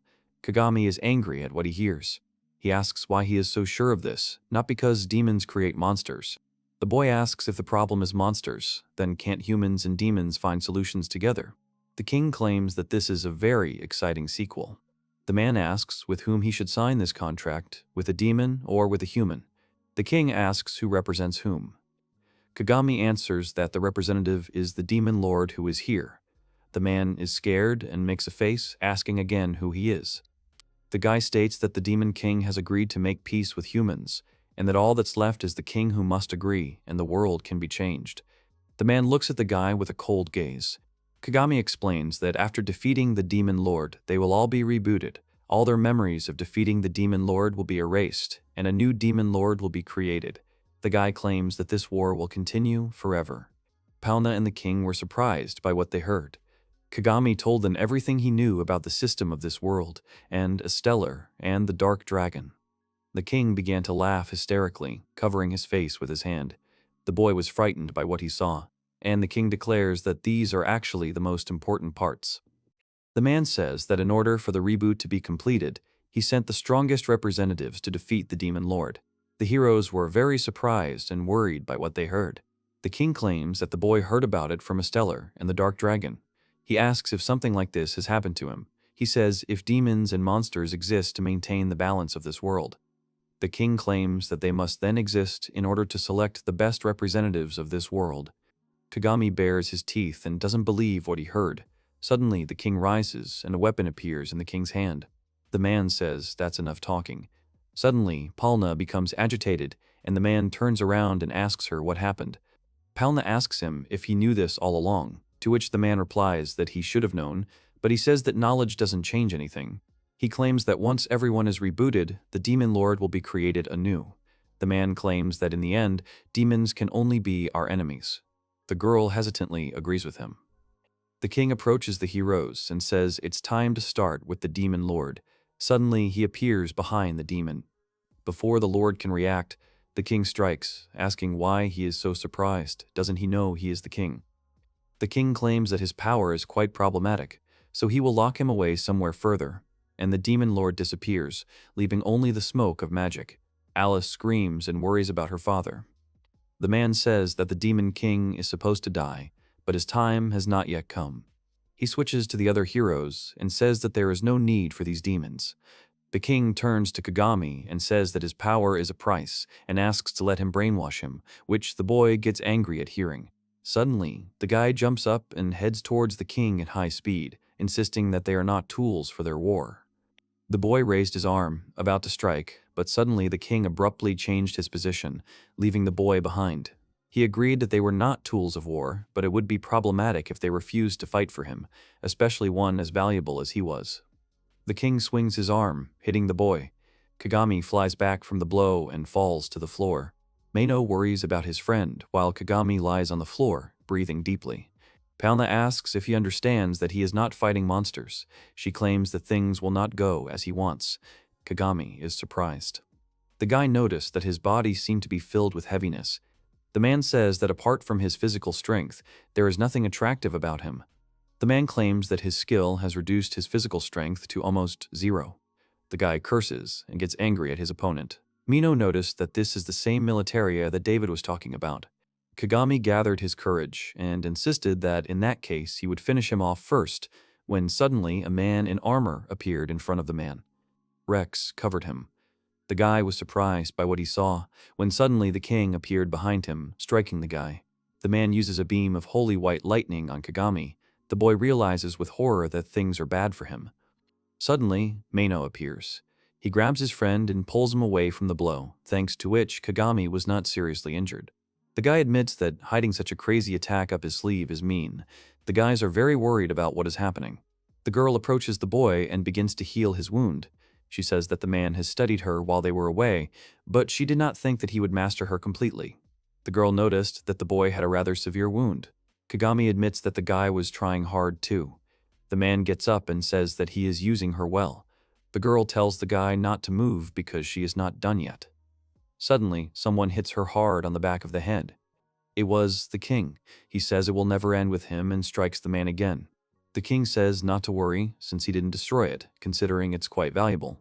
Kagami gets angry at what's happening and tells Mino to cover for him, to which he replies that he knows what he needs to do, but his body is so heavy. He claims that this power is simply abnormal. The king says that they will see how long he can resist. Kagami grimaced, clearly not liking what he heard.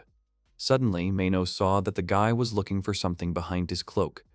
Kagami takes out the balls and says that he was right to come prepared. Mino asks what it is, to which the boy replies that he prepared it for emergencies. He couldn't just go empty-handed. The king, without waiting, approaches the guy, strikes him, and says that he really thought that this would turn everything in his favor. Kagami blocks the king's strike with balls, to which the king only became interested in the situation. He kicks the guy. Suddenly, Rex runs up, also about to strike. Suddenly, Kagami's ally appears, grabbing the man by the body, preventing him from striking the guy. But Palna, swinging her hand, uses her magic, striking the heroes. The boys withstood the blow. The king addresses them, saying, "That isn't it time to give up. If he just abandons that demon spawn, wouldn't he have a better chance of fighting them?" To which Kagami replies that he will never give up. The king claims that he understands everything. Suddenly, he approaches Alice, swinging his sword. Kagami is horrified by what he sees. The king tells him to let him finish it for him. Alice is paralyzed with fear and cannot move, but the boy gets scared and runs as fast as he can to protect the girl. Kagami covers Alice with his body, and the blow hits the guy. They fly off to the side several meters. The girl gets up and sees her friend lying unconscious next to her. She looks at him with horror and doesn't understand what to do now. She moves closer to Kagami and grabs his shoulder, calling his name in hopes that he will open his eyes. Alice, with tears in her eyes, begs her friend to wake up. She does not believe that he is dead. The man says that the boy is very stupid for protecting the demon. Mino gets angry at the king, to which the man replies that he did not intend to kill the boy. He did not think it would go so far as to shield the demon. The man sits back down on his throne. Mino asks what he is going to do now. He says he doubts he is going to let them go alive. He says that, in addition, there are those among them who feel incredible hatred towards them, the demons. The man asks Palna if there are any problems, to which the girl uses her magic, saying that there are no problems at all. She moves closer to Kagami and a crying Alice, who asks the boy to get up. The woman raises her hand, casting a spell, to which Mino shouts what she is going to do. She replies that she is going to destroy Alice, and then him. The king tells the girl to do whatever she wants. The man also swings his magic at Mino. Palna tells the girl to quickly move away from the body, to which Alice does not intend to move from the spot. She says that if she dies anyway, she won't take a step away from Kagami. Alice says that he fought for her, so she will stay by his side. To which the woman gets extremely angry from hearing this. The girl says that it is very brave of her. She insists that if she is not going to leave, then she has no choice. Palna swings his magic at the girl, and the boy looks at what is happening in horror. The girl is unharmed. The woman insists that, as expected, this child is actually a demon, and she looks at her, plotting something terrible. The woman asked how much strength the girl had. She swings her magic, striking again, to which the girl only covers Kagami with her body. The girl is sure that it is just a demon, and she is not capable of appreciating a person so much. Paula muses that it's only a matter of time before she starts begging for her life, to which Alice replies that isn't she going to destroy her, since she's still alive. The woman is angry and, not understanding, wonders why she would go so far, because she is sure that demons enjoy betraying people. She considers them terrible monsters. Paula gets even more angry and starts yelling at the girl to get up and move away from the body. She asks her to act like a demon, but the girl replies that it is useless and she will never leave him. Alice says that she will never leave because she loves Kagami. Suddenly, the woman gets scared and remembers one boy. Paula bites her lip and says that she is just a demon. She repeats again that the girl is just a destroyed demon and hits her with magic. The woman comes up to her from the front and speaks, asking how much longer she is going to endure. She sees a tired girl with tears in her eyes trying to heal her friend's wounds. The woman is surprised, tears welling up in her eyes from what she saw. She realized that all this time, even in this state, she was trying to heal and help Kagami. Paula realizes what she has done, sits down and knows that because the girl is just a demon, the girl admits that she was very stupid, watching as Alice continues to heal the boy with all her might. She remembers Kagami asking her to protect Alice. The girl raises her head, smiles, looking at the girl, and falls exhausted on the boy. The woman admits that she did not fulfill the guy's request. She repents and asks for forgiveness with tears in her eyes. The girl admits that she is very sorry. The king, addressing the man, says that to create a world where humans and demons coexist. He says that there was already such a man who tried to achieve such a noble goal, but Militaria took care of him without even disturbing his report. The man looks at the king and asks for forgiveness for his insolence.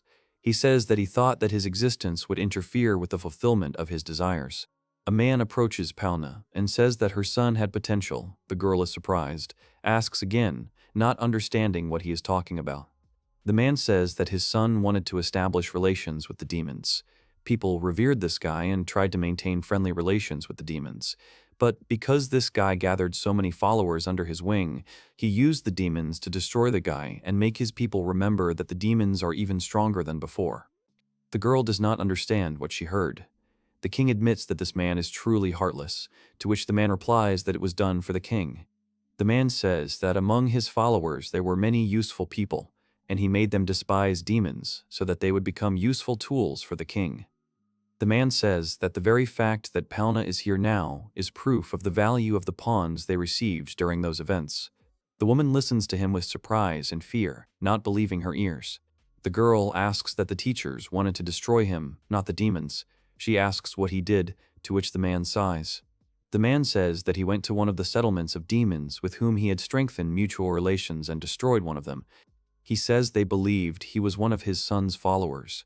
He bows his head and says it was just what had to be done.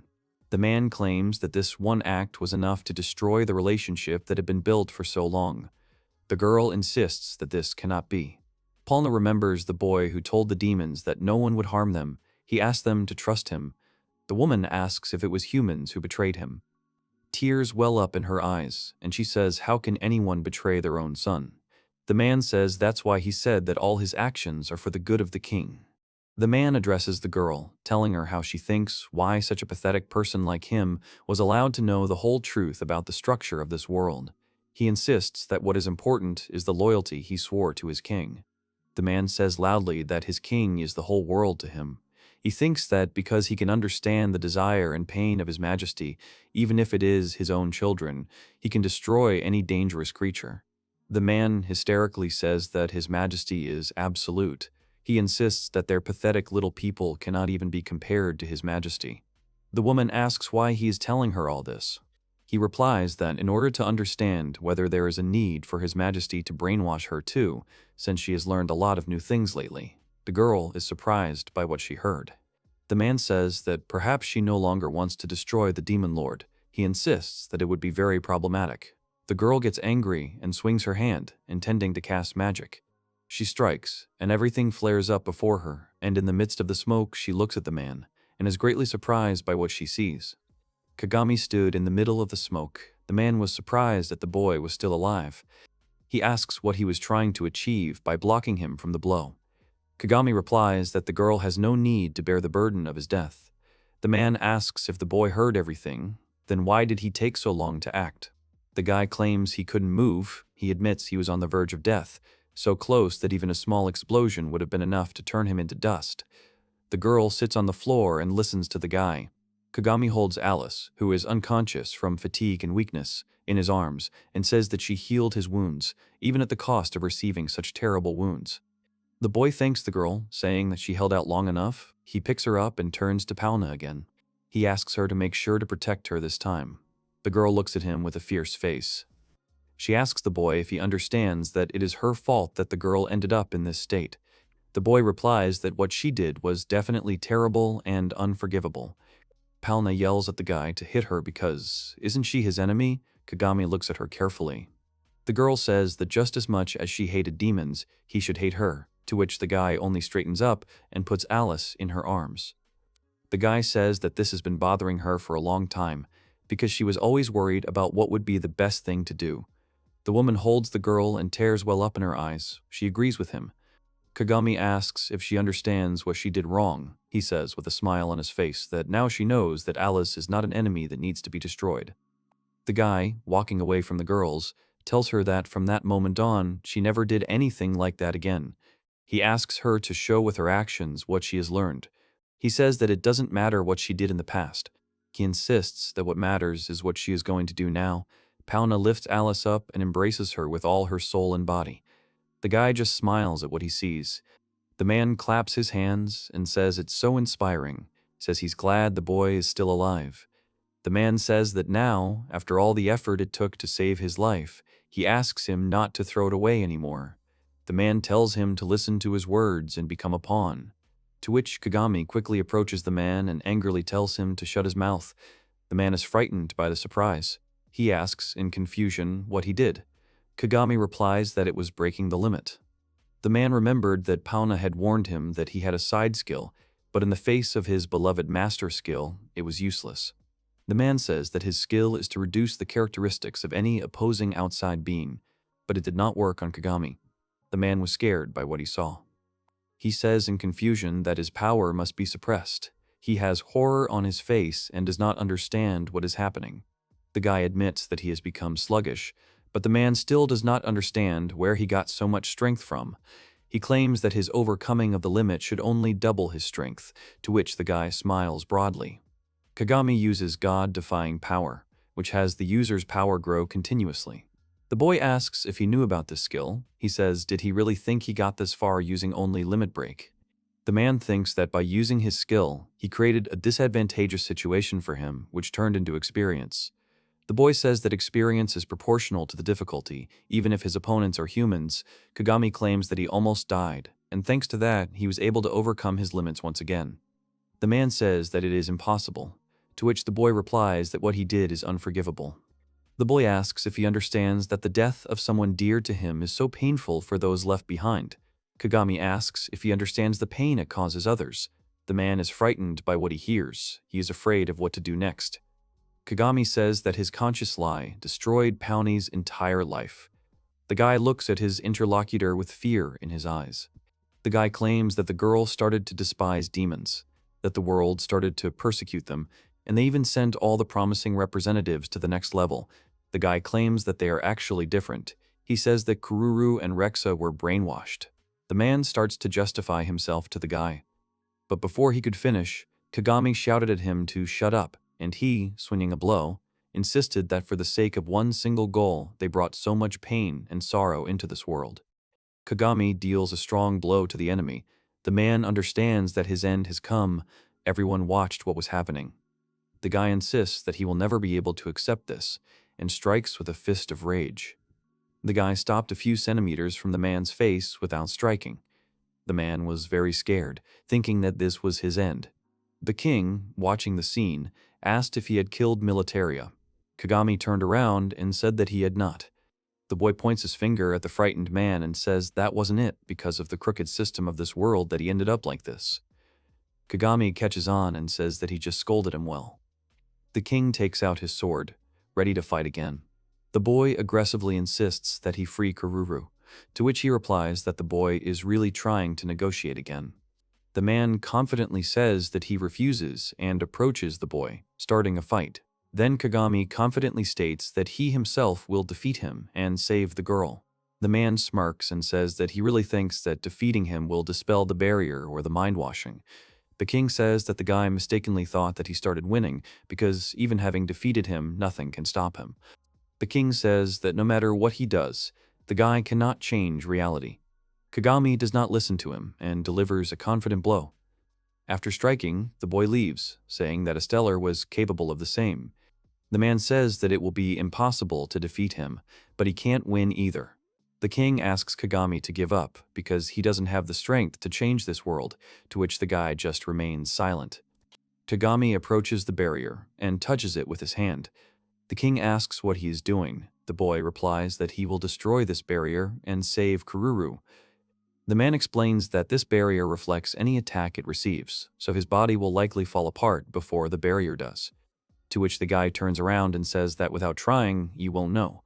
He says that it's like a truce agreement, because it's a way to cultivate strong personalities. The king replies that this is very funny, since he cannot defeat the world system.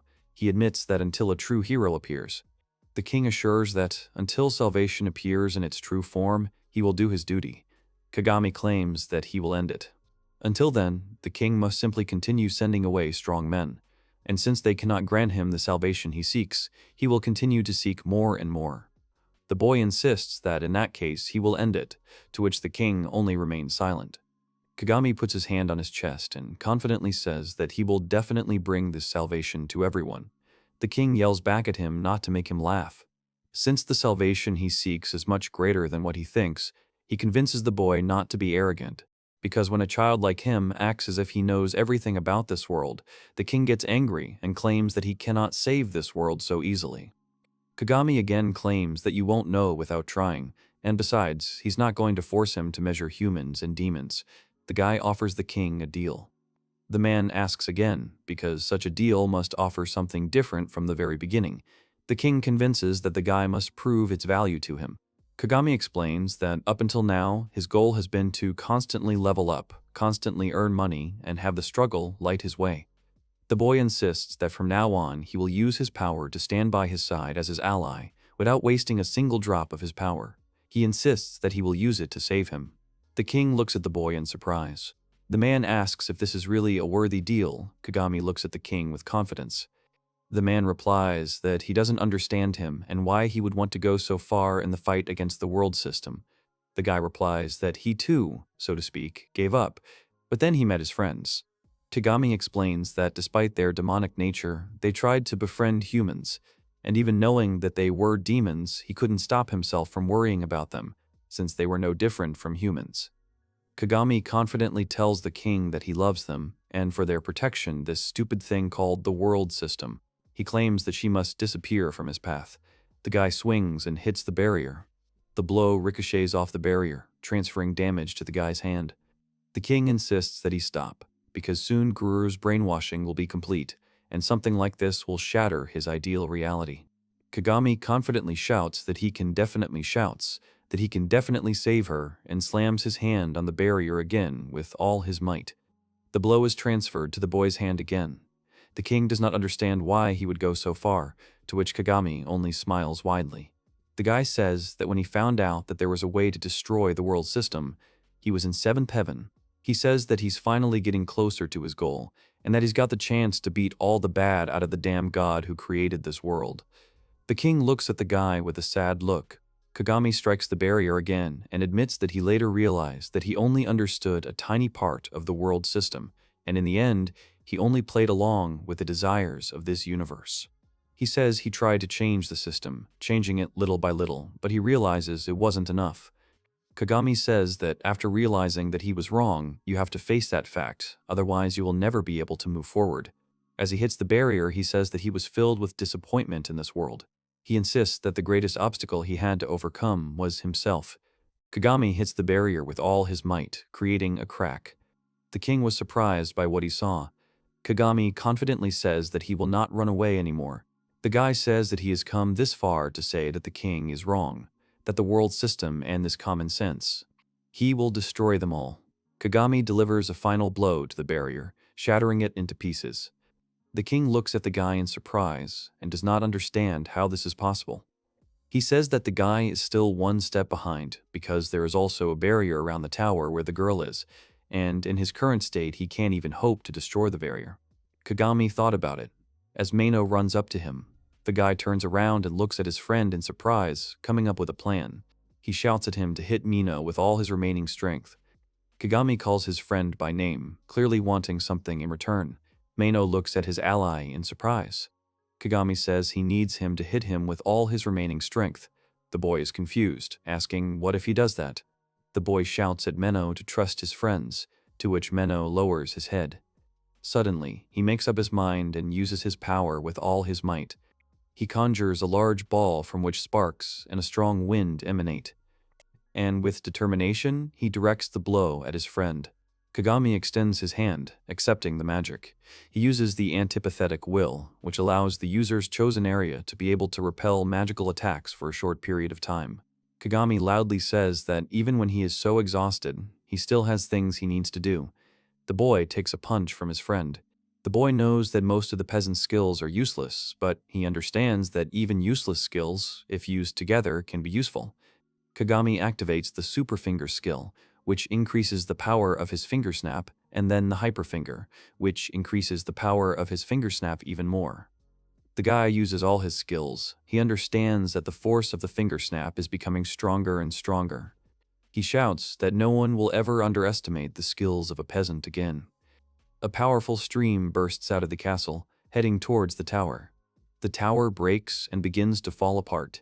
Kagami saw something in surprise.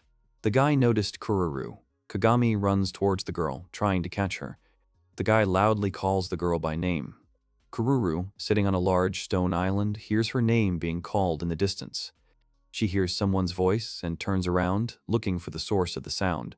Suddenly, Kagami appears, calling her name. He grabs her hand and they fall down together. The guy grabs her by the waist, not intending to let go. The girl, having seen her savior, recognizes her friend. The girl asks if she did well, to which the guy agrees that she did a great job. Kururu quietly says that she heard his voice. She tells with tears in her eyes that she heard him say, "I came to kidnap these two." The guy was surprised by what he heard. He excitedly asks why she cried, because he saved her, so she shouldn't be sad. To which the girl replies that these are tears of happiness. She does not understand why he did something so reckless. She asks excitedly what would happen if he died. Kagami replies with a wide smile on his face that didn't he say that he refuses to lose any of his dear friends. Kururu is surprised and embarrassed by the guy's words. Kagami, looking tired, admits that he has something to tell her. The tired-faced guy says that the effect of his limit breaking is over and he leaves the rest to her. The girl asks the guy again what he meant. Suddenly, Kagami loses consciousness and they fall down. The girl screams in surprise. Then Kururu grabs the guy, taking matters into his own hands. The king is amazed that such a thing is impossible to achieve. The stranger replies that, as it turns out, it is quite possible. The man notes that this peasant has stunned the king.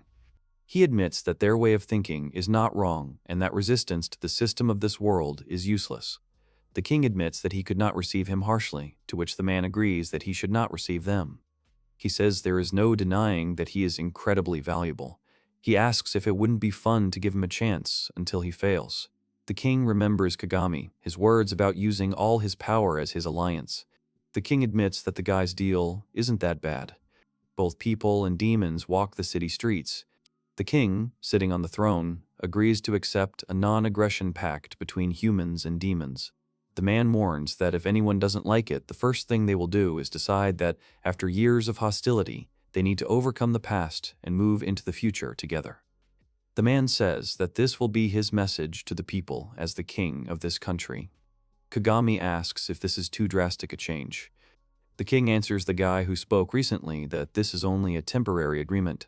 The man continues to say that his campaign against the world system has its advantages and it all depends on him. The guy smiles at the king's words. Kagami reflects that despite their differences of opinion on many issues, they decided to sign the agreement. When the truce was signed, they agreed to establish various rules. The humans and demons who had openly expressed their hatred are gradually beginning to make concessions, and now, after half a year, they have begun to accept each other. And the monsters that appear under the influence of demons are now dealt with jointly.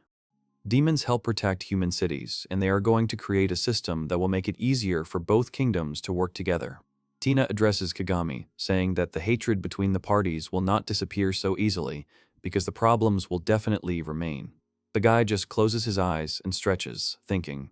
Kagami says that it is inevitable, but in order to preserve the future they want, they must just keep trying. He asks the girl if things haven't gotten much better. Tina looks at the boy thoughtfully. The guy claims that this is just an artificial world. The girl agrees with him and asks if he is ready. Kagami gets scared, thinking about something completely different at first, but the girl interrupts him, telling him to talk to the owner. The guy says that this is very rude. Kagami replies that they won't see each other for a long time, to which Tina replies that they still have a lot of work to do and that they should try not to forget about it. Kagami says to himself that it looks like they can manage without him. He reveals that when he signed the treaty, he promised the king 2 things. The first promise was that within a year he would finish collecting 10,000 gold and return to the dragon's lair. The boy reflects that since he had already been there, he could have gone there unnoticed. But while collecting the money, he noticed that the world had become much calmer, and he was glad to see that. The man wonders if the entire past year had been part of the king's plan too. He tells the girl that regarding the second promise, he will only be able to delay the transition to the next stage for 5 years, and this was an ultimatum so that it would continue. During this time, if King Estra does not provide the Dart Dragon with the help he needs, everything will be reset and the war will start anew. The girl says that everything happened earlier than expected. She asks if he managed to collect 10,000 gold coins. The guy looks at his interlocutor in surprise. Kagami says that thanks to everyone's help, and he explains that humans and demons are actually very similar, the casino has attracted many new guests. Since demons are physically stronger, they have brought back a lot of gold dropped by monsters, and since they didn't have many ways to spend it before, they now spend mountains of gold. After the VIP room was created, Kururu and Rex were allowed to reveal their identities, and many nobles began to visit them. Kagami admits that the king is generous. Suddenly, the boys look around, hearing a suspicious sound from behind. The demon lord entered the room. He asks the boy if it was true that he heard that Kagami was leaving today. The boys looked at their friend in surprise. The boy replies that he didn't think the lord would come to see him off. The man replies that Alice told him, but before he could finish speaking, his daughter called out to him. The boys were glad to see the bishop. Mino greets the man very excitedly. The boy says that the man has come all this way just to come here. The lord notes that the boy is still very lively. Suddenly, a girl comes up, wondering who has come to see them. Palna is surprised and admits that a rare guest has come to them, to which the man replies that for him it is most likely she who is a rare guest, to which the girl says that she has changed her mind. She admits that her misdeeds are not so easy to forgive. The girl confidently says that she is going to do everything in her power to earn forgiveness. The lord and Mino looked warmly at Palna standing before them. Suddenly, Kagami slams the table, standing up and getting ready to say something, to which Tina gets scared by the guy's abrupt actions. Kagami admits that Palna has turned into an amazing bunny girl. Tina notes that the girl has become quite accustomed to the casino, to which she replies that it is quite fun here. Tina says that they are quite good at dealing with minor skirmishes between humans and demons, with all the help they have. Together, it has become much easier for them. David and Takako enter the door and notice the demons' Q waters. David says that he is very glad that he found them now. He says that the letters are from happy visitors, most of them addressed to Alice, and some written to Kururu and Palna. Takako asks about his letters, to which David realizes that there were no letters addressed to him. Takako hugs the man and says that it is a great pity. Kagami remarks that isn't the demon lord wonderful since his daughter adores him so much. The man thinks about the guy's words. The bishop raises his head, proud of his daughter, and the children notice that he is very happy. Suddenly, Kururu and Rex run up to them, happy that they made it in time. Kagami turns around and notices them. The boys approach him and say that he should have told them that he was back. Rex tells the teacher that he is going to quit fencing and become a better bartender, to which the man replies if he is completely sure about that, to which Rex replies that he has no idea if he will need to pick up a sword again. The guy jumps up and down happily, declaring that he will become a bartender, Kagami looks at the guy in surprise. Kagami notes that the boys have changed a lot since they were stubborn the last time they met. The girl gets embarrassed and asks if he bought it. Kagami agrees, showing a small piece of paper. The guys were very surprised by what they saw. Kako grabs the guy's hand, saying that it is a mysterious item that is worth 10,000 gold coins, to which Tina points out that it is just an ordinary ticket. Kagami drives the guys away, saying that he can use it to get to the Dark Dragon. The girl asks if this is all because of that. The man gets scared and tells her not to talk about it. Kagami admits that he worked hard to collect those 10,000 gold coins. The guy admits that he feels sick just thinking about it. Kagami asks if he should just tear off a piece of the ticket. The man turns to the boys, telling them that he has to leave. They ask again if he is leaving already, to which Kagami replies that he will try to quickly sort everything out in order to return home as soon as possible. The Lord admits that, as expected, the guy is calm, to which Alice approaches her friend, asking him to return quickly. Kururu asks if he'll come back, to which the boy smiles and turns away from them. Kagami says goodbye to the guys with a big smile. He tears up the ticket and a white sign appears in front of him. The man presses it and a strong light appears around. A second later, the guy disappears. Alice notes that the guy has fulfilled his dream, but even after 3 years, Kagami still hasn't returned. The war has not yet come to an end, and there are those among them who doubt whether they are on the right path, but they have already passed the point of no return. Many lives have been sacrificed, all in order to save this world, to fulfill their promise, but the person they need has not yet appeared. Alice turns to her friends, asking if Kagami is back today. To which David replies that he is very sorry, but they will have to wait a little longer, but he is sure that he will be back soon. Tina notes that Kagami is the type of person who just comes back unexpectedly one day, and all they have to do is wait. Rex is sure that the boy will return soon, because he trusted them to look after this place. Kako notes that without Kagami, nothing goes as it should. Palna asks Alice that she asks them about the guy every day and that she worries about him and says that her constant mentions won't help. Alice admits that she is worried about everything and that she is also anxious without Kagami. Mino approaches the girl. He understands that she is worried, but reminds her that Kagami promised to return, so they should believe in him. Alice reluctantly agrees with him. Mino doesn't understand how Kagami's absence could create such a rift between them, admitting that he's never thought about it before. Rex takes his backpack. Everyone asks him what happened, to which the guy replies that he is leaving too. He admits that he doesn't want to work here for the rest of his life, to which Kururu also admits that he is returning to the castle because staying in this place is too painful. A few days later, Tina also warns that she is leaving. She insists that she still has to complete her pilgrimage. Tina says she must learn detoxification magic and wants to become a real priestess. David replies that Mrs. Kako hasn't been seen for a long time either. The man notes that she isn't even in her shop. Alice realizes that this is because Kagami is still missing. She asks herself with tears in her eyes why he hasn't returned yet. The girl confessed that she can't bear being separated from him, and she tries not to wait and not to think about him. The girl falls down and cries loudly, admitting that her dream has not yet come true. Mino reassures her that Kagami and the others will definitely return. Palna hugs the girl, reassuring her. 3 years later, Alice is already living an independent life. She gets up in the morning, has breakfast, and says hello to the boys in the neighborhood. The girl says that she has already grown up, and that people and demons now work together. Palna turns to Minako. She says that this is the main attraction of the Valmont tour, and that it was here that the legendary holy sword once slumbered, but suddenly people notice that it is missing. The girl goes on to say that a peasant sold it to a street vendor without ever using it. The man asks about the battered pedestal. The woman replies that this, too, was the work of that famous peasant. Palna suggests taking a 30-minute break. She says that if anyone wants to look into the cave, they should ask their guide.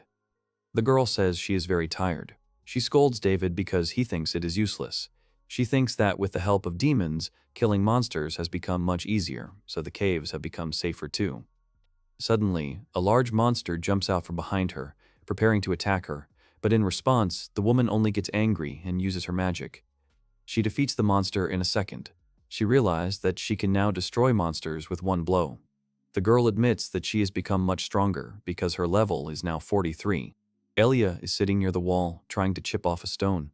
Suddenly, a shard falls, and she proudly declares that she was able to do it. To which Polna, with an angry look, asks what fell off. The girl is frightened when she sees the woman, because she did not expect to see her. Polna admits that she expected to see her today. She asks what she was thinking about. Alice admits she snuck out during her break. She says it's a great job too. The girl asks Polna what she is doing here, to which the woman replies that she is temporarily in charge of the tour today. Polna says that no matter how much safer it has become, it is still a dangerous place. The woman asks her what she would do if someone attacked her, to which the girl replies that she shouldn't worry because she is a demon after all. Alice picks up the scrap of paper, saying that she is also quite good at fighting as her level reaches 118. Polna admits that the age of demons is reflected in their level, but it simply horrifies her how much the girl's level has increased. While the woman was training like crazy, she confesses that the girl was once sweet and obedient, to which Alice replies that the woman worries too much. Alice states that she is a full-fledged adult, to which the woman replies that she is just a 16-year-old girl, to which Alice gets angry, but the woman continues to say that she will never stop making everyone worry about her. She says that if she's going to sneak out, she should at least warn someone. Alice apologizes to Polna. The woman asks if she is going to show what she picked up. The girl picks up her stone, showing it.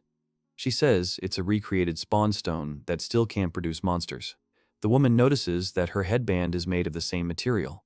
The girl notes that when wearing something made of this material, demons lose their magical powers. She needs to get as much of it as possible to prevent the monsters from appearing, to which the woman replies that it would be easier to buy it. The girl replies that this material is very expensive and she cannot just buy it. Alice says that with his help she can make demon horn ornaments that everyone would want to wear.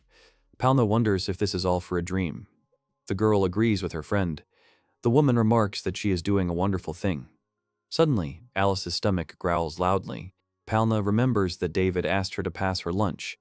The girl is happy to hear about the food. Alice asks if she is going to eat too, to which the woman replies that she will eat when she is hungry, to which the girl hands her a fork with food. Polna says she is not hungry. The girl replies that she has realized that this lunch belongs to her. The women note that the girl has become much more perceptive. Polna accepts Alice's food, to which the girl says that she will eat the rest herself. The woman is surprised by the girl's reaction. Alice asks if everything is okay with the others. The woman replies that they are fine, they are also training and not giving up. The girl asks about Rex, to which Polna replies that he is busy with something crazy. She remembers that when he left, he had a very stern look. The women notice that the girl has become sad. She says to cheer herself up, because in the end everything is fine, and she is sure that he will return soon. The girl smiles and agrees with her, to which the woman says that the break is over and she should help her with the excursion on the way back. The girl happily agrees. Polna orders the people to stay together until they return.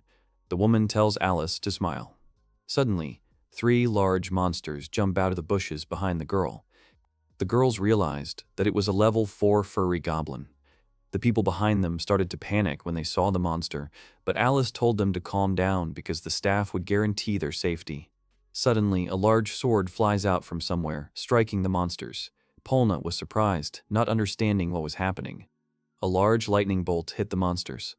The girl realized that it was lightning magic, and the people behind became even more frightened. Suddenly, someone's laughter was heard from above, and a guy appeared, landing on the ground. Rex greets Polna with a wide smile, saying that they haven't seen each other for a long time. The guy claims that now he is here and they can relax, to which the women only swear at him. The guy turns around and does not believe that these are the first words she says to him after such a long separation. Suddenly, Alice runs up to the guy, hugging him. She is very happy to see Rex. The guy does not recognize her and asks who she is. Polna says that it is Alice. The man is surprised that Alice was much smaller, to which the girl scolds him, saying that she simply grew up. At Takako's club, the boys pressure Mino, saying that a foul smell permeates the plates while he's washing them. The man tells him that the plates would be much cleaner if the nobleman simply spat on them. Mino remembers that Kenta Euros is a monster tamer who befriended Takako during the woman attack, and after that he started working at her club. The guy is angry at him. Suddenly, he notices Alice. He runs up to her and tells her that he did something terrible. The girl is surprised how the place hasn't fallen apart yet, to which Rex says that some things never change. Mino is surprised that the man is back. The guy replies that he is in good shape too. Palna says he has a lot of explaining to do after his unexpected return. Mino asks Rex where he's been all this time. He replies that he trained to gain as much power as possible. Alice is surprised that this is all, despite the fact that they now live in peace. A male friend puts his hand on Mino's shoulder and says that since he's not going to talk, maybe he should go clean the toilets. The guy gets very angry and hits the man. Alice is scared, but suddenly notices someone's voice behind her. She sees Tina and asks in surprise when she returned. The girl says tiredly that she never thought that Mino would find such a hobby. Mino takes out his sword and says, in fear, that Lady Tina has misunderstood everything. Suddenly she notices how much Alice has grown. She claims that the girl was only knee-high, to which Alice replies that she was not that small at all. Tina realizes that, at this rate, she will remain the smallest. The girl tells her that this is not true at all. Palna notes that Tina returned at the same time as Rex, and it seems there is a reason behind it. She asks if they had agreed on this. Suddenly, the door opens, and David enters the room. He insists that he will explain everything now. The girl looks at him in surprise.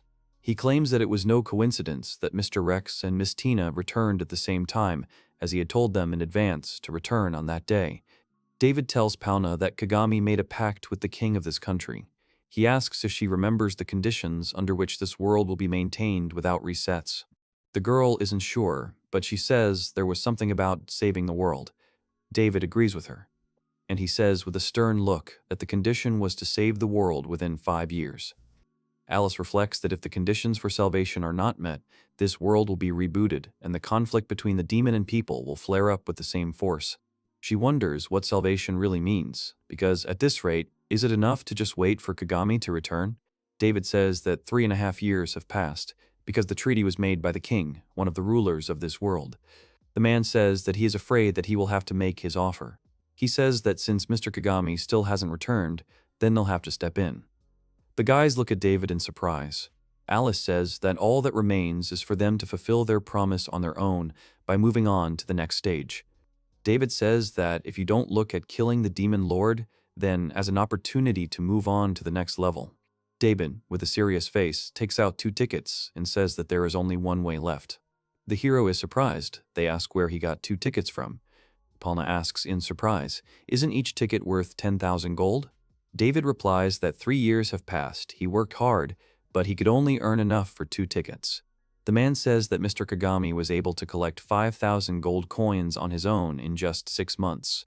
David says that the casino's income has been gradually increasing, but they don't have enough time, so they had no choice but to take on quests and hunt monsters. The guys point out that this is why he asked Rex and Tina to collect money for him. The hero holds the tickets, looking at David. The man says that it is not only that. He says that the king said that for the next level they will need much more strength, so he asked the two to increase their level. Rex proudly shows the guys that he is level 214. The friends are very surprised by what they see. He says he wasn't sure how many tickets he could earn, so he thought it would be best if Rex leveled up first, since he had the most potential out of them all. The girls look at the situation in surprise. The man says that besides, in case they could get another ticket, he asked Tina to practice hard. He says that a good healer is always worth its weight in gold. Palna asks why he didn't tell them about this before. The woman asks why he asked for Tina and not Kururu, to which David replies that he did not want to put the lady in danger. He says that Ms. Kururu is an overly enthusiastic person. He was afraid that she might lose her life if she were sent to train alone. Polna finally understood everything.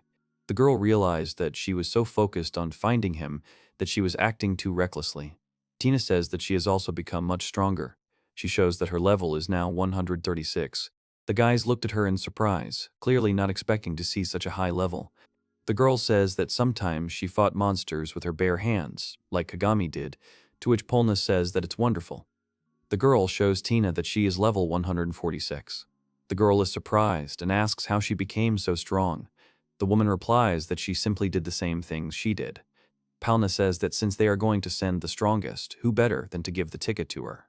The woman says that she can use healing magic too, so there won't be any problems. Tina is afraid that she might be replaced. She says that they definitely need a full-fledged healer.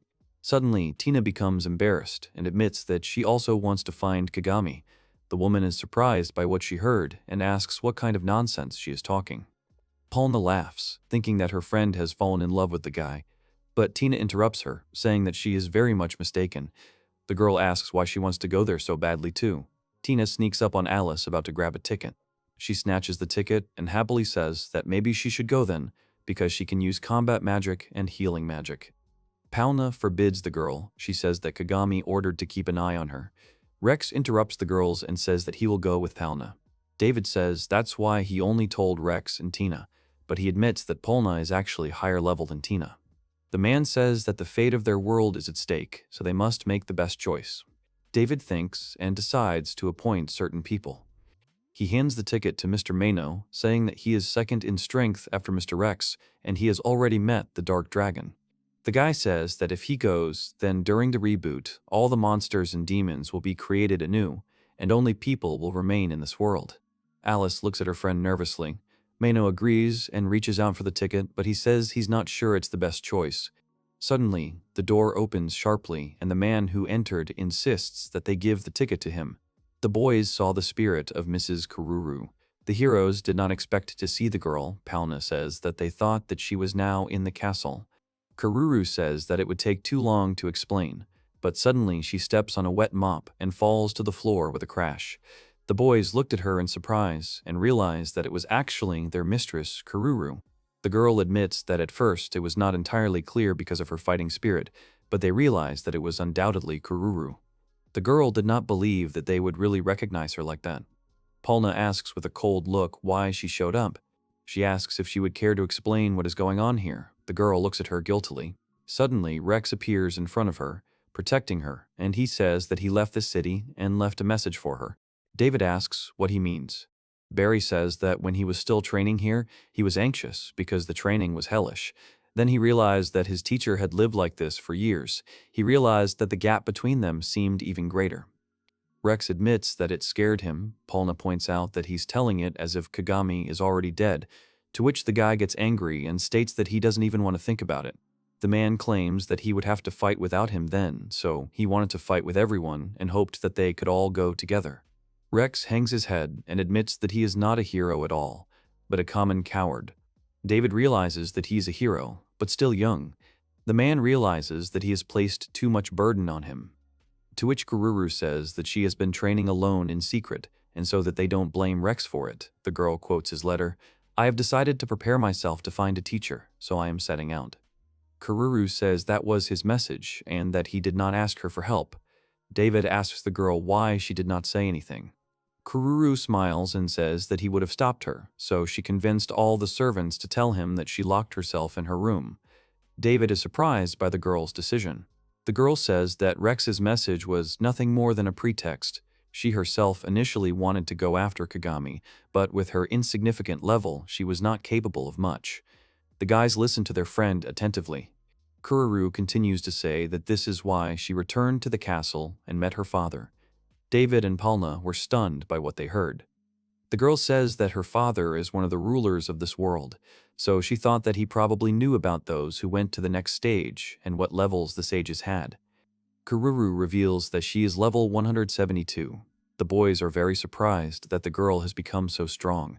Palna is asked how she managed to become stronger than her. The girl says that she followed Kagami's path. She tells that it was a real hell. She assures that it was worse than they could imagine, but as a result, she reached the same level as the sages of the past. David looks down and says that this is very enough, because he kept sending to the casino without having the slightest idea about it. The girl apologizes to David, but she admits that if she had said anything, he would have tried to stop her. Kururu was sure that he still considered her a little child. That the man smiles, asking her to take care of Mr. Kagami, and hands her a ticket. The girl thanks David, but before she can take it, someone yells at them to stop. An angry Kako stands in the doorway. David didn't expect to see her. She asks Kururu for forgiveness because this ticket belongs to her. The girl looks at her with horror and fear.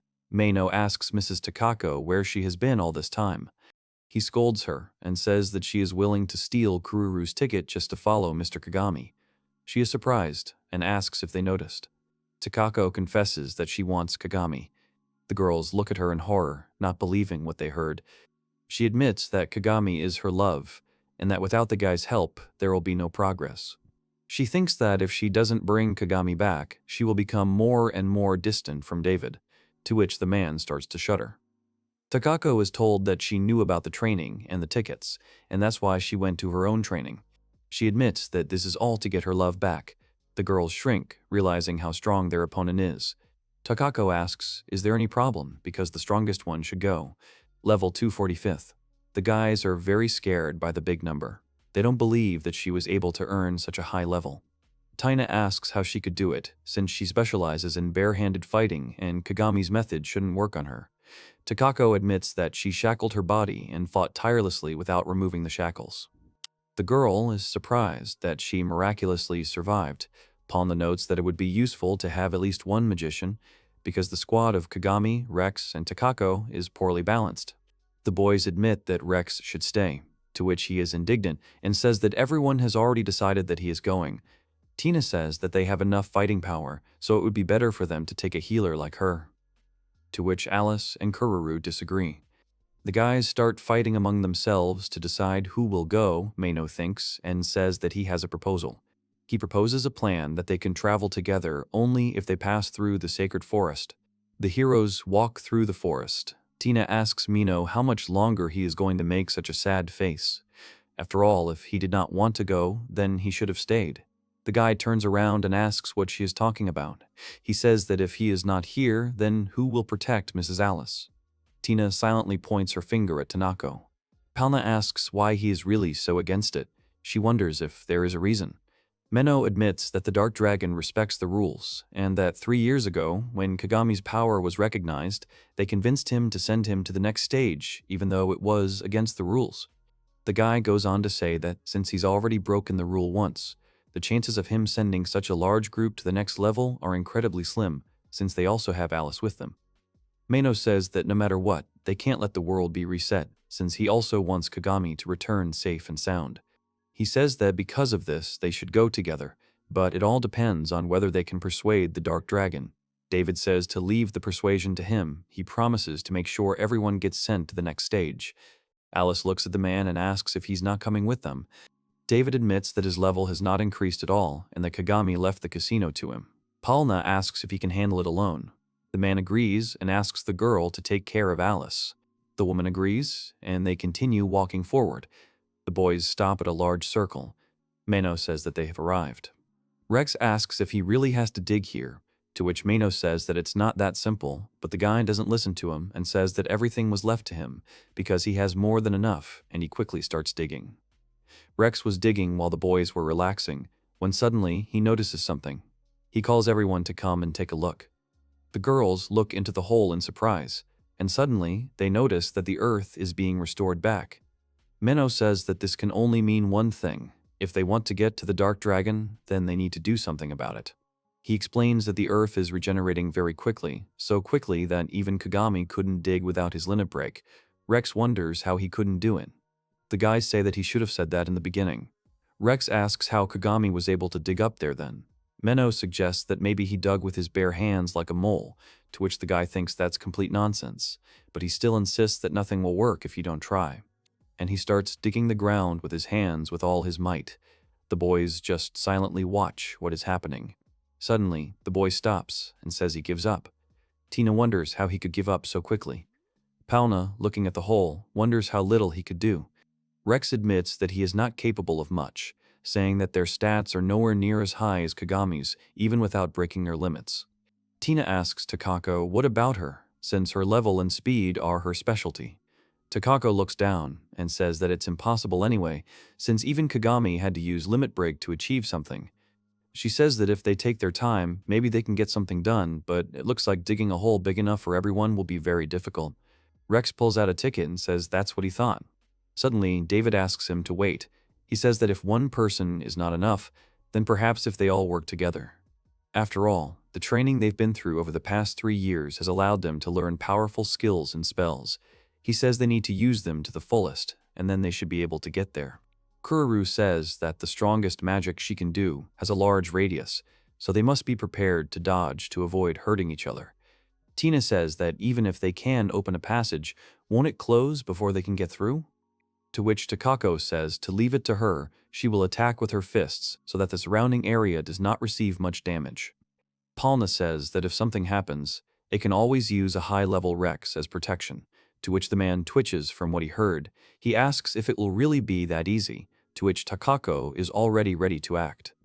Suddenly, she uses all her powers and says that they should try. The guys are amazed by the power of their friend.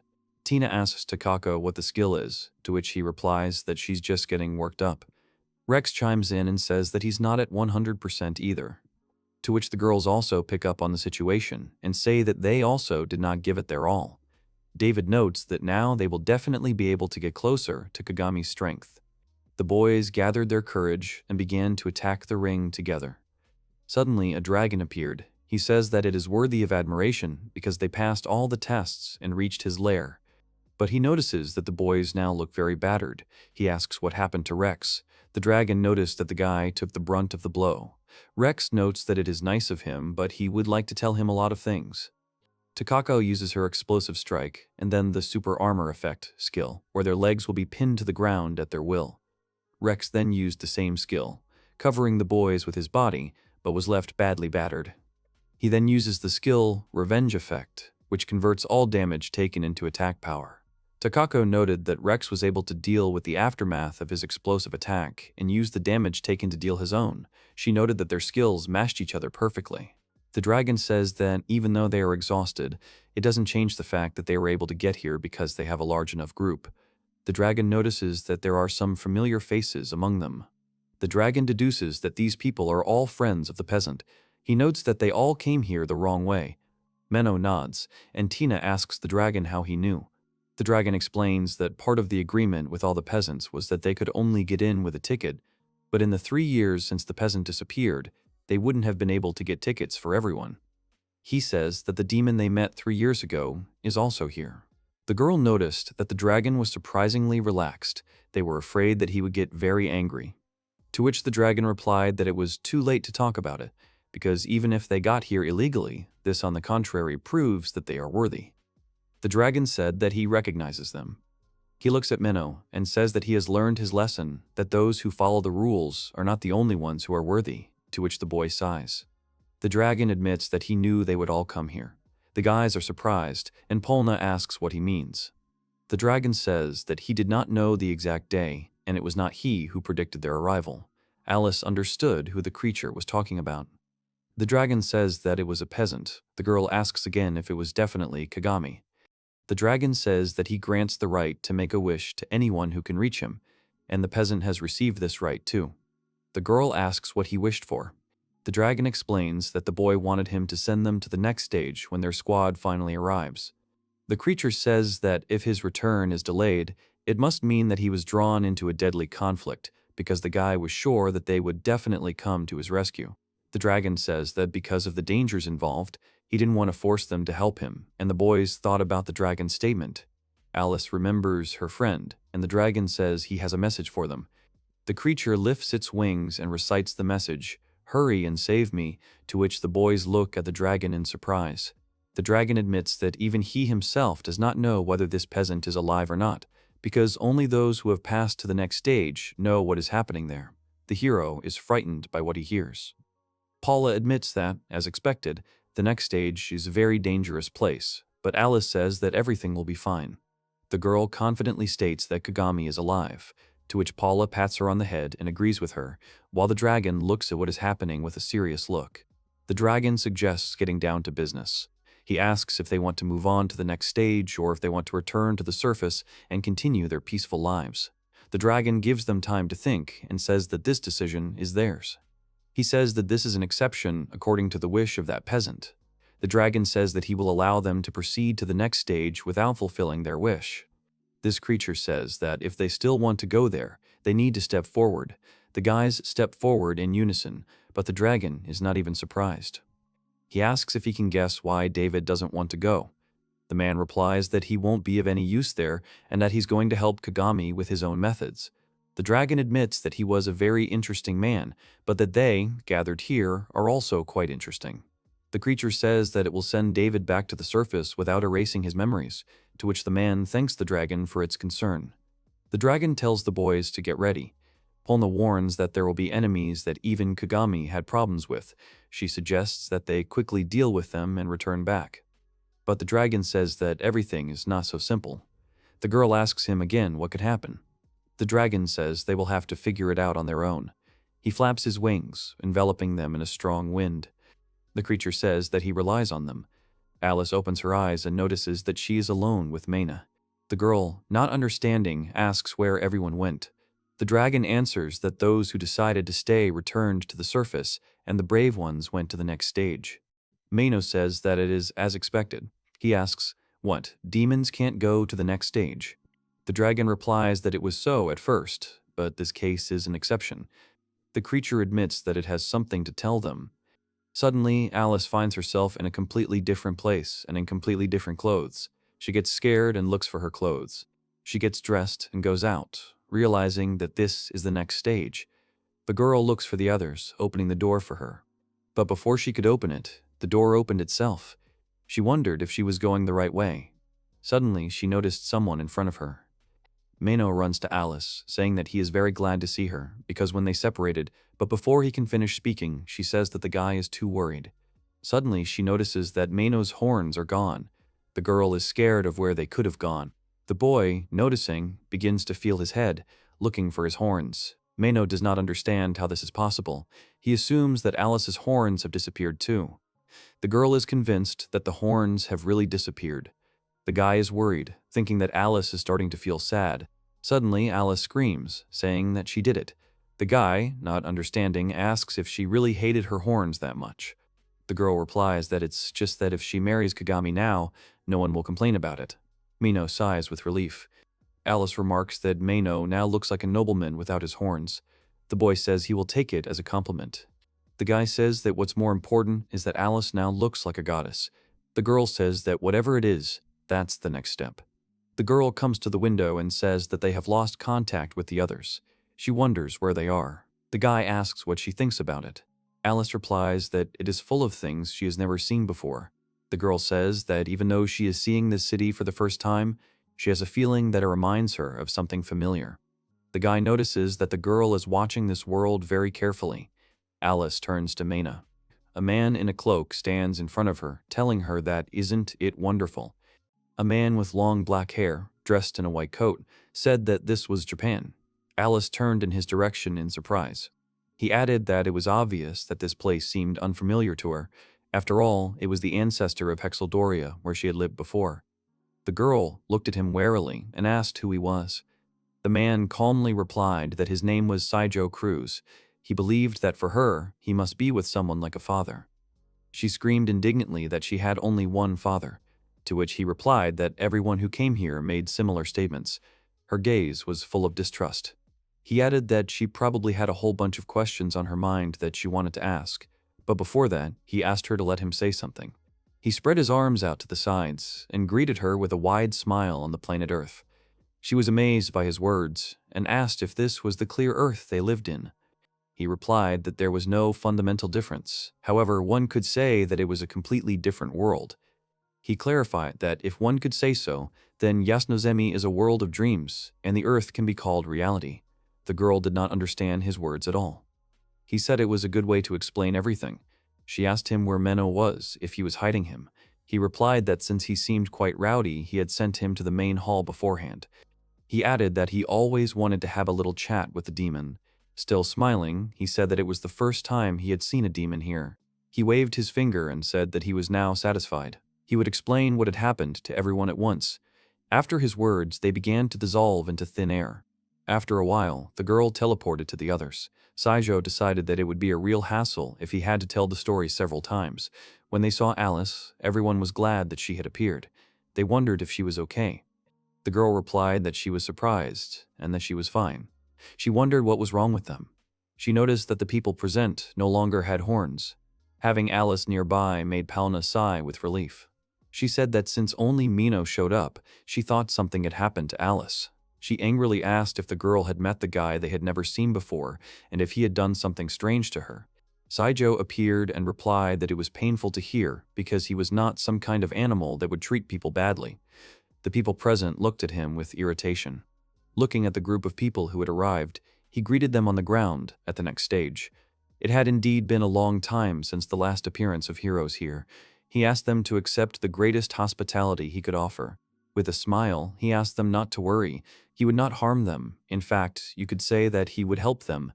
The girls shuddered at this word. The warrior asked him to answer one question. She understood that this was the Earth, but she wanted to know more precisely where they were, how this place differed from their world in which they lived. Saijo narrowed his eyes and thought that Clearworld was another land, created as a world in which the greatest tragedy did not happen after it happened on Earth. Beneath his feet, a city with many buildings was visualized. It is a false world, meant to serve as a beacon of hope for humanity. Those present did not understand what he meant. He replied that there was a procedure according to which he had to explain everything. First, let this place be no longer fit for human habitation. Alice asked him, puzzled. When she looked outside, it seemed that people were living their normal lives. He replied that this only happened here. They were deep underground now. If they had come out, everyone would have been destroyed on the spot. Those present were shocked by his words. It is an evacuation shelter located in the heart of Tokyo, the capital of Japan. In clear Earth terms, it would be easier to understand if he said it was like the royal capital. He spread his arms wide and said that it was safe only here, and also in the evacuation shelters in America and Russia. Kururu listened to him in shock. She repeated the names of the countries he said. Those present began to worry about her and asked if something was bothering her. She said that the lands of their world corresponded to them. The girl noticed that there were more than 196 kingdoms in the clear land, but due to the arrival of demons and monsters, only 3 remained. And these 3 kingdoms were called Hexaldoria, Gradonia, and Fortenia. According to sources, all these kingdoms had old names as well, namely America, Russia, and Japan. Saijo replied that this was to be expected from a sage.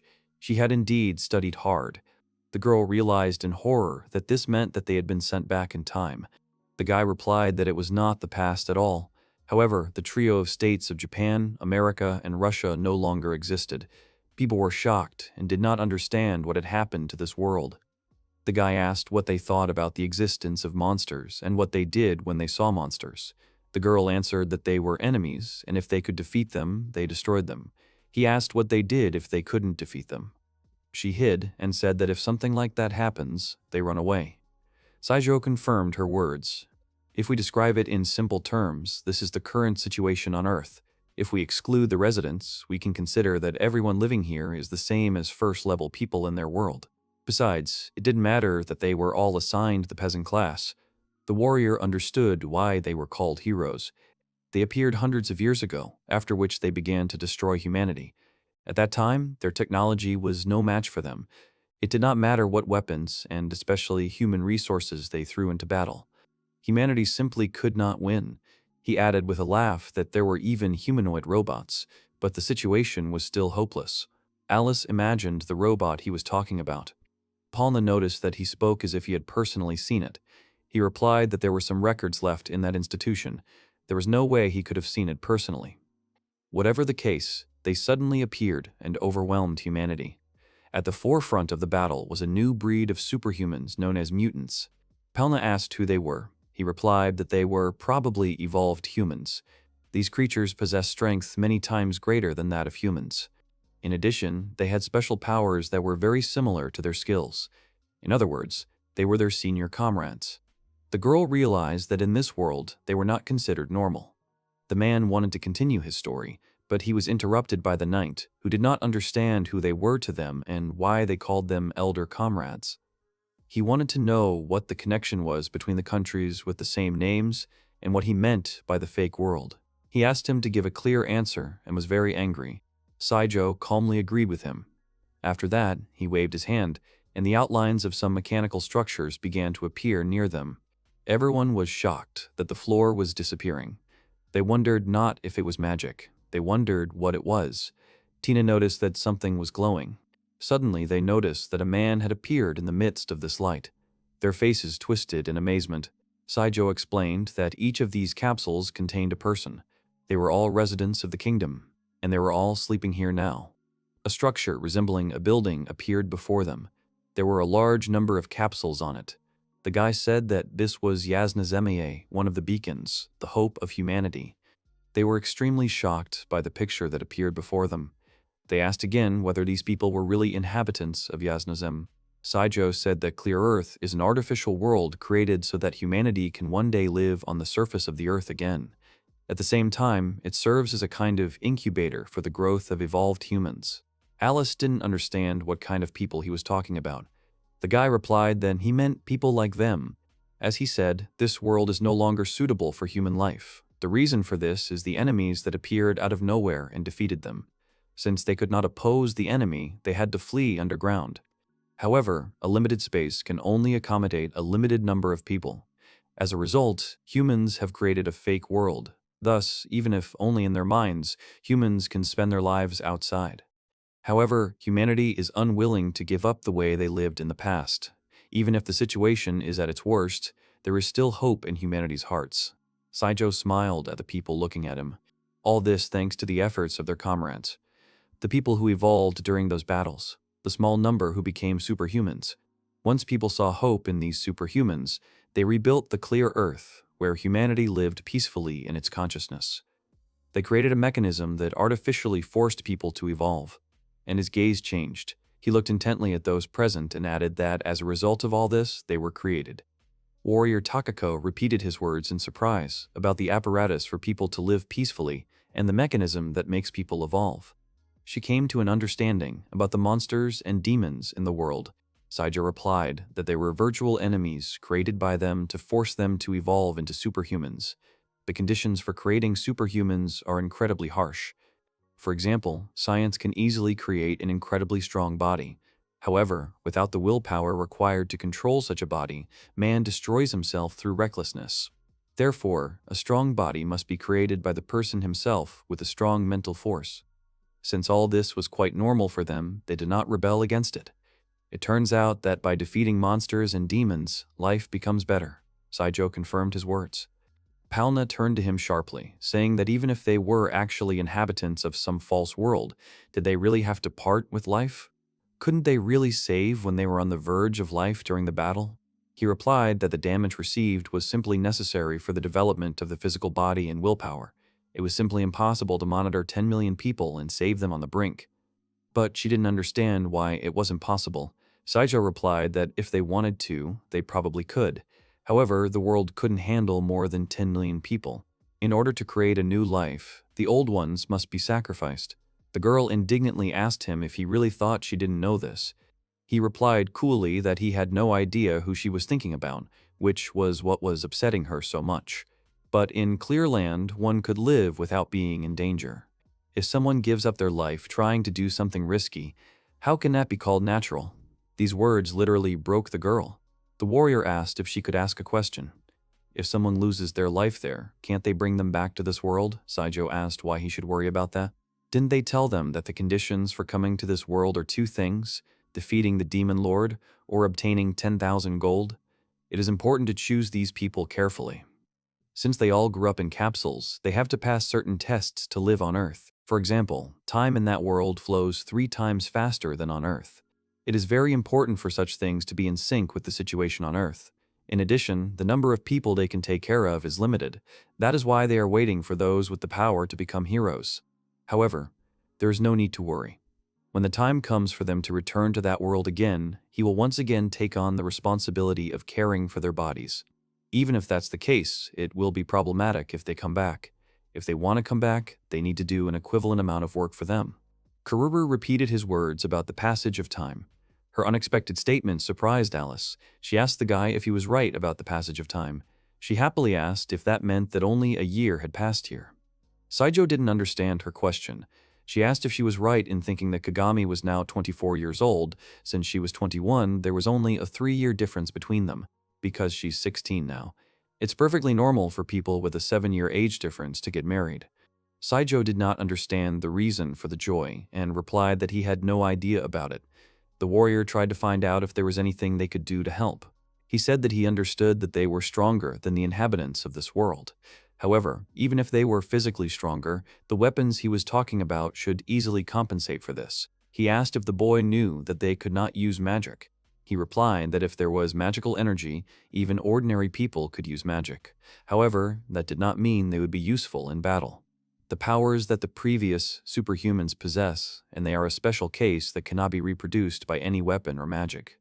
Namely, their skills. In addition, their physical and magical strength has already surpassed superhumans. They are able to possess several skills. The man didn't understand that if the skills were so powerful, why did he have to wait for an interval of 100 levels before receiving them? Saijo replied that the observation was correct. You can't gain a skill just by strengthening your body in that world. In fact, the skills are genes that were received from the people mentioned. They receive the skills when they inject them into their bodies. That is why ordinary people would not endure and die. That is why, in order to endure the process, it is necessary to have a strong body. Each of them, undoubtedly, has remarkable skills. At this moment, the warrior used the eruption skill. She clarified whether the criterion for their growth was reaching each new 100 levels. It is true that an ordinary person could lose an arm if they use something like that. Saijo replied that he was looking forward to their exploits. She in turn asked about the exploits of a guy who had more skills than him. Alice suddenly remembered that she still hadn't found out where Kagami was. Saijo repeated his name, saying that he remembered it well. They called him the Bloody Hope. The capsule he was in was permanently stained with his blood. The fact that he survived is truly incredible. He was looking forward to his arrival. He saved up 10,000 gold and came here. It was unheard of for a peasant who did not have the ability to evolve to get here successfully. Everyone was waiting impatiently for his answer about where the boy was. Saijo sighed and said that maybe there was something in him. He expected a lot from him. After that, he fell silent.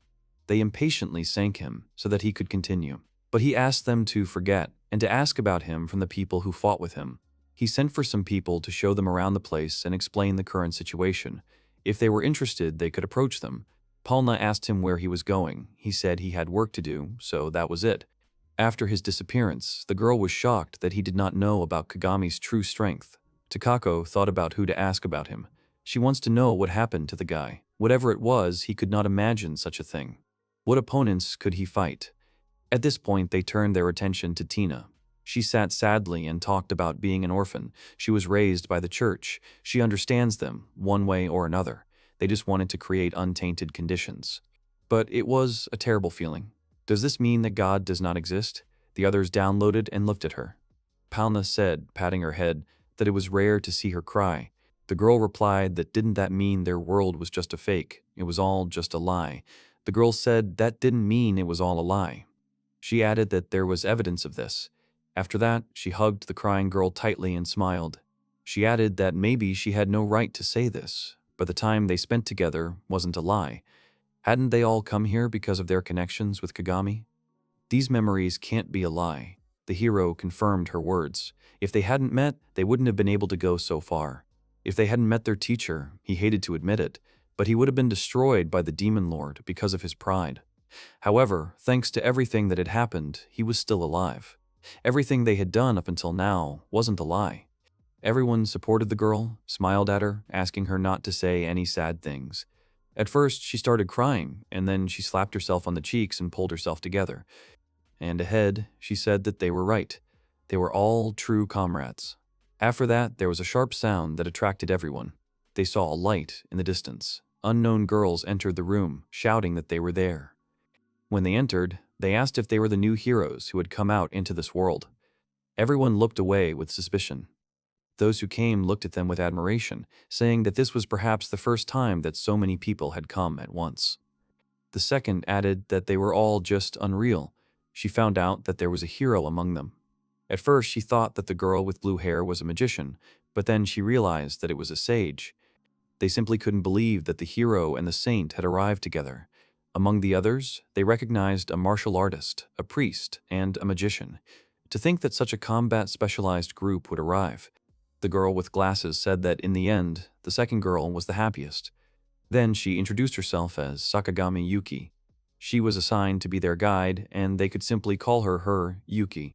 She introduced the second one as Mary, who said it was nice to meet her and suggested they continue the conversation while they walked.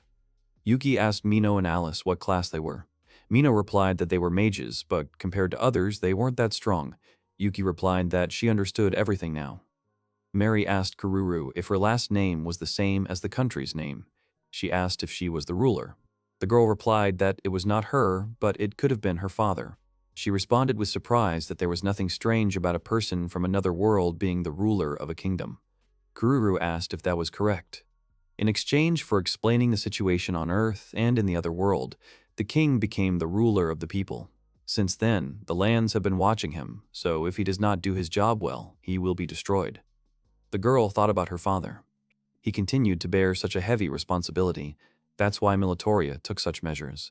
She decided that she had to do everything in her power. After that, she was silent. Mary replied that despite the fact that her father was like that, she should know that he was tied hand and foot. It must have been painful for her as his daughter. She added that in order to free him quickly, she must work hard from now on. Kururu looked at her in surprise. She didn't understand why he was looking at her like that. The girl replied that she was very kind. Mary added that it wasn't normal to sympathize with her situation. At that moment, Yuki said that they had arrived. They finally exited the building, and before them stood various buildings that were covered in pipes. Yuki explained that this was one of the underground evacuation shelters that was humanity's last hope. It was called Noah. It was decided that from now on they would live here. Alice said that, as expected, it seemed so familiar. Palna replied that although they thought this world would be unknown, it was actually similar to theirs. Yuki, well, she added that everything would be different if they could use more electricity, and it costs money, so they don't use it very often. She asked if that was the case in that world. She added that even electricity is expensive. That's why it is not used everywhere. The machines of the old civilization that use electricity suck it dry. The hero asked what machines she was talking about.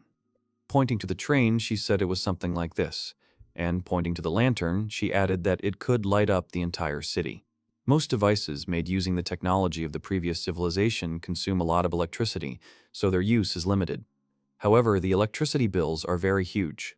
The hero thought that the story about their world being created in the likeness of the earth might not be complete nonsense. The warrior asked if he understood correctly that it was quite dangerous outside. He didn't understand where the merchant got his goods from or if he could buy food in the subway. Yuki replied that, as expected, it was hard to get anything here. So, technically, they weren't merchants. Even though there is a shortage of food and resources, they try to distribute them among everyone. They can produce goods from available resources or simply sell raw materials. Therefore, their activities are closer to traders. People like them are very useful. The things she doesn't need end up going to those who do. And that shows that they live like humans. That gives them hope that they can live outside again. Alice noticed that some people wear torn clothes. She asked if there was a wealth gap. Yuki replied that some people sew their own clothes but provide for everyone. People who have truly lost hope and given up usually wear clothes like that. Children also do not care about their appearance, especially if their parents' generation has lost hope. Alice said that they had gotten good clothes compared to them. Mary said that they shouldn't feel guilty about that. They were going to be in much more dangerous situations, so they should hold their heads up. The hero smiled and said that, come to think of it, they had never talked about it. He was curious about what was coming. Yuki said that their job will be different depending on which platoon they are assigned to. But basically, they will be in a recovery squad, which means they will just be beating the enemy. It's not that different from that world, but the enemy will be different. The hero said he would like to hear more about the recovery unit. What is the difference between the platoons? The girl replied that she would tell them the details when they arrived at the resistance headquarters. Palma said that Yuki was well informed about Clear Earth. She wondered if all Earthlings were like that. The girl answered that not all, she was just born there. Her answer shocked the others. She asked them not to be surprised. She did not defeat the Demon King. She is level 117, merchant class. Tina wondered if Mary was from there too. She didn't like the way she treated her. She told her rudely not to treat her like a child. She may look young, but she was 14 years old. She is a native of the land and a common person. She is what they call a peasant. Yuki told her not to say that, because she calls herself usually when she is an excellent sniper, better than most. You answered that she was only capable of a support role. Without her weapon, she was powerless. If the enemy came close, she would be finished. Then she got angry and told me to stop petting her. The warrior wondered if she could pull a bow with those hands. Yuki laughed and said that it was not a bow, she was using a rare weapon left over from a previous civilization. This is a magic gun that uses magic as bullets. Mary is a skilled marksman. At that moment, the girl pulled the gun out of her holster. She then fired right between the warrior and the hero. She was asked to be careful, as she had broken the wall. She replied that there was nothing better than a demonstration. Yuki was not pleased with her actions. What she just showed us doesn't have that much power, but she usually shoots monsters from a great distance with a powerful long-range magic weapon. It's actually quite difficult to pull off something like that. Palma was amazed at the speed of the shot. The warrior said that even he wouldn't be able to dodge it. The girl added that, although she might try to take some countermeasures if they used magic, Mary replied that the fact that she could come up with countermeasures was already surprising enough. And she added that people of earthly origin, like her, use weapons to fight. Palma realized that even in this case, there are enemies who are too strong. They told her that when she fought them, she would understand everything herself. Kako was curious why the Earthlings were so eager to fight. After all, there were great risks for them. Mary replied that it was because she felt guilty just watching the Clearlanders fight. Of course, handing over the position would not work. After all, losing a valuable weapon was unacceptable. But the number of Yasnozemians is limited, so she tries to support them until they return home. Day by day, she said boldly that the restoration of the land is what they all want, and she was praised for these words. Yuki told them not to worry. They had an organization that would guarantee their survival and return. Mary said she was right. It was important to trust her colleagues enough to be okay. The hero asked if this was the organization they were heading to. They told him he was right. This was a resistance formed by people. There were many like them there. Alice thought happily that in that case, Kagami would be there too. The girls did not understand who he was. They were told that he was a peasant who had arrived a year ago. Afterwards, they asked if they meant the disappointing hero and if they were friends with him. The rivals did not understand what had happened to the guy. Yuki said that it was a peasant who had recently lost his life. The entire group froze in place from the shock they received. Alice couldn't believe what she was hearing. Suddenly, Mary realized something. She apologized, thinking that he was someone they knew. But nevertheless, it is so. This peasant parted with life more than half a year ago. They could not think of what to say. After which, she said strongly that he was very tenacious. Mary said that a peasant could not be so resilient. The saint answered that she did not believe and demanded to know what had happened. Mary said that she had great faith in him. She expected a lot from him too. After all, it was the first time the peasant had come from there. She said he was the worst. He was really strong for a peasant, but even when they gave him equipment, he wouldn't take it and said he was fine. Whenever he couldn't handle something, he wouldn't listen to orders. She added that the worst thing he had ever done was ruin their chance to finish off their enemies in one fell swoop. The girls didn't understand what he had done. Mary replied that perhaps he hadn't even really listened to the plan. When everything was going well, he, with that expression on his face, had fallen into a trap instead of the enemies, and ended up in another world.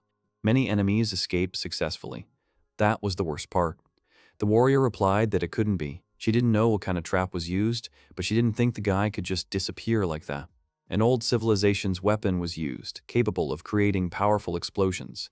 And if he had managed to survive, he would have been buried under the rubble. Kako said that she didn't believe it. If he was as strong here as he was there, he simply couldn't imagine that he would suddenly disappear like that. The others supported her words. Pointing her finger at the guides, Tina asked if they knew that there was a guy here who had managed to reach level 999. They were shocked into silence. She repeated her words once more, saying that they had not misheard. He simply could not part with his life like that. Mary exhaled heavily after these words. Then they laughed, saying that this simply couldn't be. Either they were all mistaken, or they had misunderstood everything. They knew how hard it was for a peasant to raise his level. Now it was clear why he got involved in everything. But that was it. Even after half a year, he had not returned. Whether he was really strong or not is irrelevant, because he is no longer here. Wouldn't it be better for them to worry about themselves, since there was no guarantee that they would survive? She would give them her full support, but if they ignored her orders, they would lose it. She told them, with a grumpy expression, not to disappoint them. As she left, she apologized for laughing. Kako told them to go. There was no use thinking about it now. After some time, they arrived at the resistance headquarters. Near it, they saw various people. They were focused on what was very lively. The newcomers attracted the attention of those around them. Those present addressed the girl guides with various questions. Yuki said that she has been here for a long time, 7 years, so she knows everyone by sight.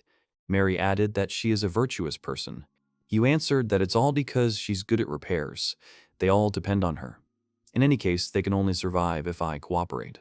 If you decide everything yourself, then life can be accidentally lost. The selfish act of one will lead to the loss of many. This is the world they live in. That's why she doesn't recognize those who do whatever they want as her allies. Yuki's ally lost his life because of the selfish actions of others. They realized why they were treating Kagami like that. Yuki's ally was a man she had befriended. One of the vanguard had fled without permission, and those who remained, including her friend, had passed away. The saint said she was sorry, to which the girl replied that something much worse had happened to Mary. Because of people like that, she had lost her parents. People from the ground, who specialize solely in logistics, are unable to fight without cover. They easily lose their lives when someone ignores orders, and as a result, their deployment site is destroyed. This is like an example of what Mary was talking about.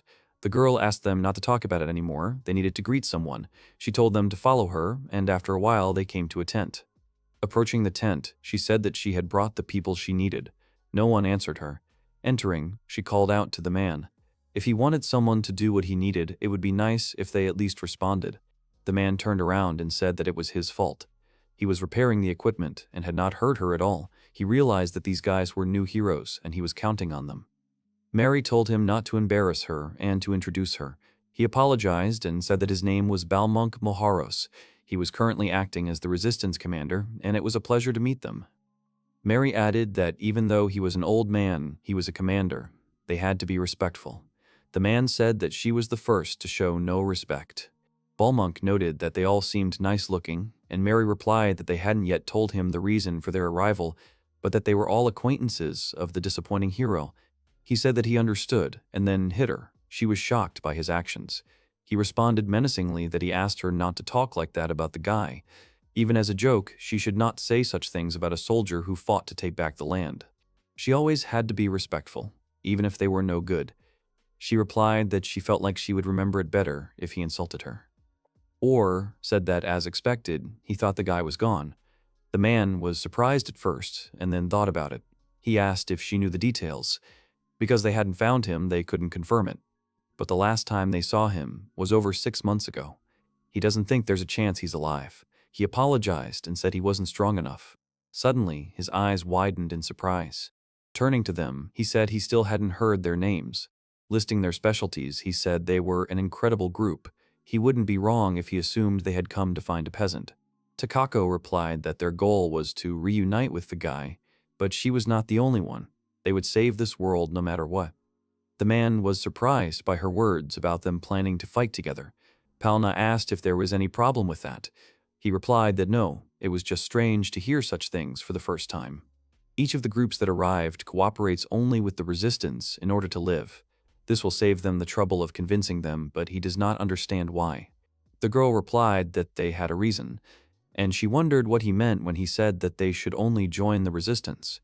He replied that the conditions for living are necessarily joining the resistance, and living outside is almost impossible. The peasant had not returned after half a year. That's why they said he was gone. Although there are monsters in Yazanzami too, they are not such that you can't live outside the city. The marriage must be very strong, a little stronger than they can imagine. Is it even possible for something like that to exist? Mino was curious about what might be outside and what dominates this world. Although they are not going to save this world, but what exactly do they need to do?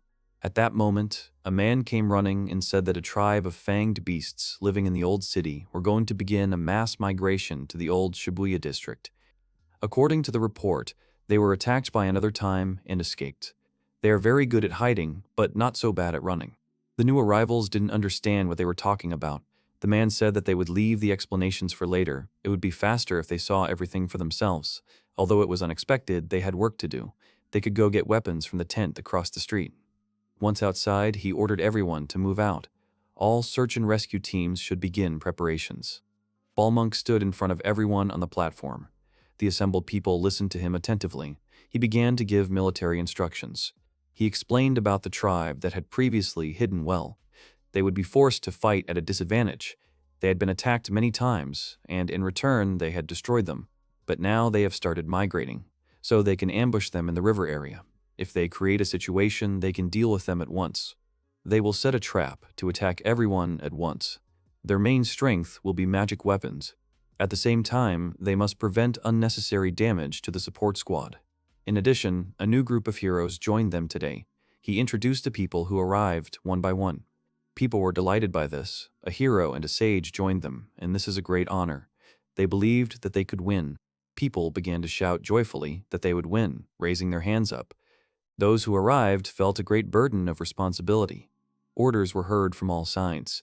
It was necessary to check the readiness of the camouflage equipment and whether there was enough ammunition. The arrivals thought that they were outnumbered. Even if we assume that it was half and the rest went ahead, perhaps they had few fighters in principle, so it is not surprising that they are treated like heroes. Balmonk, here is the order that they should not let the heroes fight alone. They are a family. They must protect each other with all their might. Mary reported that the preparations are complete. The man asked the foreigners to help them. He understood that they were not yet accustomed to this world, but they would provide support so that everyone would return in good order. Kako was more interested in what kind of enemy they would have to defeat. Balmonk replied that the enemy was the same as them, but they, as a rational species, were superior to them. Alice asked if he meant the tribes mentioned earlier. The man confirmed her words and said that they are endowed with intelligence, as well as unique abilities and physical capabilities are much higher than human ones. Moreover, they move in groups. Tina wondered if they were like their demons. He said you were completely different. Even people of the earth have the ability to deal with demons. Besides, they rarely attack people intentionally. If anything, it was humans who were chasing demons. He had never thought about it until he came here. They asked him if he was from Clearland. He said it was an old story. His comrades who came out with him were destroyed, only he remained. His words shocked everyone. They realized that the enemy was stronger than any demon. He confirmed and added that although the tribe of fanged beasts they would now meet did not possess magic, they had insane physical abilities. In addition, they have excellent vision and a keen sense of smell. As soon as you approach them, their steps and breathing immediately give them away. They can easily hide in difficult terrain and attack from blind spots. Another disadvantage is their belligerence. Mary urged them not to be afraid because they had skills. Even if they were fast, they were generally strong. The hero responded that even though she said so, speed was actually important. If their goal was to cause damage, there were ways to do it without using force. Since they call them intelligent life forms, do they use weapons? Mary replied that they do not have the knowledge to create equipment. The best they have are knives and bows. Since they don't have magic, their weak point is long-range attacks. This time, they will launch a surprise attack in a place with few blind spots.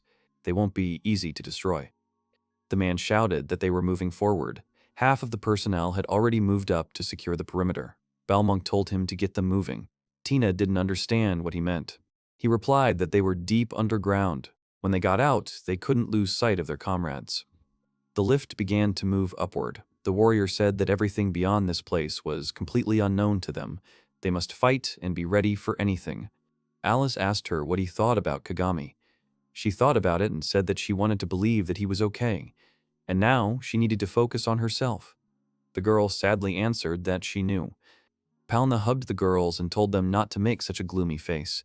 If she thought he was alive, then she had to make sure she was okay first. It would be pointless if they were already gone when they found him.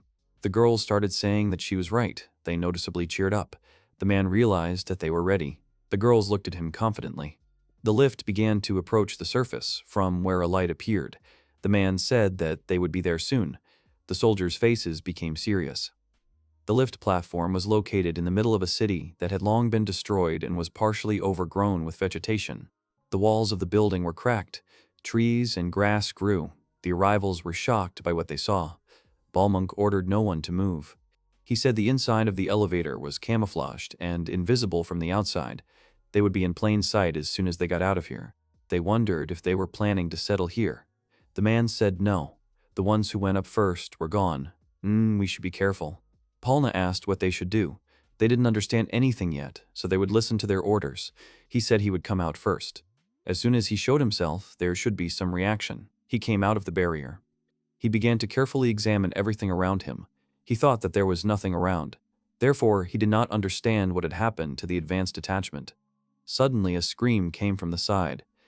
The arrivals did not understand what it was, what they should do. Was it a monster? They immediately prepared their weapons for an attack. In front of them was a large, strange creature with limbs similar to humans. The faces of the foreigners were distorted with shock. The soldier said that they should not see them now.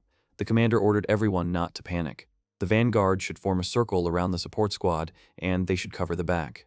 Kako waited for the commander's order. He ordered to be on guard. There are others. They do not make a sound. If you open your back, they will approach silently. They are the most dangerous on Earth. Foreigners did not understand how they could not make a sound if they were doing something. They were told that any sound they made would be absorbed by the smoke. If they were attacked, no matter how much they screamed or cried, it would not be heard.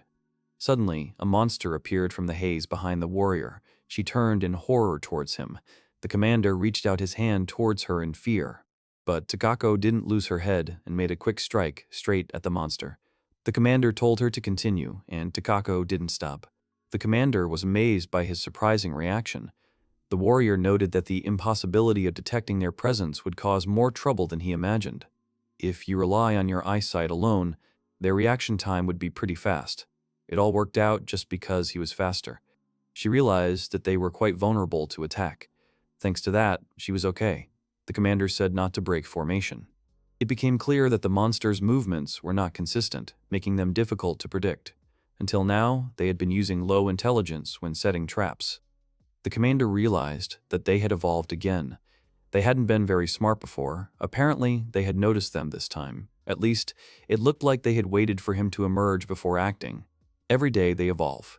Once they even made sounds. Compared to the speed of their development, they are a lower life form who have no choice but to rely on the clear earth. Suddenly, they were distracted by a sound.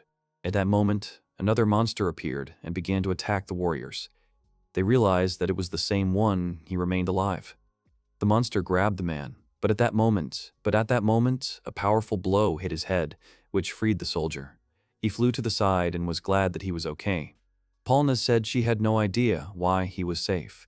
The guy was surprised. It was she who saved him. She said she defeated him. True, all she did was use his body and mana to launch magic at him. The guy was surprised because he can't cast magic. She replied that it was her skill. It was the hand of a witch. Using someone else's body as a medium and his mana, she activates magic. People were delighted, but they wondered who saved him. Tina, holding out her trembling hand, said that it was her. It was her. It was her skill. She could use her power and reduce the damage received. She added that she could protect them while she was active, but that wouldn't last long. She yelled at him that she had her limits too. People said they were just amazing. They should have learned their lesson and stopped attacking without thinking. Besides, if they didn't hurry, Tina would run out of steam. Once her skill wore off, they would be in a bad situation. He would destroy the monsters before that happened. He stopped and, holding out his sword, said that he had come out so that it would be easier for them to eat him. They shouted to him that the monster was behind them. The monster grabbed the commander by the shoulder. Alice told everyone not to worry. At that moment, Balmonk grabbed the monster.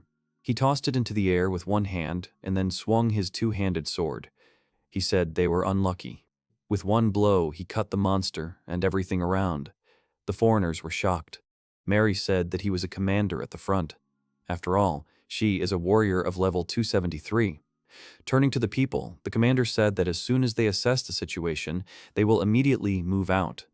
A group of people actively moved forward, destroying attacking monsters along the way. Everything around was destroyed. Sitting down, the commander said that they needed a short break, but they had to remain vigilant. He began discussing their role with Kako. Balmonk said they had to complete the task at hand. In the name of those who had fallen before, it was the least they could do. All in all, they did a great job. It went much better than he expected. The warrior said that the one who deserves gratitude is Tina. The commander replied that he should thank her. Thanks to her, the number of casualties was reduced to a minimum. The warrior was interested in whether there were other hostile races. The man replied that she could not lose to these races. In combat, they rely on their 5 senses, as well as stealth, and try to avoid them if possible. The warrior said that if they make any mistakes, it is hard to say who will win. If they keep showing up, they will run out of steam. Balmonk confidently replied that if they surrendered, it would be the end of him. They were still capable of fighting. Previously, there was no barrier at the exit to the surface to help cover themselves, and it was dangerous. previous generations struggled so that they could rise safely. They are moving forward slowly but surely. Their generation may not be able to achieve what they have planned, but someday they will. The warrior decided that this did not suit her. In a year, Yasnozumi would reboot. Her thoughts were interrupted by the commander, who understood what she was thinking. He said he understood why they were so pessimistic, but one careless mistake could lead to life-threatening danger. This time, an ace might show up with a child in tow. They didn't understand who he was talking about. Balmonk replied that it was a nickname. He was strange, kept away from the groups. He was incredibly strong, that's why they called him Ace. Usually they don't have a chance, but now they have them. They rely on them.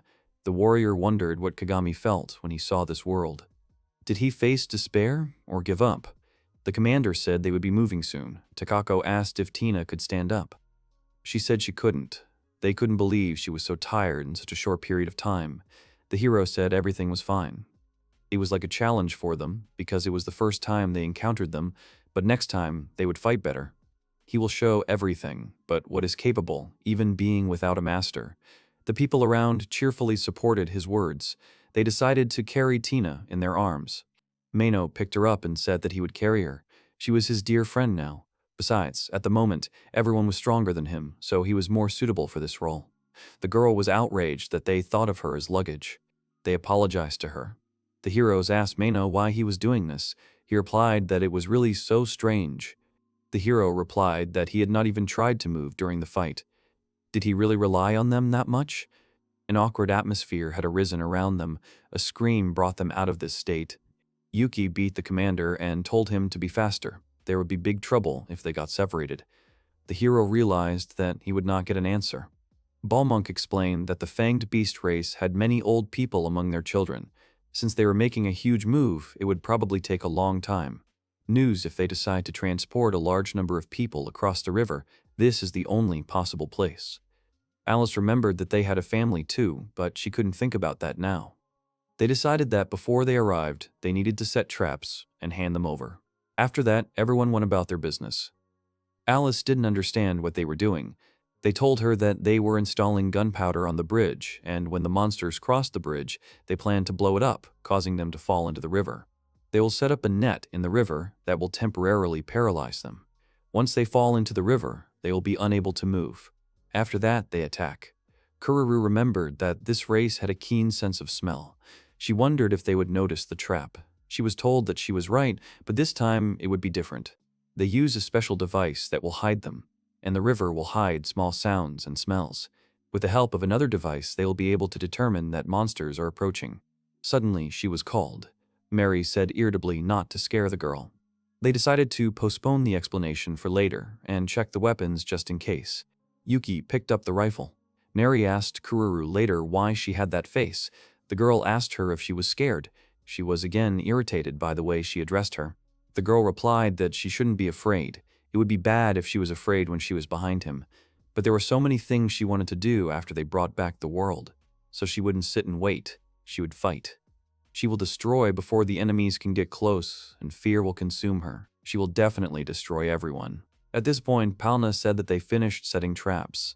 She added that they got it done faster than she expected. Everyone seemed to have experience. Mino helped for the first time in history. Alice said that now they would just wait and could rest a little. Looking around, she realized that it was a very good job. They were carefully watching the cameras to see what was happening around them. Yuki said that they were here. The foreigners were surprised, because they were not much different from people. Alice suggested trying to talk. Polna answered that everything was different for them. The commander said to activate the explosives on his signal. The switch was ready. He asked if everyone was ready and then ordered to detonate. Here, the powerful explosion literally shattered the bridge into pieces, which flew in all directions. The enemies began to fall into the river one after another. Noticing that they were paralyzed, the commander ordered everyone to attack. All the people immediately began to use their skills and various weapons. All sorts of blows were dealt to the enemy. The commander ordered them not to give a single chance to fight back. At that moment, something happened in the river. They did not understand what happened. When the drops dispersed, they saw that the electrical network was destroyed. Balmonk said he had appeared. A guy had appeared at the top. They were shouting to the commander to wait because they had realized something. The boy and the child looked down at them from above. They stood close to each other, not doing anything. They stood on a high rock in the middle of the river waves. Everyone present literally froze, looking at him. They recognized the one who had come. Alice looked at him in shock. Suddenly, he picked up a giant boulder, about to throw it. He threw it straight towards the attackers. They were amazed at how easily he did it. They thought that his appearance did not bring anything good. The commander shouted that they couldn't risk letting him escape. They would strike and dodge with fire magic. Then he ordered everyone to attack. However, their attacks missed their target. He jumped out of the flames and began to counterattack while dodging everyone around him. The mages had him under a spell. The commander realized that they had him pinned down and ordered them to release all the power they had. However, they failed to do this either. He was able to repel all these attacks. They did not understand when he became so strong. Looking at him, Alice began to guess something. The commander ordered not to stop. The enemy is immobilized, so he must be burned with everything possible. However, he deftly jumped out of the vice. As he did so, Mary began to aim. She thought that dodging was beyond his capabilities. She shot straight at him and bid him farewell. While in the air, the enemy noticed the approaching attack, but he was able to dodge it too. The girl was shocked that he was able to kick the bullet out of the air. He landed a little further away. The opponents continued to attack. He approached them at high speed and scattered them to the sides. He struck them one after another. His movements were chaotic. The hero said that he was completely ridiculous. Mary cursed and decided to strike again at the approaching enemy. However, he very quickly appeared next to her. He stood right behind her. All the opponents had already been defeated by this point, their weapons scattered to the sides. The girl lay helpless. However, he ran away at that time. She was surprised that she was saved. Apparently, his goal was to destroy the weapon. But Mary clung to her weapon so tightly that he did not touch her. She said strongly that he was clumsy, his awkward fighting style, and the skill he used. They realized that it was most likely Kagami. The hero was also sure of it. No matter what he did, he would not win. The only one who could make him think is the losing master. Palna said it was a bit doubtful, but she wasn't entirely sure. At that moment, they saw Alice running towards him. Standing right next to him, the breathless girl called his name. However, he just looked at her and said nothing. After some time, he began to make some unintelligible sounds. The foreigners could not understand what was happening. After that, he jumped up and ran away. They didn't understand what had just happened. They were wondering what had happened. At that moment, the commander ordered an immediate retreat. The hero realized that the tribe was slowly coming to its senses. Balmonk said that now that most of them had lost their weapons, a frontal attack was impossible and they needed to retreat. But they didn't realize that they needed to get out faster. Mino had to take Tina to safety, the others had to run for cover. The commander thanked them and told Yuki to go and protect Mary. He prepared for the enemy to attack. The girl agreed with him. She asked him to stay well too. The commander said that now they had to stop here and leave. Palna said that they were already close. After that, she launched a powerful attack on him. However, her blow did not bring results.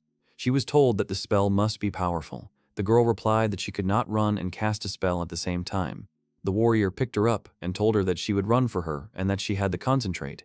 She was surprised, but quickly gathered herself when she noticed the approaching enemies. However, Ace suddenly appeared between them and the attackers again, but this time he attacked the warriors of the tribe. The squad realized that they could leave. The girl asked if this had happened before. The commander replied that it had happened. He would appear out of nowhere and clear his path like this to destroy them.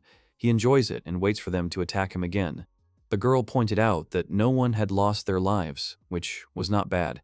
He replied that some of them had lost their lives trying to save valuable weapons from destruction.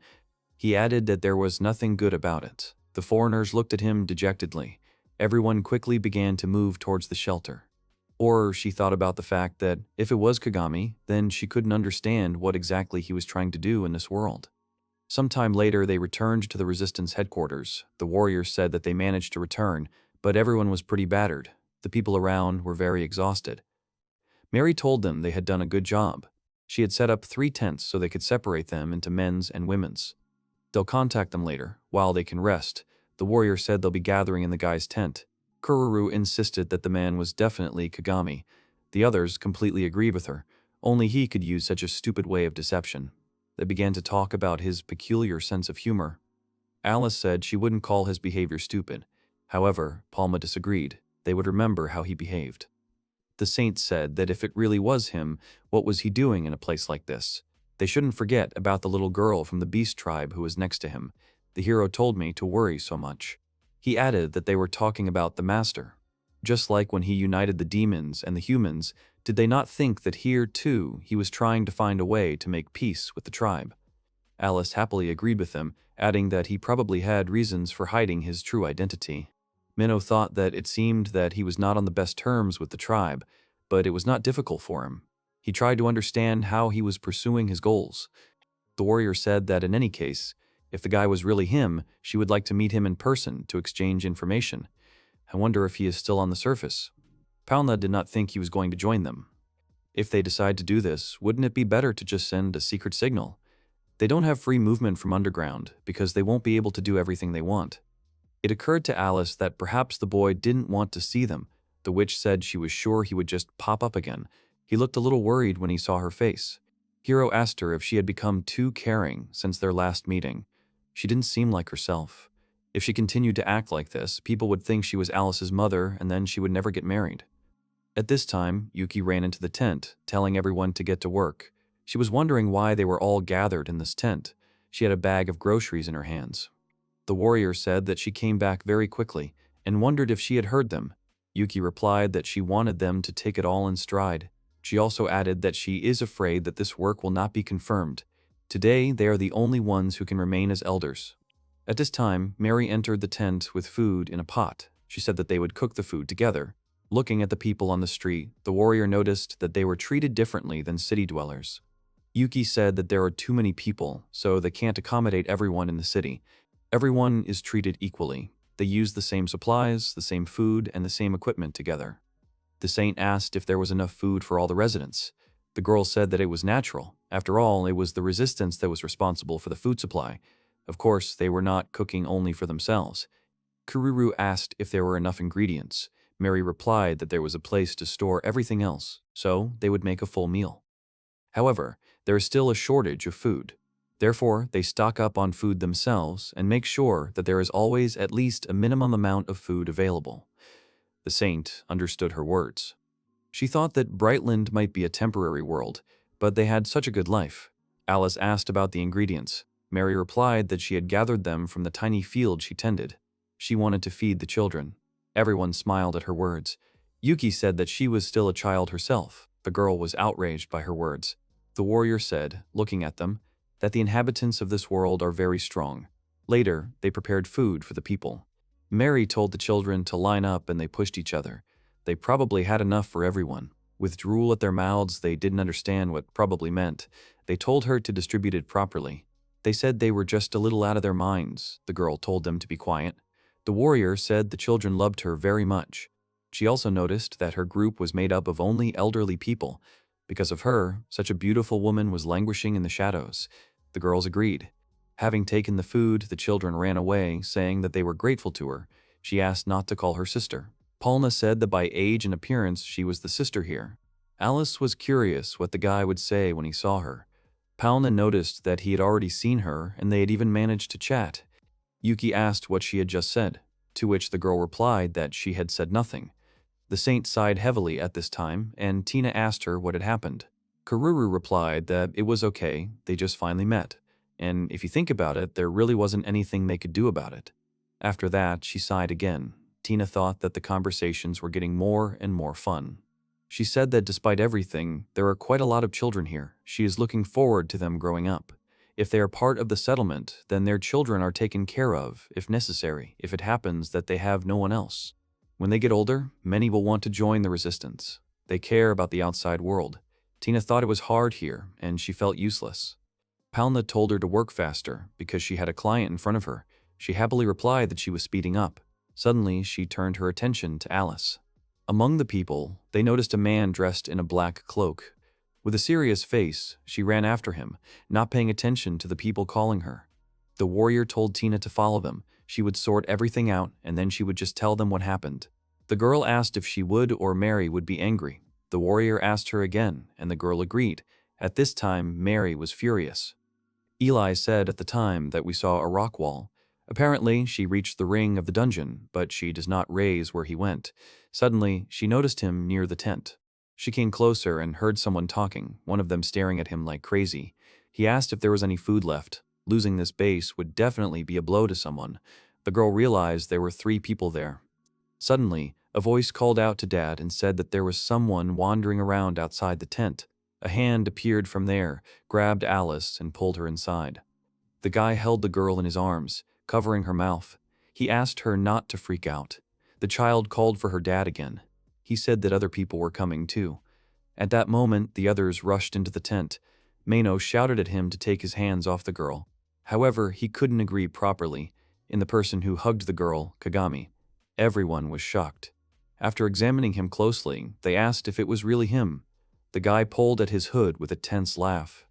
They were amazed beyond measure. He told them that they hadn't seen each other for a long time and suggested that they go inside first, because it would be bad if they were caught. He sat quietly in front of them and drank something. The saint wanted to ask him a few questions, but first she asked what they had just done. The guy replied that, as they could see, he was about to eat his dinner when the suspicious girl found him. He looked at Mino and asked if he called this girl Alice. Everyone moved closer to him in surprise because it was her. They thought he had forgotten her face. He said that this question couldn't be, she was much smaller. He showed a small ball with his hands, introducing her. Everyone was shocked because she wasn't that small. He said it was too much. Of course, he admits that her eyes will be just like her. He grabbed her by the shoulders and asked her, stunned, if it was her. She replied that they hadn't seen each other for a long time. Mino said doubtfully that such a thing was in his style. He wanted to ask him so many things, but he was afraid his head would just explode. The saint said that his alliance with the tribe, the reasons for his departure and other things, all of this is of interest to them. Then she smiled and told the guy to hug her too. He refused, saying that he did not want to do it. She exclaimed that Alice was his favorite.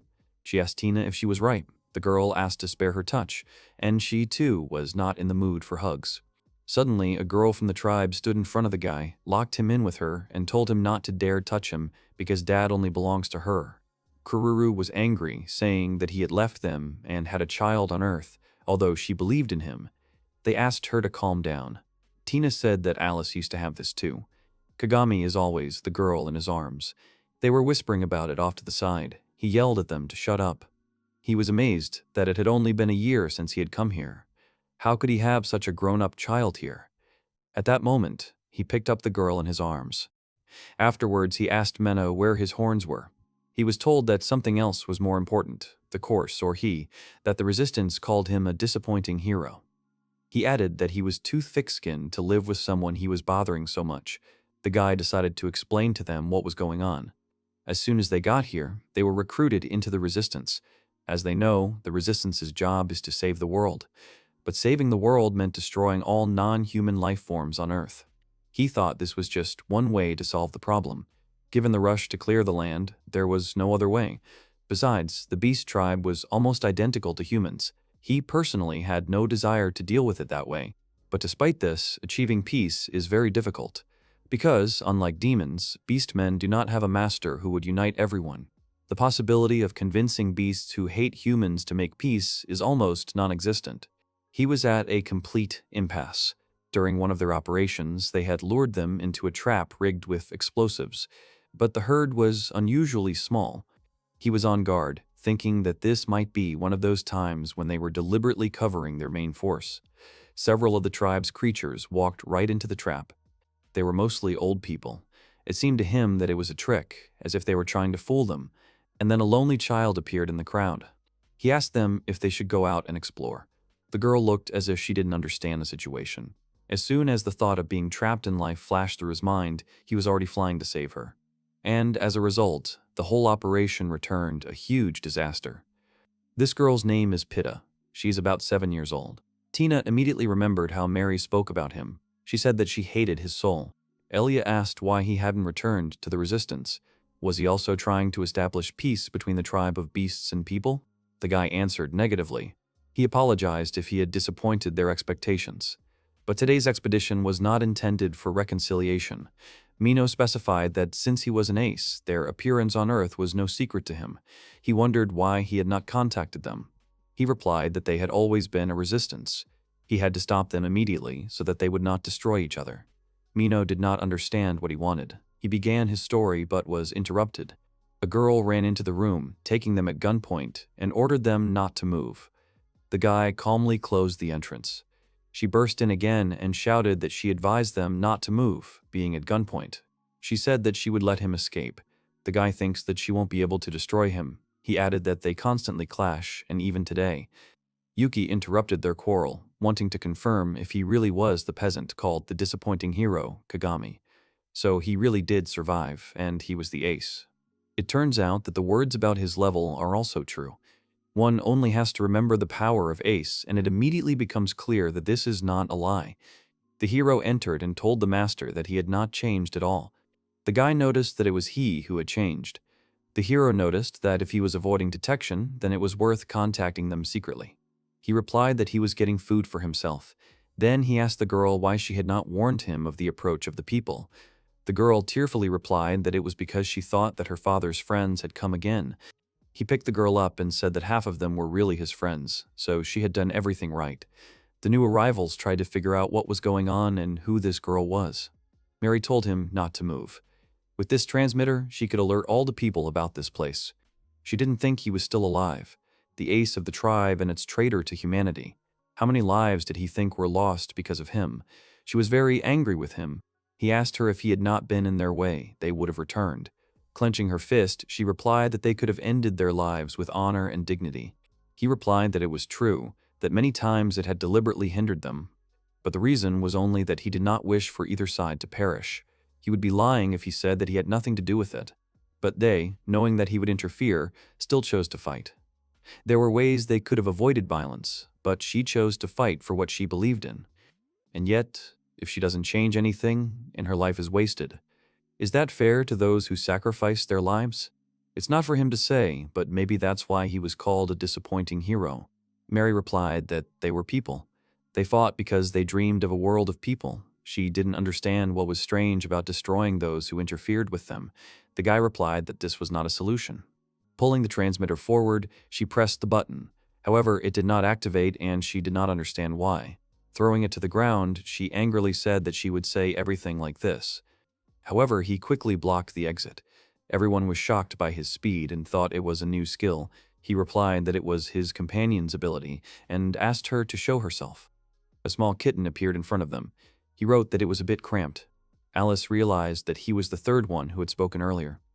It was a warrior who possessed a secret technique that was mentioned in an ancient book. He was dressed like a shinobi. The guy replied that he didn't know what a shinobi was, but this guy was using a strange power. He added that his powers were disabled by a device. Tina was curious about what else he could do. Kagami replied that he could build forests in the wilderness. The cat introduced himself as Ooramaru. His master saved his life and they worked together as partners. Saint thought he was cute. Tina wondered what happened to him.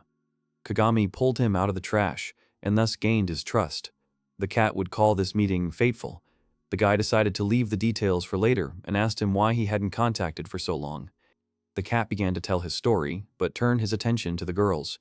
They thought that they were plotting something. Mary screamed that she did not trust him because he had disturbed them too often. Yuki said she was glad he was alive, but she didn't understand why he was interfering with their plans. If it weren't for him, they would have already made great strides in saving the world. He replied that he understood what she meant, but what they were doing was just squabbling over territory. He added that he was not trying to insult them. And he too, if it weren't for the error of their ways, would join them. He wants to make this land a place where everyone can live happily. Mary didn't understand him. He said it was pointless, they were just destroying each other. And actions won't save this world. No matter how many times they try, can't they feel that something is wrong? The warrior realized that he knew something. He said it took him a long time. He wasn't sure he could convince the resistance. However, before he knew it, they were enemies, and the most important thing was that he couldn't do it alone. He added with a smile that he was waiting for the guys from that world to come. The girls and the resistance did not understand what he meant. He pulled the cloth off, and there was a big hole in the wall. He couldn't get to the elevator, so they dug holes to connect the surface to the underground. It was difficult, but his experience digging holes with the dragon probably came in handy. Yuki was outraged, because she thought that monsters could get in here. The guy replied that everything was fine, he took care of everything. How they lived here and there. It is dangerous to walk openly with Pitta. In exchange for food, they secretly delivered supplies. Mary said that even if he found out something, she wouldn't believe him because he was not an ally, but an enemy. He replied that she would understand when she saw it. They moved through the tunnels for a long time. Palna didn't understand why everything had to be so difficult. It was like they were wandering around in an anthill. Kagami said it was a disguise. They arrived at a sealed entrance. Its presence is necessary to prevent anyone from getting in. The outside world is already directly above them, so they must stay close to each other. The guy calmly pushed the giant stone block aside with one hand. They began to gradually climb out. Mary didn't even suspect anything like that. She wondered what they would do if the tribe noticed them. The boy replied that this would not happen. Pitta could sense the presence of the tribe and hear their footsteps. Mary didn't believe him because their appearance was impossible to detect. He replied that he would explain everything. No lights, they would notice right away. Since it was dark here, they had to be careful. They were talking about how it was the girl who had fallen into the trap. He understood why as soon as he started interacting with her. She is somewhat different from the other representatives of time. She is not very good at physical activity. No one asked her for help, and she walks rather slowly. She was slowing them down, so they used her as bait. And on top of that, they were much more organized than you'd expect from a tribe of beasts, and that was weird. The saint said that the tribe seemed very united. She wondered if her parents protected her. The girl said that she had none. She had no memory of what had happened before. The only memory was of her following the herd. Finally, the old people told her to follow them. Old people and children are great bait for traps. But her dad saved her. The saint understood her words, and the warrior asked why she called him dad. The girl answered that it was because he did not abandon her and took care of her as if she were her father. Mino said that the fact that he had special powers and she had no memories was a bit disturbing. He thought they were the same. That's how it all started. If you think about it, there are a lot of mysteries about the family. He wondered if they were keeping some secret that no one knew about, but there wasn't enough information to figure it all out. So he spent the last year working away from the resistance, so he could move around freely. Palna asked him what he had learned. His gaze darkened. He said that it turned out that the main key information was closed to them. However, it dawned on him that there was no benefit in trying to resist other types of destruction. That's why he stopped them. Mary demanded to know more. Other alien species evolve over time and become stronger on their own. He wondered why they even thought that. Suddenly, they were distracted by noise, trying to figure out what was going on, and then they head out. The boy picked up the girl and ran. They decided that they might be heading to the beast tribe's hideout. In any case, they needed to hurry. After a while, they stopped in a vacant lot. Together, they looked down somewhere from the cliff, and what they saw shocked them. Below, among a large number of fragments of buildings and other parts of an ancient civilization, strange robots walked. They hunted the members of the beast tribe, who ran away from them in terror, shouting that this was the Messiah. It was unclear what this meant. Watching the scene below, Mino stepped forward and asked the boy what exactly was going on down there. Kagami's face was gloomy. He said that this thing is similar to the one they encountered in Samaria. It can be perceived as smaller, but equally powerful. He is sure that someone from the ground knows more about these machines than he does. Mary said with fear that she had seen them in the archives. It was one of the most powerful tools in the old civilization's arsenal. Now that resources have become harder to obtain, there is no way they could repeat the same. These are weapons whose technology for creating them has been forgotten for centuries, despite the fact that they were destroyed by aliens. The Beast Clan should have been stronger. Yuki firmly said that she was sure that this was the weapon of the ancient civilization that they knew, but it was greatly improved. At least the Beast Clan was no longer their equal. The boy was surprised at how much she knew. The girl replied that it was her ability. These machines were piloted. There was someone inside. She could make the same if she wanted. Those present admired her ability. She said there was too much work and not enough material and not enough equipment. Mary didn't understand why these things were there or who exactly was operating them. Kagami replied that they only show up once a month to collect other species, and only when the resistance isn't around, that's all. This is a continuation of their discussion about the evolution of different species. Other species do not evolve naturally, so they collect biomass and then force it to transform. He doesn't know who does it or why, but the tribes suddenly evolve. All the creatures and monsters they fought were hybrids. Some were stronger, some were weaker. He thought it would help or make them weaker, but there were no weaklings left. If someone is conducting an experiment to stimulate development, then it is possible. He was asked how he knew this. He replied that he simply assumed that Pitta and Ooramaru evolved in the same way as those. At least Ooramaru remembers that he was created by someone else. The Pitta have evolved so that the tribe means nothing to him anymore. As a result, she improved all 5 senses, but lost strength. He wondered if anyone in the tribe had senses as sharp as hers. Mary was stunned to think that if you can get a better evolution, you can apply it to all species. If you fine-tune the evolution, the effect will be much better. She said that their enemy was made by someone else entirely. She decided she had to keep her cool. She didn't know if other species were artificially created or not. Sleep will not answer that he is not sure. At the moment, it is only a theory. They know that there is someone who collects different species, changes them, and connects them all together. The saint clarified how he understood that they were being collected.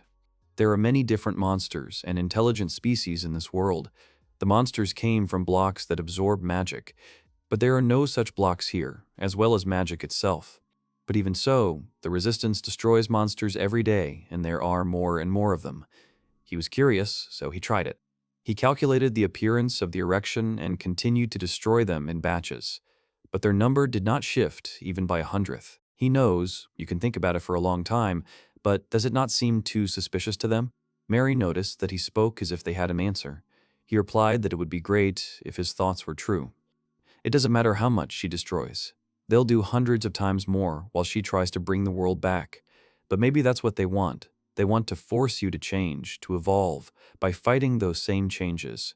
The girl was outraged by his words. She couldn't believe that they were created to fight for someone's ideology. She was fighting for what she wanted. Scratching his head, the guy asked if they wanted her to think that way. The people of the First Land thought that this was normal. Monsters were enemies, and that the demon lord should disappear. The girl began to understand his words. The heroes said that the master had known about her existence for some time. If they had a pilot, why not just kill him until he spoke? He replied that he didn't know anything about the pilots, but even more so, they weren't the ones he could get through alone. His words horrified those present. Tina didn't understand how that was possible. Didn't that mean the machine was stronger than him? Kagami replied that their armor was pretty thick. Even if he managed to disarm them, it would take a long time. And, if there are more of them, it will be difficult. Stroking the girl's head, he said that he is not a superhero. Even if his level is so high, he is still a peasant. That's why he always waited for them. Together with them, they can't win. That's why he asks everyone to help him. The friends looked at him with a smile. Tina replied that it seemed they had no choice. Mino did not understand how to deal with them, because even he was bad at dealing with them. The guy replied that one of Takako's abilities was needed here.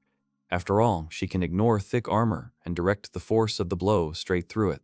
Now his present and everything fell into place. However, he added that he had not yet tried any magic on them. He spread his arms out to the side and said that they could do what he couldn't. Everyone was inspired by his words and were ready to help. They talked about how the master might not help them this time, but watch what they had learned during this time. They went forward. He smiled after them. As she ran away, Alice smiled and told Master Kagami that she had also become stronger. She wondered if he knew about it. Palna told him to look after her better. He thought that in his opinion she looked after Alice better. Though he said that they needed to move too, Yuki stopped him and asked if there was any chance against this thing. As far as she can tell, it's not just about the armor. She has a ton of spells and a ton of weapons on board. She knows he's strong.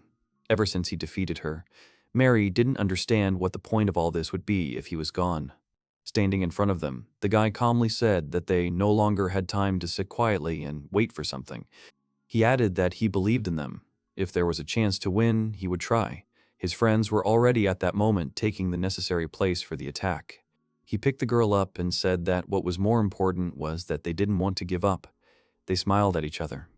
The girl pressed her hands to herself, her face full of pain. She said that this was ridiculous. How could he imagine even a tiny chance of defeating this thing? He turned to her. She said she didn't understand how it had come to this, that he was going there alone. She had no right to say that, but if he had wanted, he could have asked the resistance for help. He replied that it was because he did not know his enemy. She understood that he meant that there was a possibility that there were enemies in the resistance. She firmly replied that it was impossible. After all, they had fought them so hard for so long. He said that it was in their blood. But there are questions. That's the least they can do. He's just suspicious of more than just the resistance. Everyone is. That's why he didn't tell anyone about it until his friends came. He said irritably that if he had told them everything he knew then, and someone from the enemy's higher ranks had been behind them, what would have happened to him then? In that case, the girl did not understand why he told about it now. He smiled and said that it was impossible, so everything was fine. She replied that she didn't understand him at all, how he could know anything about her. He stroked her head and said that he didn't know that much. He was watching her all the time. The girl was embarrassed by his words. She remembered what happened a year ago. He told her that he had a girl in his homeland. Although their character is completely different, she tries just as hard. This is normal, at least in this world. No matter how old she is, if she can fight, she should go. But who said this is normal? If this is normal, then this is not how it will work. She thought that since it was about him, there was hope for changes in the world. But still, he gave himself up to all this voluntarily. They got angry and called him names. He thought for a moment and added that she was too stupid to be a manager. He laughed and said that at least she was more stupid than he was. She's just a little girl trying to save her world. She puts her life on the line without even asking questions. He thinks it's weird to suspect someone like that on their side. Yuki laughs at his words. The girl blushed and thought that now that she thought about it, this guy was ace. He was watching them when they were fighting each other. While she had her own expectations and felt brazenly deceived, he fought on his own. Does he really live up to her expectations? Yuki asked about her. He said he didn't know her very well, but Mary trusted her, so he probably did too. The girl said that was rude. He added that his goal is to save this world, return to Earth first, and live like a king. After that, he grabbed the girl by the back and jumped to the side, saying that he was going. They watched his movements from above. His entire team was scattered around the robots in various places. The weapons of these machines were shining in the sun. The guy managed to dodge the blow. Yuki said that no matter where they hid, it was all in vain. If he got too close, his body heat would give him away. She didn't understand what to do. Mary said she would only get in the way. On the other hand, they wouldn't be able to do anything if they were gone. She had a feeling about that. Yuki understood her words and said that she would go with her. She couldn't go home alone. Plus, she needed someone who could protect her just in case. The girls smiled awkwardly. Mary thought that she would not be able to keep up with them on equal terms. She began to think about what she could do. She watched everything that was happening. The protagonist cut the monsters with a roar. One of the robot's arms landed next to them. At that moment, the attack stopped. The robots remained standing, and the guy landed next to the saint. She asked him if he was okay or not. He replied that he just wanted to catch his breath. He asked her if she had become stronger. Her physical abilities had become equal to Mino's, which was amazing for a princess. She replied that she had not yet reached level 200, but had raised it to 172. He was inspired and realized that she had also gained new strength. She said, and this skill is a little difficult to use. At this moment, the girl called the protagonist. A powerful explosion occurred. He managed to grab the girls and jump away from the place where the robot hit. They realized that it was a terrible weapon. There were several of them. The criminal hero was asked how he knew that they would come here. He answered that Ooramaru told him. He remembered the map with the data and locations of the planned attacks. The cat confirmed the words. The saint thought that her memory had been bad lately, so she could not remember where she had seen him. She asked why he had been abandoned. The cat fell silent at first, and then, looking down, said that he had not been abandoned but had run away on his own. Everyone looked at him attentively.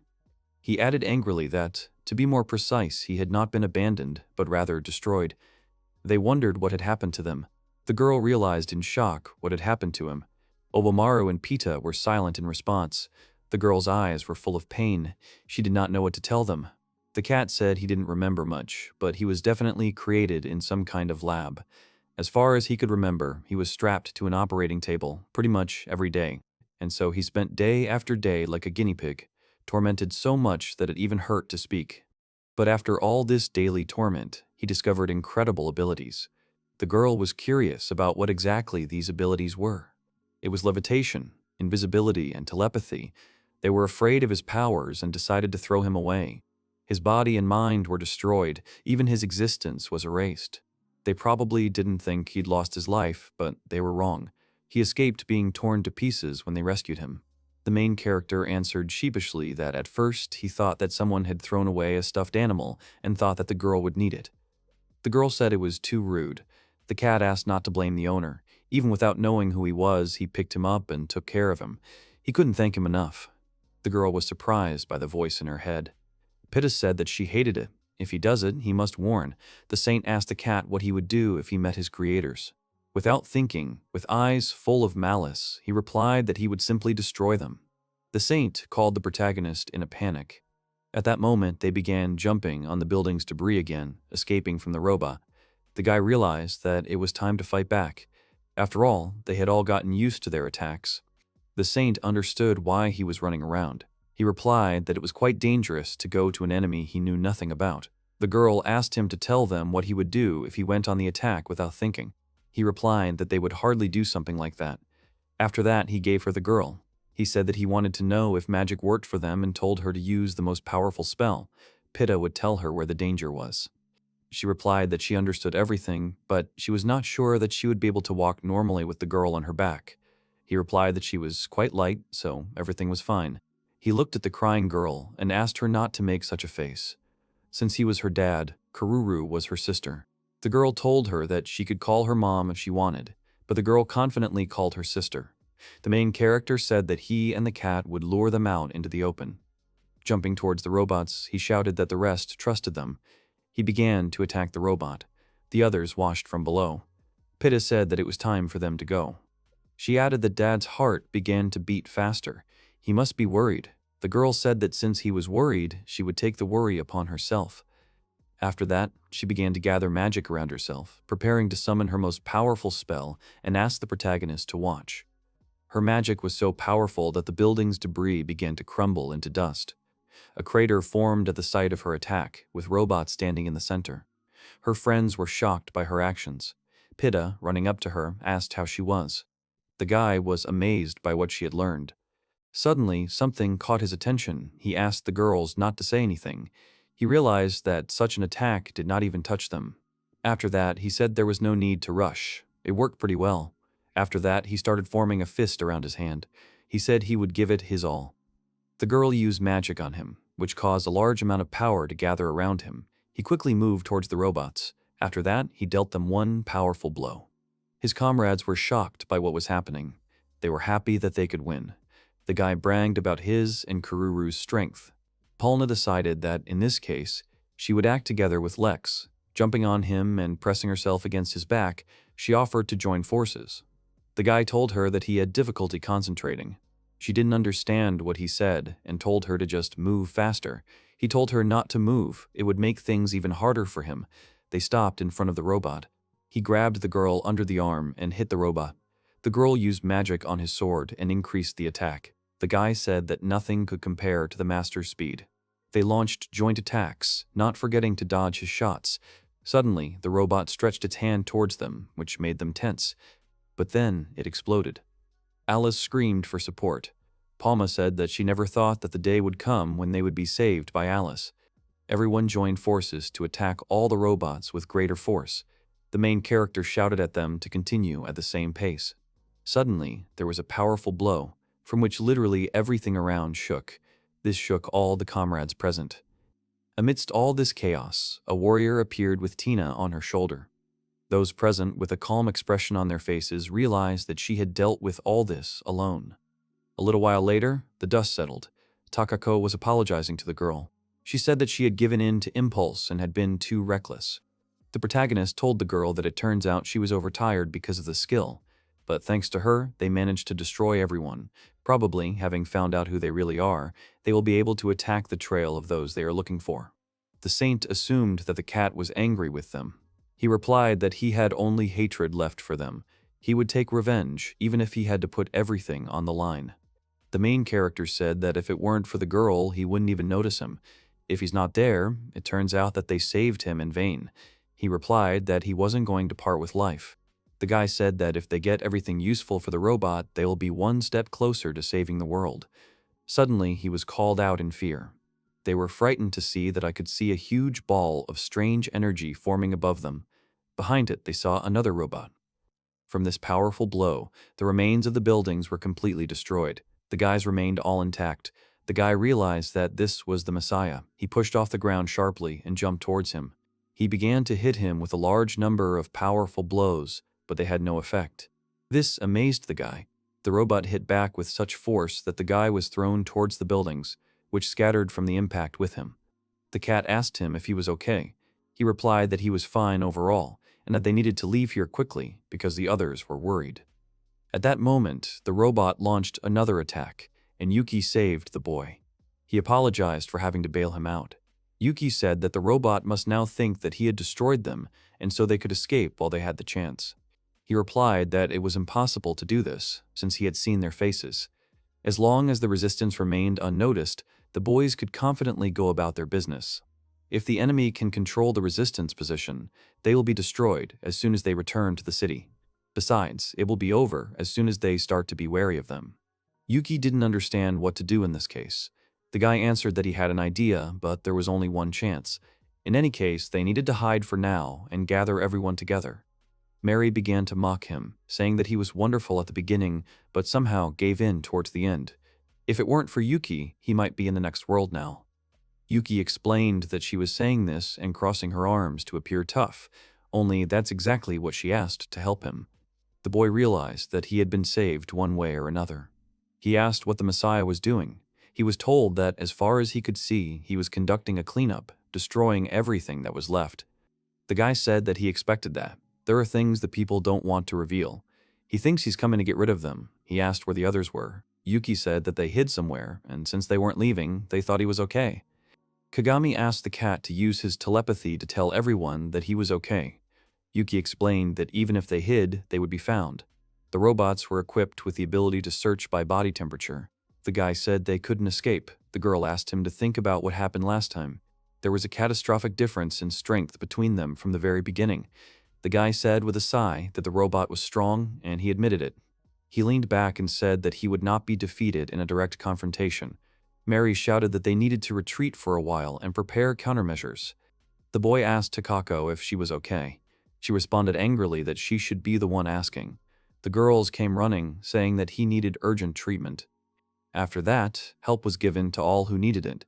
The guy stood up cheerfully and said that he would explain the strategy for defeating this little Messiah. Everyone else prepared to listen to him attentively.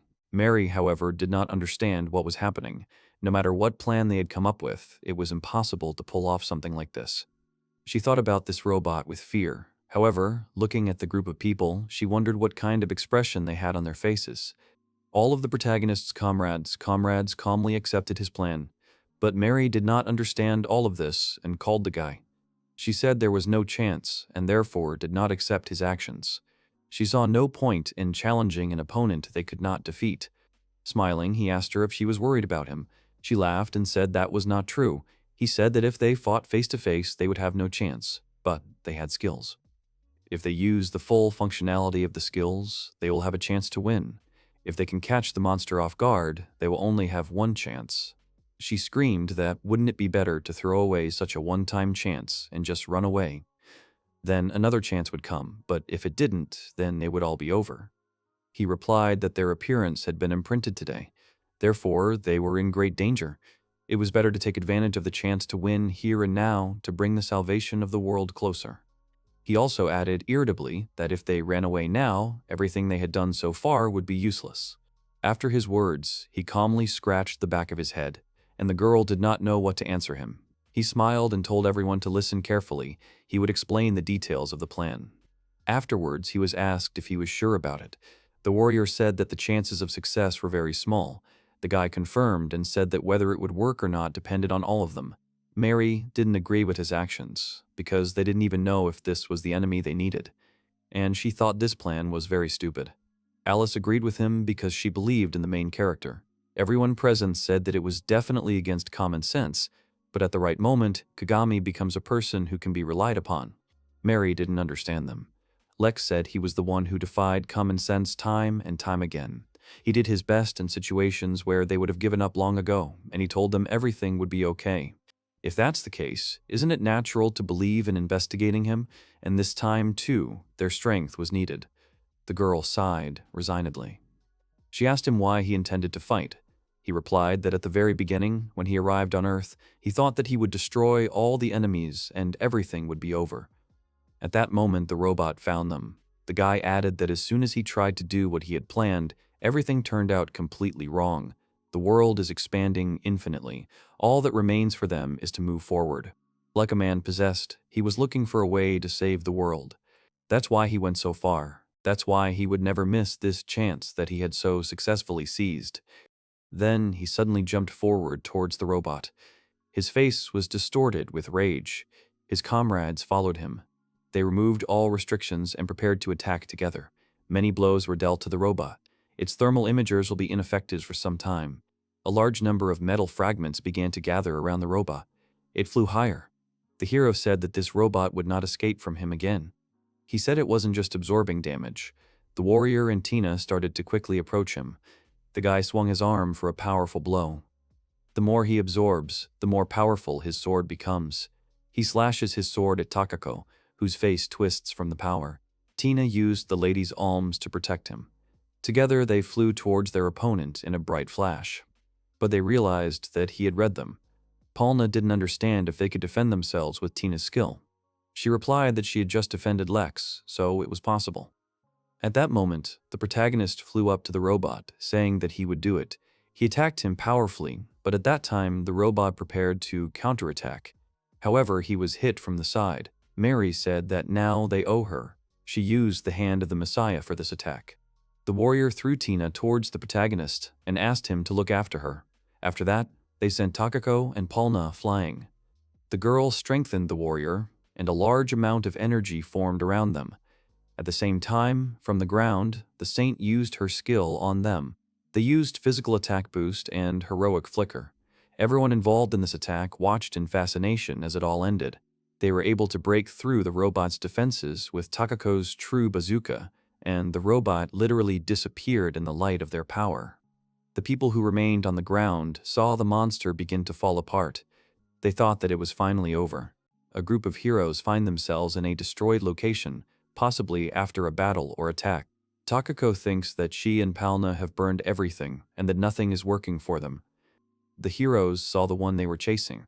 Palna guesses and understands that there is no one in the empty shell, and the villain has escaped. The girl asks Tanako if they should continue the chase. The heroine heard a negative answer from behind the heroes. Kagami, sitting on Lex's back, plaintively replies that he is no longer able to continue catching up with the enemy, whose condition is unknown. The main character is upset that he and his team were unable to finish the job. Palna reassures the hero that nothing terrible happened. The only thing she wanted to do was study those who pilot the shell. The girl accompanying Mary can think of nothing but resistance. With a worried face, Mary agrees that the technologies of the ancient civilization were created by humans. Her guess is that these people only live in Noah. Kagami's determined expression showed that he had already thought about this idea about the origin of these people. But his idea didn't work out. The hero didn't find any evidence in Noah. The girl becomes disheartened and realizes that they have achieved nothing with their actions. Alice claims that the person responsible for creating the mechanism is in Noah. The main character asks the young girl in surprise why she thinks so. The heroine is sure that Kurususu-san has important information or knows something related to the current problem. Kagami's face changed to one of fear. He hears from Alice his old words about how the monsters were created somewhere and released into the wild. The unearthly girl tells about herself and Mino that they are demons and were not originally supposed to live on Earth. Mary stands with a surprised and shocked expression on her face. Alice emphasizes the fact of their existence on Earth, and the girl also expresses doubts about her and Mino's origin with other characters, Pit and Ooramaru. She asks if they were created in the same way as these two. Mary was frightened by the word demons, and Alice understands that such a fact is hard to accept and adds, trying to calm her down, that they do not exist on the primeval Earth. The young girl's version points to the ability to create monsters similar to the heroes and their presence in the area. She asks about the possibility of creating a large number of monsters. Palna, in fear, agrees with Alice's theory. Kagami reassures Alice that their presence here is natural and they themselves have not thought about it before. But he feels that there is something about Noah that he does not know and asks about this place. Mary suggests that Carusa was using a teleportation device when he disappeared, and that there may be a room that cannot be entered without it. Tanako, with a determined look, determines his next target, but hears that someone has refused to fulfill it. The protagonist and Tina are unable to continue on the mission and ask to take a break. Alice remembers, looking at Kagami, her previous conversation with Mino and the unearthly creature. The great being warns the pair of demons that the place they are going to is inaccessible to them, that their bodies, in fact, do not exist. The young man is terrified by these words. The dragon continues his conversation and already claims that they cannot live in any world other than this one. Mino is troubled by these words and cannot even respond, to which the creature adds with a grin that if the other world is true, then this world is fake and they cannot live anywhere except the false world. The young man lost heart, and the great being pressed him with the question of whether everything was now clear. Meno had such a premonition about their existence. In his thoughts, only people remain, while demons, according to the world order, are rebooted and are encountered very rarely from the very beginning. Meno answers himself in despair that he was not created by anyone, he is a specific personality. Alice interrupts the young man's thoughts and asks the creature what they should do now. Mino is left in shock at how the girl could remain cold-minded from such information, and even the creature notices this and confirms that Alice is indeed a smart girl. The dragon gives special permission, received by the heroes, to move on to the next stage from a certain person. However, he notes that this person has specially prepared bodies in this place that should not exist. The young demon asks about the person, who he is, and why he needs to do this, to which the creature replies that he is not allowed to reveal this person. The unearthly being gives the heroes a choice whether to send or not. It depends only on them. He continues his story and emphasizes that this is not related to the rules of this world. The dragon only told a small part of this whole story because of his generosity, and then for those who are related to the main character. He also warns young demons that at the next stage they will face a hopeless reality and despair. The features of the bodies that the heroes will receive for use differ from those of humans in their instability. A special magical power is used to maintain them. However, this power will be spent over time. Mano, in desperation, asks the creature what will happen to them if the magical power runs out, to which the unearthly being replies with a stern look that the demons will disappear. The dragon advises that if they do not use magical power thoughtlessly, they will live for a maximum of a year. But Mino is more concerned about whether they will be able to return back. The creature responds that everything is possible, it depends only on the intention of the master. The dragon warns that if the heroes don't see the point in this, then it's better for them not to go. Alice's unexpected answer of consent to go left Mino baffled. The girl explains her intentions by saying that it was the main character who saved her, otherwise she would already be dead, and therefore wants to become his strength. Thanks to Kagami, Alice can now live in the world she wanted. But the young girl remembers that the main character's dream has not yet come true. Alice is asked if she is sure of her choice, to which she replies that if this is all for Kagami's dream, then she doesn't care even if her life runs out. Alice is more eager to see her savior than worrying about whether she and Mano will return back or not. The heroine would rather choose to meet Kagami and die in battle for him. Mano remembers with despair how devastated Alice was without Kagami Dono for 3 whole years. And what a bright look she has now from her speeches. Mano resolutely accepts the girl's position and says himself that he will sacrifice his life for her and the main character, and he will not regret his choice. The cunning creature has nothing more to say, but the question remains. He asks why they, being demons, support this peasant. As she disappeared, Alice just smiled and replied that she loved Kagami. When Mino and Alice disappeared to the end of the next stage, the creature was only amazed by their decision and replied that they were interesting guys. The protagonist, showing how tired he is, asks what Meno needs. Kagami can't get up, let alone do anything. Meno, in despair, clearly understands something and apologizes for not being able to come up with a plan of action. The young man sees that their enemy is advancing. The enemies surround the heroes, and they hopelessly understand that a second round awaits them. Mary is very angry about the decision that Kagami used the ability that now makes him unable to move, but the boy does not want to hear such words from her. Palna doesn't understand what's going on or what the characters are talking about. She just wants the main character to tell her what they need to do now. Kagami is very tired and can't give any advice, so he asks the others if anyone has any ideas. Ironically, Mary suggests leaving the young man and running away, to which Tina agreed, and the young man, perplexed by her agreement, became indignant, saying that she would also be abandoned because she was as weak as he was. All the heroes don't understand why no one attacks them. Kururu offers to talk to the attackers, offering as an argument that they have a pitta from a beast's fang.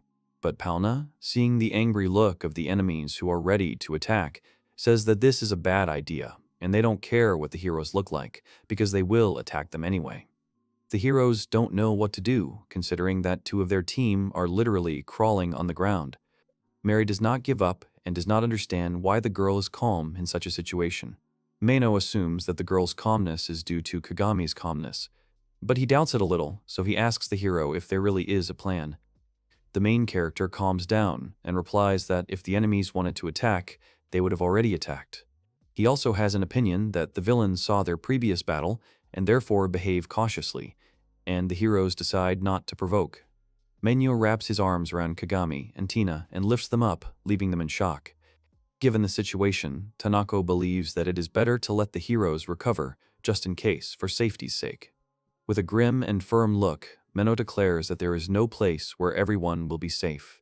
The demon decides to get away from the danger before they attack them, since most likely this is all because of a dangerous person in the enemy's territory. Lex doesn't understand what's going on with Mino. His behavior has changed since they arrived on Earth. The young demon reassures the boy that in fact this is simply the best decision now regarding escape. His decision is also explained by the fact that they and the resistance group do not need any extra fame, so he asks the protagonist if his decisions are correct. Kagami agrees, because now the situation is hopeless. Lex volunteers to help escort the teacher and Tina from the front.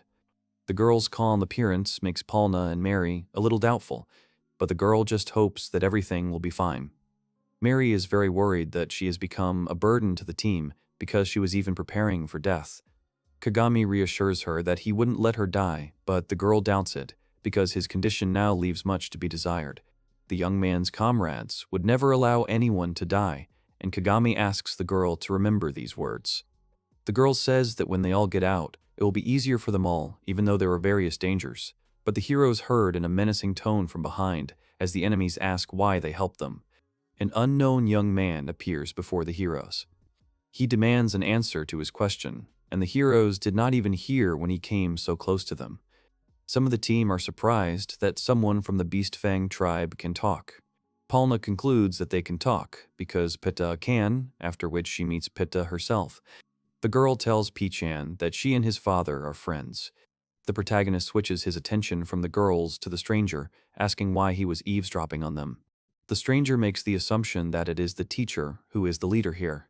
Kagami doesn't understand why the creature thought that. To which he receives the answer that only the protagonist's heartbeat has not changed, despite the surroundings exuding the fury of enemies. Tanako, with a menacing look, does not know what to do, because the stranger saw the last fight and is afraid of an attack, but at the same time, this same stranger will be stronger than him. The leader of the Beast Fang tribe furiously asks why the heroes helped them. They are enemies. In a decisive tone, the protagonist replies that he does not remember saving them and that they simply defeated a common enemy. The girls panicked and began to blame Kagami for not making the enemy his debtor so that nothing bad would happen to them. The stranger glares and listens to their bickering, while the young man himself says that it's not worth bluffing about such things. Seeing that the young man is not lying, the creature still does not understand how easily they killed their enemy and believes that the heroes should still defeat them. Kagami-san believes that as long as they are not attacked, they are not enemies. The second question from the leader of the tribe followed, but this time about Pitta, why their relative was with the heroes. To which the young man affirmatively repeated his words, that as long as you don't attack, you are not an enemy. The stranger is already starting to shout, but he still doesn't understand the reason for this. The hero explains that Pitta was abandoned by the Beast Fang tribe because she was different from them. It is also important that Pichan is a very good and reliable ally, which is why she is on the boys' team. Kagami is already more furious in his response about what an enemy means to the stranger's tribe. Those who are even slightly different from them are driven out, and if they are similar, they are allies, which is wrong in his opinion. The guy is trying to get understanding from the leader, because the main thing is that the interests coincide, because in the end, the tribe of the Beast Fang and the hero's team should be allies. The stranger still does not understand. The tribe killed many people, just as people killed many of them, so why does the young man consider them not enemies? Kagami concludes that the tribe needs to take revenge for its relatives, because among his squad there are 2 girls who want revenge, but on the tribe itself. But the girls won't attack first, because it won't change anything. Mary couldn't help but remain silent and replied how much she hated them. The young girl understands why the problem cannot be solved in this way. After all, Kagami taught her this, that there is always a way out other than fists, to which the main character chuckled contentedly, and because of this smile, he received it from the girl herself. Hatred is not easy to suppress, and the stranger asks what changed their thinking. Kagami replied that it was all about working together. After all, they should all be enemies, but instead of hating each other, they try to understand each other. Already starting to shout, Kagami-san replies that it is easy to give in to hatred, but his team is strong enough to suppress it in order to solve real problems. Mary, a little embarrassed and made an ironic evil face, said that she and the young man were not enemies, but not friends either. At the same time, Palna and Kururu only smiled sweetly. The main character himself asks the stranger why he needs to know whether they are enemies or not. It turns out that the tribe rarely contacts its enemies, and besides, the hero looks like someone. Someone who tries to solve problems without considering what race he belongs to, clearly hinting at some other hero. Mino and Kagami-san were a little confused by these words. Kagami puts his hood on and asks in an uncertain voice if this is what the hero looked like. The guy picks up the cat, who is also wearing a hood, and the stranger realizes that these were the very heroes he was talking about. The man was very surprised and asked the hero again if it was really him. Kagami realizes that this news could disappoint the leader of the tribe, because they are humans. The only one of their group, Pitta, was from a beast's fang. The stranger doesn't understand the situation even more, what the hero wants at all, what his goals are, and what he is fighting for. To which the hero confidently replies that it is all for the sake of defeating the enemy, but the beast wonders why he didn't just ignore them then. The young man replies that he wanted to stop the quarrels of the tribe, which only lead to losses and not to any changes. Already screaming, the beast replies in an angry voice that their problems should not concern Kagami, but the young man did not want anyone from the beast clan to die. The peasant explains that fighting to appease one's hatred is pointless, regardless of whether they are people or someone else, because it doesn't matter. The protagonist only wanted to eliminate unnecessary casualties, but the Beastfang tribe stood in the team's way. The stranger continues his idea that if the heroes had not interfered, the tribe would have won, and, asking already, it turns out that the victims were not in vain. To which Kagami, angry, answers the question with a question: if neither side wins, then what will happen? The main character waves his hand and shouts that completely destroying people will not make their lives better. The hero no longer cares which tribe, because their essence is the same, and problems will still continue to arise, with one of which they recently fought. Even despite what the tribe did to the people, there must be another way out, but the stranger only smirks and gives Kagami doubts about such a position. Kagami-san suggests unity instead of enmity. After all, even the fact that they are different doesn't matter, they shouldn't be enemies because of that. Standing in the ruins, the young man shouts to the beast, offering to become comrades. The leader of the tribe repents because they were consumed by hatred. The hero is determined because of the upcoming battles and asks that if something happens to him and he has to sacrifice himself, the young man will ask for help. Or rather, he will ask to borrow the tribe's strength. As he concludes his speech, Kagami answers the stranger's first question, that he believes they can become comrades, as the hero cannot imagine looking at people who are content with sacrificing themselves. The guy understands that the animals cannot be convinced in one conversation and gives them time to think. Already throwing aside the definition of race, the young man wants to understand who he is for the stranger, an enemy or an ally. The stranger raised his hand and the tribe stood up. He begins to walk away from the heroes. From such speeches and actions, Kagami falls on Mino from fatigue, and the stranger says his name, Aruga. proving that they are allies after all. Oruga remembers the main character's name, and Kagami realizes that he was able to explain his motives after all. The protagonist's team continues their journey through the secret passage he found. Tired from the fight, Tina, sitting on Takaki's back, imagines in a plaintive voice what would happen to them next. Kuji, clearly admiring himself, is surprised by the effect he had on the tribe and that no further battle took place. But Mary and Kururu are indignant at the boy's confidence. The little cat calms everyone down, saying that she would have activated invisibility.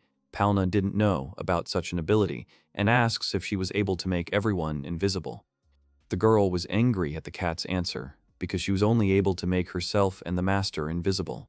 Palna wonders why it was necessary to make demands and completely deny their way of life, and the tired Kagami only trusted the leader of the tribe.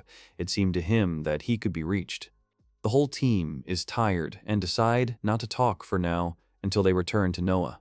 Mary thinks that worrying about resistance will not be unnecessary because after the distribution of rations there is free time, which means no one has seen them.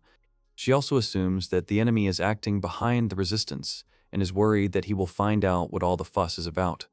A strong man calms a young girl. He knows how resistance works, but one cannot deny the fact of an enemy in Noah, since he can attack at any time. Mino, in the place of the enemy, would have attacked exactly like this, at the most unexpected moment for the heroes. Takaku suggests splitting into 3 groups, him, Mary, and Kagami. But the girl from Mary's squad is worried. She would like to continue acting as usual. Kuji says no, but he will spend as much time as possible with Takako and the others. But in Noah, it is worth behaving in groups so as not to arouse unnecessary suspicion. Alice asks the boy if he would like to look into the central tower. The young man only wanted to know if there was a secret room that could be accessed with the help of Kurusu, but until then, he needed to stay out of trouble. He also says that he will be able to always be in touch with his team, but if something happens, they need to flee the city. First, they just needed to make sure that everyone remembered the way to the camp. Of course, Kururu was outraged by such words, since the group would never run away, abandoning the teacher. Kagami is very confident in his abilities, so he adheres to the idea that the squad will not be completely destroyed, and he himself will definitely cope with the problems. The girls were clearly angry at this approach and did not approve of his idea, so the young man apologized to them and agreed that there was no need to run away anywhere.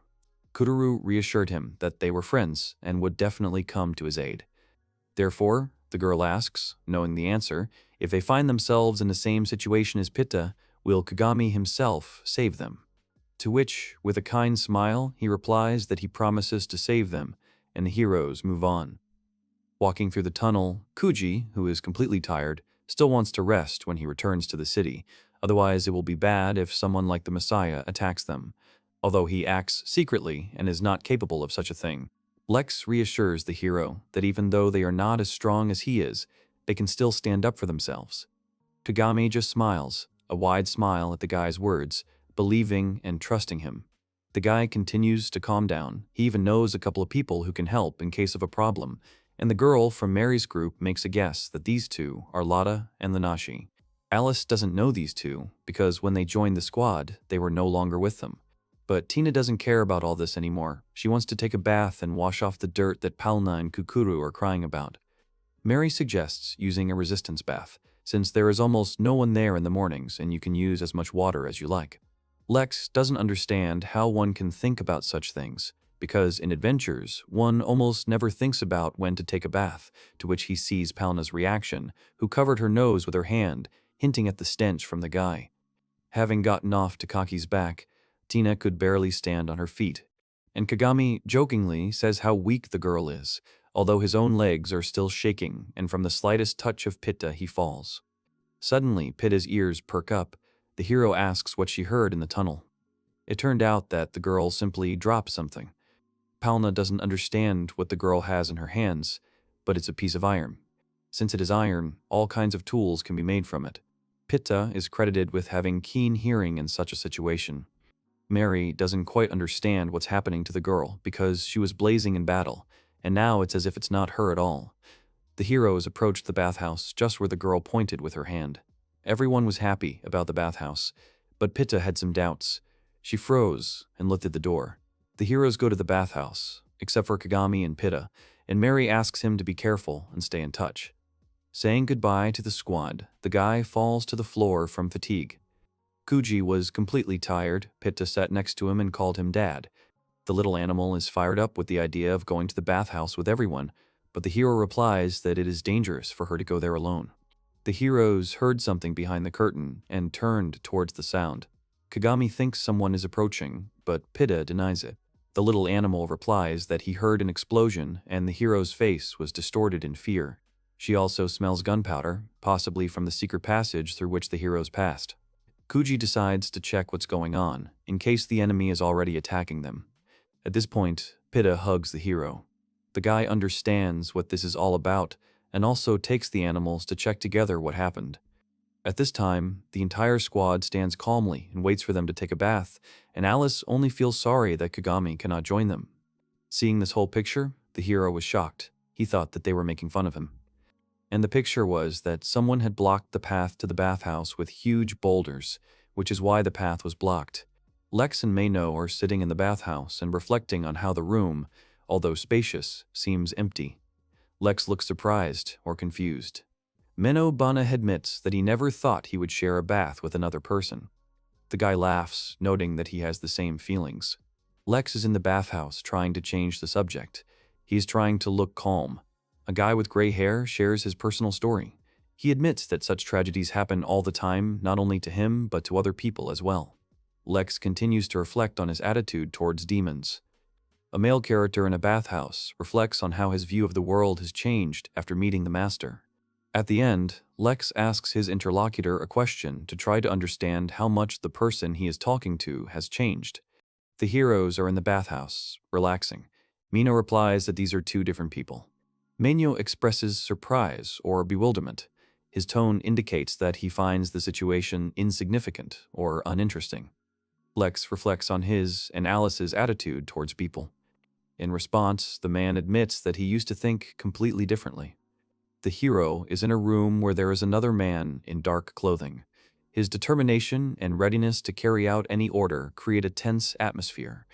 Mino continues to express his views on humans. He says that even if they are not destroyed, they must be treated with caution. A serious man asks why the young man decided to do this. Mino, dressed in dark clothes, replies that the world is ruled by beings much weaker than them. His tone is full of determination and discontent. In response, the older man, gray-haired and dressed in dark clothes, replies that among humans there are those who surpass demons. Moreover, it is not one but two people. The man thinks that the boy just wants to play with him. The hero, with a cold look, shows an expression on his face that he agrees. In response to the hero's words, the man claps his fingers, demonstrating his superiority and dissatisfaction with his behavior, that it is too early for the hero to serve him. A little girl with horns and a tail, wearing a long coat, looking worried. The older man claims that this is his daughter. Mino clearly did not expect such a revelation. Alice usually lives in a remote demon village. His voice sounds thoughtful as he explains the girl's origins. The older man turns to the hero, that it is too early for him to serve. Let him return to the village with Alice and serve her for a year. If Mino copes, the man will forgive him. The man sternly warns the hero that if he decides to act willfully, he will personally take care of him. His facial expression is filled with determination and menace, emphasizing the seriousness of his words. The hero reflects on Mao-sama's words that if he goes against him, there will be consequences. Mino continues his thoughts. He watches a group of people who do not look ready for a fight or serious action. The young man notices a little girl standing next to a wooden house. His gaze is full of sympathy and bewilderment about her situation. The girl stands alone in a quiet place, and the hero reflects on the indignation of this situation. Suddenly, the hero notices that someone is watching him. It turns out it is Alice. Her voice is full of curiosity and slight fear. Alice carefully cares for a small bird that has been injured. Mino looks at the girl with distrust. His tone is full of contempt. A girl, sitting on the ground and holding a bird in her hands, listens to a young man who says that she has no reason to worry about such a problem, pointing out her status of origin. Mino tries to explain what he believes to be Alice's wrong actions, but the girl can't really give an answer. Her words are full of determination and conviction that her actions come from a pure heart and not from a desire for gain. Mino looks at the little girl and speaks. His voice sounds displeased and irritated. The hero is very upset that he has to watch this for another year. 6 months later, he continues his work, demonstrating perseverance and patience. The hero, still chopping wood, is sure that in this place, at least, there are no threats. A girl with horns and a tail, dressed in a long coat, asks the hero what's wrong with him. He points to her good mood. Alice looks at Mino with a serious expression. Her voice sounds sympathetic and understanding. She doesn't want to burden him with extra work. The hero offers the girl training, because she is the daughter of the Demon King. The girl adds that she will use force only in extreme cases, so as not to hurt anyone. Mino does not understand Alice, that she does not want to hurt the one who is attacking her, and the girl, on the contrary, understanding the guy's hint, answers him that this someone is a person. The girl exclaims that if this happens, it will mean failure, and it is important to realize this. Her eyes are wide with fear and anxiety. She is clearly worried about the possible consequences. Mino still does not understand the girl. Her words sound doubtful and distrustful. He continues to say that the girl may be a coward. Alice replies that it's not that she's afraid of getting hurt, she's afraid of hurting someone. He looks worried and serious. Mino still cannot understand, and the little girl only claims that the young man will not be able to understand her yet. The guy is full of challenge and discontent from her words, because she doesn't even have the strength, and she's trying to lecture him. His facial expression shows fatigue and disappointment in the conversation. The girl wanted to help Mino somehow, but he asks if she hates him for such words. Alice reassures the hero because he cares about her and there are different points of view. The girl, looking at Mino, asks if they are not friends. Her expression is full of surprise and hope for an answer. Mino, standing next to the little girl, repeats her words to himself. His voice sounds calm, but his face expresses slight bewilderment or confusion. The boy asks Alice to help him with firewood. Mino says irritably that no matter how much he says no, she still offers to help. His expression is filled with anxiety and disappointment from the girl's constant presence. Mino stands over a group of defeated monsters, shouting at them that they are weaklings, his voice full of contempt and confidence in his own strength. Looking at the lying monsters, he thinks that he considers people to be more dangerous opponents. The hero thoughtfully asks why the demon lord ordered him to serve his daughter in such a place for a whole year. Mino has doubts and confusion about his appointment. Mino talks about his parents who fought against humans. His words are filled with contempt and rage, indicating his hatred for people. Mino is serious and determined, as if he is giving his final instructions or orders for the remaining 6 months. He suddenly notices something unusual and exclaims. His expression is full of surprise and alarm. The hero, looking to the side, notices a man. He stands with his back to the trees and says that if the enemies are not stopped, the village will be in danger. Lex looks at Mino with surprise or alarm at the latter's story. Mino, laughing slightly, tries to explain himself, but his voice sounds doubtful and distrustful, as if he is trying to explain something incomprehensible. But everything changed when Mino was forced to spend a whole year with Alice. Lex asks what happened to the man next. His eyes are wide with curiosity, and he clearly wants to know more about the situation. A sudden fight scene shows two characters attacking each other. The sounds of blows are heard. The atmosphere is filled with dynamics and tension. The hero, dressed in dark clothes, fights the enemy. He says that he was much stronger. The enemy, a martial artist, is badly injured after the hero's blow. Mino continues to reflect on his behavior during the fight, that he would have finished it right away but is waiting for a rematch so that he would have someone to play with.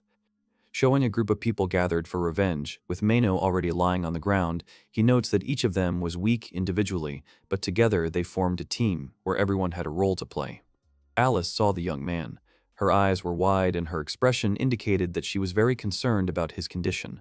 She tries to help him, but he tells her to run away. Mino, lying on the ground, says that they need to leave together quickly. At the same time, the girl is happy that the hero is alive. The guy with the serious expression realizes that his actions have led to a conflict. He understands that the situation has gotten out of control. The girl ponders the reasons for the attack of humans on demons. Her words confirm that the attack was caused by demons, their own weakness or inaction. Mino tries to understand the motivation for the attack, especially when the villagers had nothing to do with their skirmish. The girl, with her eyes wide open, expresses shock and surprise. Her reaction shows that she has just realized that this is because of Mino and hopes that he will not abandon his comrades. Her words emphasize the desire for a calm life without conflicts. The hero, finding himself among destroyed houses and people lying on the ground, is full of grief and remorse. He realizes his responsibility for what happened. Alice reassures Mino that it wasn't all because of him, because it's an understanding of the complexity of the relationship between humans and demons. Mino is an attempt to find the cause of the conflict and offer an alternative view of the situation. The conflict affects everyone, regardless of their position, and these words bring tears to Alice's eyes as she says them. Alice talks about the importance of the life of each team member. Mino understood and made an important decision regarding the situation. The girl, her eyes wide with shock or alarm, tells the young man to live. Her voice is persuasive and calls him to act for the common good and continue the battle for the sake of his comrades. Mino and Alice came to an agreement. The hero, with a serious expression on his face, said that he had studied and honed his skills to be able to lead battles. He remembers how, in his very first fight, he was completely wiped out by Kagami. Lex expresses recognition and support for the hero, indicating that his efforts were not in vain. The guy adds the importance of each team member and the tension of the situation, that without Mino it would have been much more difficult and perhaps they would not be here now. Mino tries to understand the similarities between himself and people. The hero says that demons do not have a physical body, and their existence can be erased. Lex watches the events with concern, wondering why the heroes ended up in this situation and how it relates to their actions. Mino understands the scale of what happened. He understands that his decisions led to the deaths of many people, and this makes him feel guilty and remorseful. But he really wishes that he didn't have feelings at all. Lex ponders the reasons for the conflict between humans and demons. He says that everyone has had a painful episode in their lives, and Manu is shocked by what he hears. His eyes are widened in surprise or fear, indicating that these feelings are the reason he is with Kagami's team. Lex, with a serious expression, says that Mino's words might affect Alice and Kagami, and it's better not to say it in front of them. But the young man hesitates in his thoughts and is unsure of his decision. Mino points out that he realizes that Lex started this topic and now he must answer his questions. Lex didn't want to ask any more questions, but his voice was full of anxiety and mistrust. He demanded an explanation from the hero. What exactly is Mino hiding from them? Kagami bursts into the bathhouse. Kagami's voice is full of worry as he checks to see if they are okay after the sound of the explosion. The boys are shocked by Kuji's appearance, and the protagonist makes sure that they are okay. Kagami, who is usually cool-headed, shows signs of worry and anxiety, which highlights his humanity and concern for his friends. Sitting on the floor, the master says that there is an emergency now. He sent Pitta to call the girls. Kagami wants to discuss important details, but is not ready for it yet. Mino asks if they should call the girls themselves. His voice sounds calm, but he feels the need to act. Lex asks Mino not to rush, because the girls need time to leave, but he emphasizes the seriousness of what is happening. Lex is determined to take on the responsibility of calling the others and go and call the rest of the group himself. The protagonist warns the young man. His tone expresses concern about the possible consequences. Kagami also notes that he has the highest level and therefore he should go. But Lex understands that it is his duty to go and save his comrades. During a conversation between the heroes, a small cat appears and says that the one with invisibility must go. Besides, the little cat is a female and she can easily warn the rest of the group about the danger, and she goes to them. The situation requires immediate action, as no one has returned yet. Lex, with a smile on his face, declares that he will go, and Mino agrees, although Kagami does not understand all the joy of the young man. Mino, with a serious expression, points out the importance of protecting and keeping his comrades safe, emphasizing his determination, so someone has to go. Lex, showing determination, takes action, breaking down obstacles and barriers. His actions surprise Kagami. Suddenly, a collision or impact occurs, causing Kuji to cry out in surprise and not understanding what is happening. Tanako shows strength by picking up Lex with one hand, his tone full of confidence and mockery, indicating his control over the situation. The group of girls, in a state of anxiety or anger, express their dissatisfaction and disappointment towards Kagami because of his plan. The girl expresses disappointment in the hero that even the decent Mino was persuaded to such a plan. Tanako sounds determined and is ready for the upcoming action, while Pitta and the little cat take a bath. A group of people, including the girl in the hat and others, are sitting in the room. Kagami, sitting on the floor, expresses regret and worry while they were gone. The little cat, with a serious expression, says that only Mino had no evil intentions. In response, the hero says that he had none either. Palna, next to him, with a surprised expression on her face, apologizes. The atmosphere is filled with tension and attempts to explain from the protagonist. Kagami's voice sounds thoughtful and worried, as if he is trying to understand what happened after he left. The group of heroes discuss what is happening. Kagami, when he noticed the smell of gunpowder, and then everyone became anxious, especially Pitta, who seems scared. The hero continues to think out loud. He assumes that someone knows about their exit from the secret passage. The girl with ears, still scared. The little cat expresses surprise, pointing out that it has only been a few hours since their last fight, meaning they left only recently. With a cold gaze, Kagami expresses seriousness and concern, indicating that the situation is developing faster than expected and is causing concern. Pitta, with a worried expression on his face, asks if the enemies know about their every move. Kuji continues to think. He concludes that they are most likely being followed. The guy expresses concern. Mino tries to understand the motives of the enemy, because in their place he would have done the same thing, to attack from an ambush. The situation remains uncertain, but the heroes try to find an explanation for what is happening. Tanaka realizes that it is becoming more and more difficult to move forward. He also thinks that it's easier to retreat for now. Tina also agrees with him. Our position has already been revealed, Mino claims, so the original plan must be followed. Alice, Kagami asks what they need to do, to which he suggests they lie low. The little demon, with a surprised expression on his face, doesn't understand where to hide. Kagami, with a tired expression, says that he doesn't know who it is or what his tactics are. His voice sounds thoughtful and worried, indicating that the situation remains unclear. Mino calls out to the protagonist to be careful. The young demon continues to ponder the enemy's weapon. The pink-haired girl, with a worried expression on her face, asks whether they will see Kagami again or not. Kagami shows determination and willingness to continue the mission despite the difficulties and will contact his comrades once every 3 days. The group of heroes decides that it is better to rest until the morning meeting, which will take place in 2 hours. The heroes discuss the distribution of tents for the night. For Yuki and Mary to rest together with Takako's tent, and also says that she and Alice will try to rest in Mino and Lex's tent. She believes that such distribution will be safer. The girl, with an anxious expression on her face, asks the hero if he really plans to contact him every 3 days. Her voice is full of concern about whether he will be able to fulfill this promise. Kagami suggests digging a cave where they can sleep safely. Pitta adds that if enemies get close, she will sense their presence with her keen senses. The hero assures Pitta that even in her sleep she will be aware of any threats or movements nearby. She emphasizes that his abilities allow him to be aware of what is happening. Kuji explains that Pitta's unique senses will make them feel safe. He notes that her senses are so accurate that she can detect even the quiet movements of a cannibal tribe without making a sound.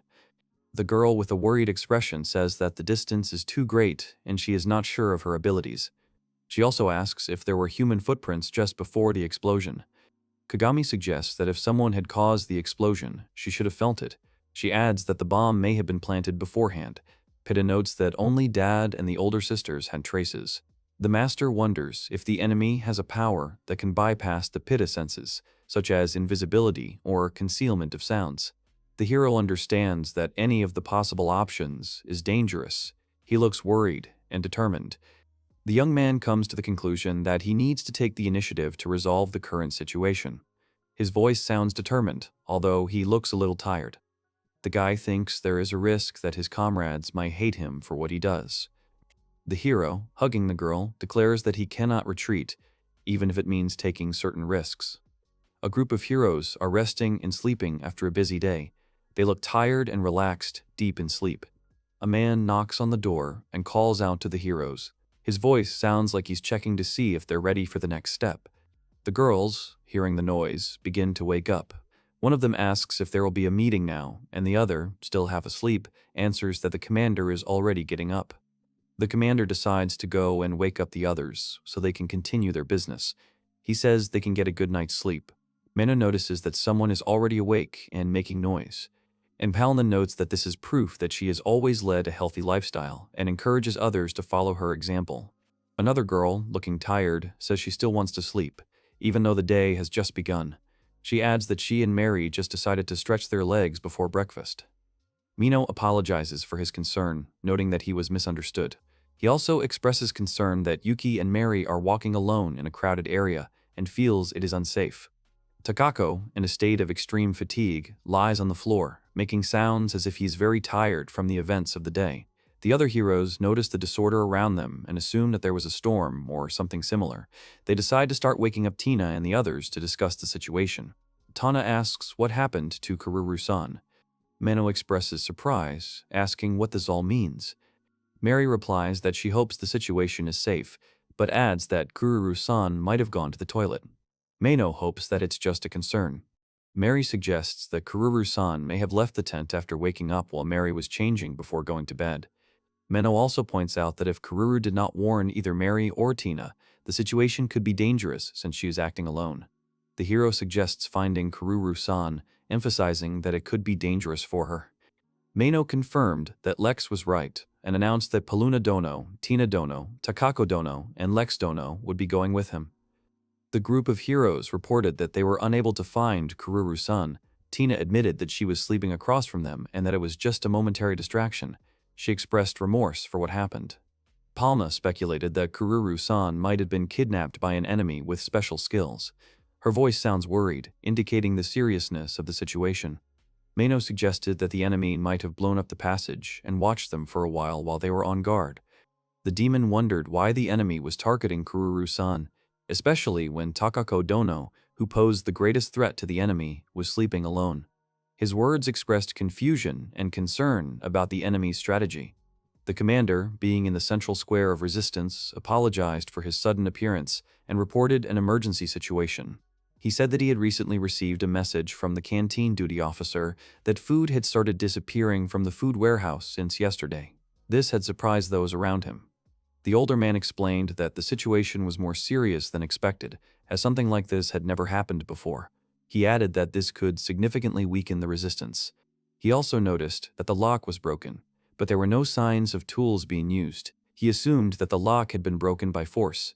Mino realized that they had been deceived, expressing alarm and bewilderment at what had happened.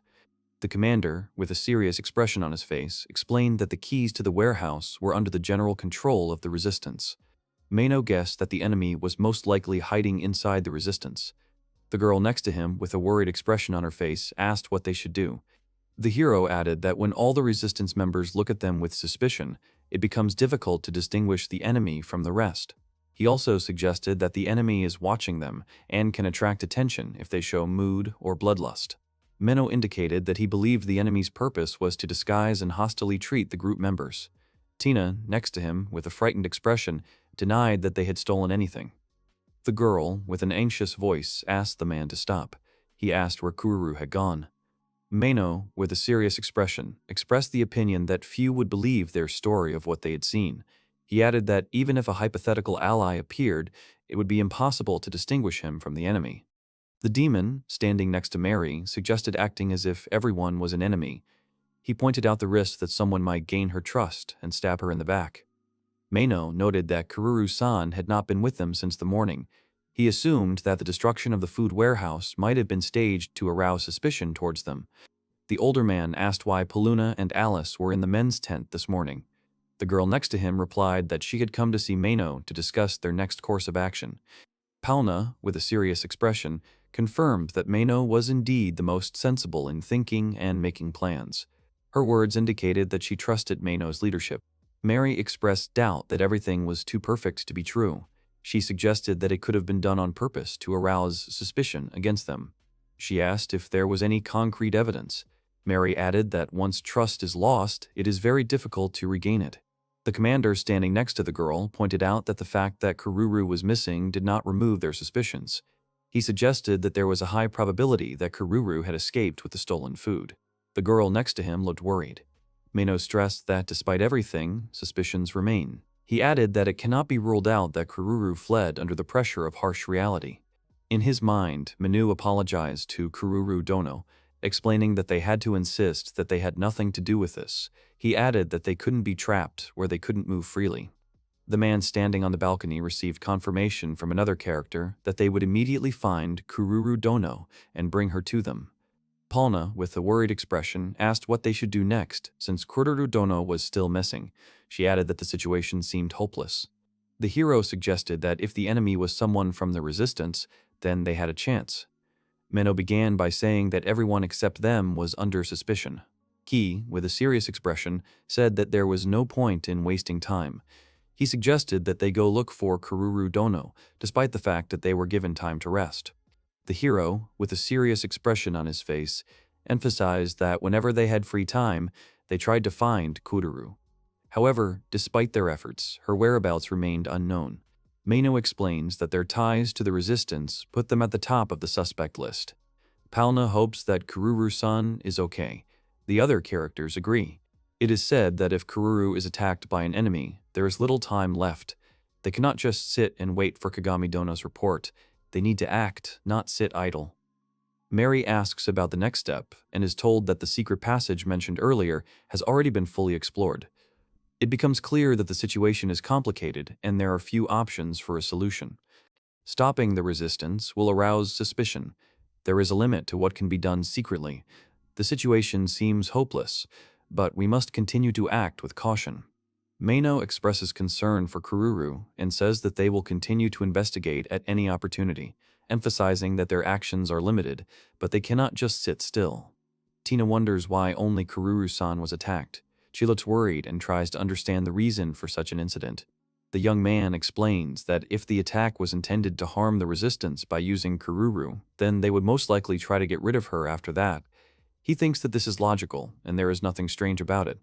With Kururu on the run, the characters notice that surveillance on them is increasing. If they start disappearing one by one, it could raise suspicions. They are under close scrutiny as resistance members. Mino suggests that enemies within the resistance want to create mistrust among members of the group. This will make their work more difficult, as internal hostility will prevent them from acting effectively. The hero explains that the purpose of attacking Kururu was to make all the members of the group accomplices. He assumes that the enemies will come again and attack to eliminate the entire group at once. Mino notes that he expected the enemy to take the bait they threw out. However, the group had provided many opportunities to attack over the past 2 days while they were busy with various activities, but the enemy did not take advantage of them. The group discusses that there must be some sort of plan on the part of the enemy. Kako wonders if the enemy has intentionally allowed them to remain undetected, or if they are simply waiting for the right moment. He expresses doubt that the enemy can be intentionally patient. He suggests the possibility that the enemy may wait for a certain moment before taking further action. Everyone agrees that there is no way to verify the assumptions yet. They decide that the only way is to reveal the enemy's identity and interrogate him, or find evidence of the enemy's existence. However, at the moment, the central tower is inaccessible for inspection. The heroes claim that they cannot leave without Kururu, as it would be disadvantageous to the resistance. Mino also expresses concern that the enemy may be hiding an ancient weapon. Lex suggests that the enemy's intent is to put them in a position of anxiety and to deprive them of the ability to think critically. He emphasizes the importance of believing in one's actions. The armored man notices that everyone's expressions are worried, although that's not surprising. He asks where the others were, hinting that the group is in a difficult situation. Alice is wary and distrustful of the new man in the mask and scarf. Mino reasons that if we assume that there is an informant for the enemy side within the resistance, then the most likely is the leader Balmung, who is operating from within the command. The group begins to analyze possible options and strategies. The demon emphasizes that even if Mary and Yuki don't trust someone, it doesn't mean they should be cleared of suspicion. The team captain apologizes for what happened and states that he is responsible for the organization. He expresses his willingness to take responsibility for the events that are taking place. The commander admits that asking for help is difficult, especially when the group is still recovering from the last expedition. However, the situation demands action, and he asks for help. Mino wonders thoughtfully if there is a new race making a great migration.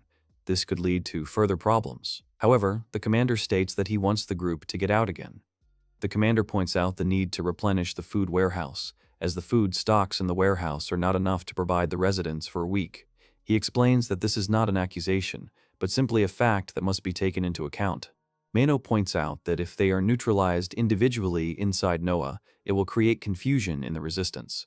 However, if they are neutralized outside, where monsters and other races roam, many reasons for their disappearance can be thought up. He understands that now they have no choice but to submit to the resistance. The group decides to leave in an hour and gather at the same place as last time. They discuss the plan of action and prepare for the next step. Mary recognizes Lode-san, who has joined them, which arouses the interest and surprise of the other characters. Mary-chan jokingly says that she is ready to do anything for one lollipop. The girl asks in surprise who the candies are for. Everyone exchanges jokes and light remarks, creating an atmosphere of friendly communication. The commander explains that this time the group will go with the supply group. He also mentions that he will introduce them to Lot, who is the leader of the supply group. Yuki reassures the others that Lode-san is always like this, a man of few words, but a very strong and reliable person. She emphasizes that they can completely rely on him. Lex asks how strong Lode-san is. His surprise shows in the question of his strength and class. The answer turns out to be shocking. Lot-san is supposedly level 249. This causes surprise among the characters, who cannot believe such a high power. The group discusses that maybe Lot-san is actually stronger than he looks, especially considering that he is a support player. They note that Takako-san is still the strongest in combat, since his main role is offense. Mino thinks Lot has a skill that enhances all 5 senses. He can detect enemies by smell or sound. Yuki says that he makes no noise, so it seems impossible to detect him. Yuki mentions that she only knows one of Lot's 2 skills and knows nothing about the other. She adds that this skill allows the supply team to reduce risks. Mary asks why Lot didn't come with the supply team today, assuming that Luna should be here too. Luna approaches the situation with humor, calling Mary cute. She explains that she was just looking around, but her actions seem suspicious to the other members of the group. Takako notices Luna's strange, startling movements that resemble the actions of the thief, and he was right. The group discusses the special skills that allow one to stand behind someone's back without being seen. They note that such skills are extremely rare, except for a thief. Luna is complimented on her intelligence and dexterity. Alice explains that going behind someone's back is simply tiptoeing. Luna agrees, adding that it's not a special skill. Luna mentions that she is level 198. She also says that as a thief, she developed the habit of moving silently and stealthily as part of her daily routine. The girl admits that she has nothing but one skill suitable for the supply group. She adds that if she had raised the remaining 2 levels, the situation might have been different. Mary expresses irritation, saying that the constant insults and ridicule towards the girl are unacceptable. Luna reminds her that she must not be allowed to step on her shadow, otherwise she will not be able to move. This causes surprise among the others. Mary demonstrates her skill by showing how her upper body can move, while her lower body remains still. This causes amazement among those around her, who notice that this is a truly unique skill. Luna states that she hasn't started using her skill yet, and it will be harder to prank Kako and the boys now. Tina points out that the number of sad people has increased again. The elder asks the party to go with Lot and Luna to get provisions. He explains that this is his request, but the party does not yet agree to this proposal. The captain says that those who refuse to contribute to the resistance will not be kept here. He adds that they need help. The older character thoughtfully replies that they can refuse. The captain, saying that a foraging mission is much safer than a day's excursion, promises to wait for the others. Alice asks in surprise where Mino is now. Mino reflects on Lodono and Lunadono, stating that they can be relied upon as allies. However, he notes that there is something about their abilities that makes one doubt and wonder. He agrees that going outside is dangerous, as there is a high probability of contact with the enemy. However, he also notes that it could be a chance to get closer to the enemy and learn more about their plans. Luna announces that she will teach the group the basics of supply. She stresses the importance of paying attention to where you step. The girl receives a message from Lot.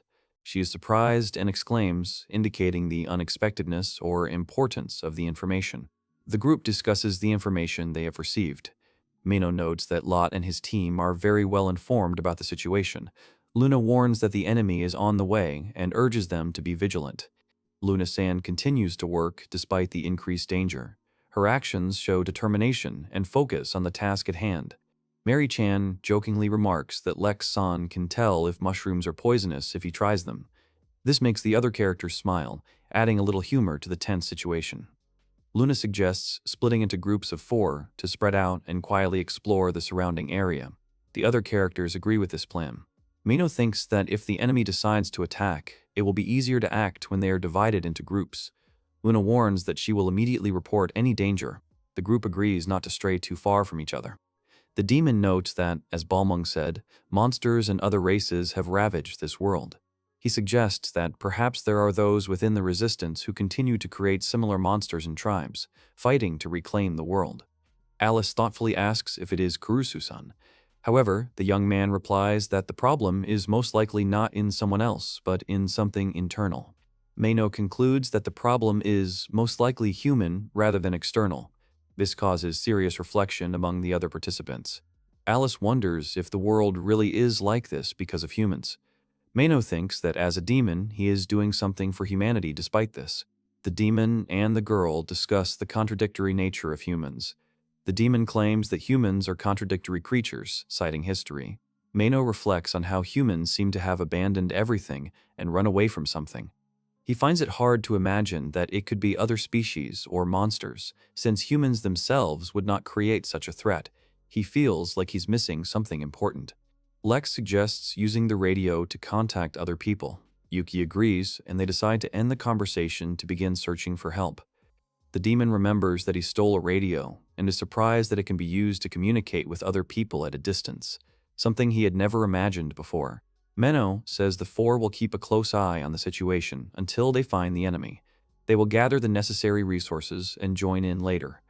The group analyzes the situation of Kururu Dono's disappearance. Mino claims that Tina Dono, who was sleeping next door, did not notice anything.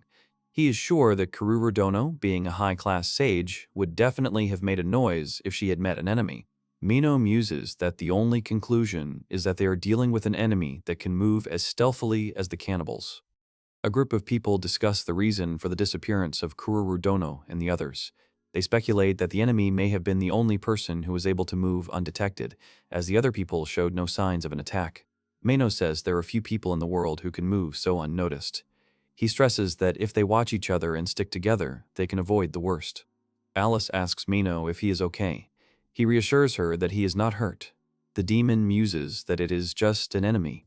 However, he expresses doubt that it is not the enemy they are hunting, as their opponent is much more cunning and dangerous. Mino discusses the logic of the attack. He notes that their enemy is a cunning opponent who would not attack them in an open area with a good view. The young man assumes that if there is an ambush, it will most likely be in a closed room. He decisively says that it is time to move on. Tina informs the others that Takako-san has disappeared. Everyone reacts with alarm, realizing the seriousness of the situation. Palna and Tina discuss Takako Dono's disappearance. The girl is surprised that Takako Dono, who is usually the fastest, could disappear and thinks it's stupid. Mino asks what the rest of the group were doing. He expresses concern, not understanding how no one noticed the enemy attack. Tina emphasizes that Takako Dono simply disappeared, without any apparent reason or trace. Her voice is full of worry and confusion. Menu wonders if Takako Dono really disappeared right before everyone's eyes, which makes her even more surprised and worried. The young man concludes that the enemy cannot get rid of several people at once. He says that their assumptions about the enemy's strength turned out to be correct. Mino suggests that they unite quickly, expressing concern and a desire to act together.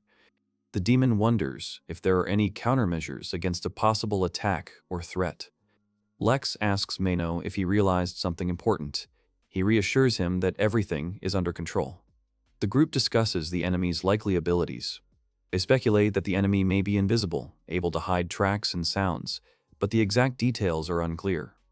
Mino concludes that the enemy cannot eliminate more than one person at a time. He notes that the details of the enemy's plans and actions are still unclear. The demon explains that each time one person disappears, and he concluded that they are separated from each other, just like last time. Lex says that the enemy has the ability of invisibility, among other skills of the enemy tribe. He also notes that they have no means of defense.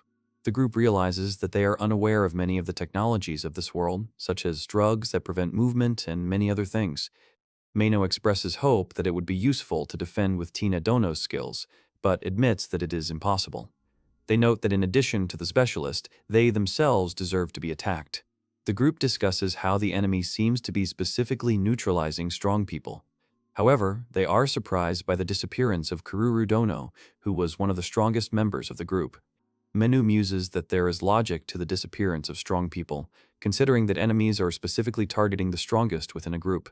He agrees that Kururu Dono was capable, but adds that there are other factors. He remembers that when Kururu was kidnapped, the group included Kururu, Tina, and Mary. He wonders why these people disappeared. The guy notes that Takako Dono is a big threat, as she can both attack and heal, which he thinks could cause trouble for the enemy. Mino concludes that the enemies are probably alive since they did not immediately attack the other party members. He speculates that Takako Dono was moved to another location. The captain realizes that the situation is more complicated than it seemed at first glance. The captain says that the boys are lucky to be safe, and that's all he can say. He also doubts that this is the work of the enemy tribe, or that they have evolved again. The man suggests that the enemies may not have attacked right away because they wanted to take Takako Dono to their lair. He says that if that's the case, there's a chance they're still alive. He states decisively that a search for the missing people must begin immediately. His tone indicates the urgency of the situation. The other members of the group express concern, pointing out that the situation is too dangerous. They ask the captain to wait so as not to take any more risks. Mino calls out to Tina Dono, who has just woken up. He notices that Tina Dono has quickly recovered from the incident. Tina asks Alice if he appeared in her dreams. She notices that Kagami-san likes the girl. Tina replies that he does appear in the girl's dreams sometimes. However, when the girl mentions Kagami-san's name, he exclaims in surprise, not understanding who she is talking about. Kagami greets the girl cheerfully, saying that they haven't seen each other for 3 days. His tone indicates friendliness and ease of communication. The girl wonders why the teacher is hiding. He admits that he decided to surprise them with the werewolf's invisibility. Kagami expresses surprise that he feels a little calmer today than usual. His tone indicates that he feels more relaxed or less tense. The man says that the situation is dangerous, but there is no need to panic or be overly concerned. He also mentions that Meno-san told him what happened to the boys. Kagami deduces from what he heard that the missing people are probably still alive. Meno notes that there is no clear evidence. Kagami adds that he didn't understand anything and found nothing. Tina notices that the master is too serious and asks him not to make such a face. She explains that the enemy makes no sounds, leaves no traces, and is invisible. Tina suggests an area of effect strike at the moment of disappearance to prevent a surprise attack from an invisible enemy. However, she admits that this solution has limitations. The girl expresses her disappointment, saying that even Kagami-san can't do anything in this situation. She feels helpless and constantly thinks about it. Kagami says that it's better to be prepared in advance for the possibility that they won't be able to locate the enemy base. He emphasizes the importance of preparing for possible difficulties. Mino expresses surprise and worry, asking why they can't find the enemy's base. He also wonders if this means everyone will disappear. The man angrily declares that he is not going to give in. He denies the idea that they could fail, saying that he will never give in, no matter the circumstances. Kuji reiterates his determination, saying that he will never give up even if something bad happens. His tone indicates his tenacity and confidence. He asks the others to believe in him. He explains that he appeared before them to tell them that he is ready to act and continue the fight. Kagami says that the others should tell Meno if they encounter resistance. He also notes that it's time to say goodbye, but Tina asks if they should wait until everyone wakes up. Meno notices that the object he is holding looks like a flare gun. He is surprised, asking if it is a weapon. Kagami suggests using it to shoot into the sky if they corner the enemy to determine their identity. The demon understands that the best outcome is to find the enemy base. His tone indicates the seriousness of the situation and the importance of this task. Meno asks the protagonist if he has a plan. His tone expresses hope and expectation that he has prepared a strategy to solve the current problem. The girl with the ears notices something flying quickly towards them. Kagami asks her what it is and expresses concern. The man jumps to escape danger. He says he can't afford to get hurt, emphasizing the importance of caution in this situation. Kagami states that she will look for a way out of this situation when she meets the others. Kitty also notes that if she were in the others' place, the shackles would have been broken at that very moment. Kuji turns to Pita, reminding her that she must immediately report if she notices anything unusual in her comrade's behavior. This indicates the need for constant monitoring and attention to what is happening. The young man explains that he will do his best to ensure that the 5 senses of Pitta reach each member of the group. This helps them to remain aware of the location of all participants. Kagami says that if someone disappears again, the enemy must reveal themselves. He expresses confidence that the next case will help solve the mystery. The man notes that they are now close to solving the mystery. Pitta also mentions that when her sister disappeared, she felt nothing, indicating that the enemy is able to elude even Pitta's senses. Kuji states that when enemies appear, they will give chase without hesitation. He expresses his determination to act quickly and effectively. The man thinks he is probably right in his assumptions. He wonders why the enemies did not target him earlier, pointing out that their strategy was to target other members of the group. The man notices that the enemy has finally appeared. He points out that they have finally found the target of their search. The hero and the girl are in a dark place where they have discovered an enemy. The girl asks the hero what he is going to do next, and he confidently states that they have finally found what they were looking for. Suddenly, a hooded man appears and destroys the wall, creating a smokescreen. Kagami offers to play along, hinting that he can lead them to his base. The hero is aware of the danger of the situation and understands that his ability to hide invisibility may become a problem. His face expresses anxiety and tension. The hooded man approaches the hero and begins to ridicule his determination, saying that he is strong but lacks common sense. The hero tries to defend himself but feels vulnerable. The hero realizes that his actions were predictable, and now he is trapped. He understands that the enemy has been watching him for a long time, and all his steps were calculated in advance. His face expresses shock and remorse. The hooded man confirms that this was all part of his plan. The hero sits on the ground, thinking about how the enemy did not know his exact location. Kagami points to the hooded man, stating that he came exactly as he planned. The hooded man laughs, confirming that everything went according to his plan. The hooded man admits that the hero is not as stupid as he seemed. Kuji asks if Kururu and Takako-chan are safe, showing concern for their fate. The enemy reassures the hero, saying that both girls are fine for now, although there is a threat to the future in his voice. The hooded man sighs, hinting that things will change after this. The hero looks at him with a serious expression, and the hooded man states that after everything that happened, he wants Kuji to do something special for him. Kuji states that he has understood the situation and who the enemy is.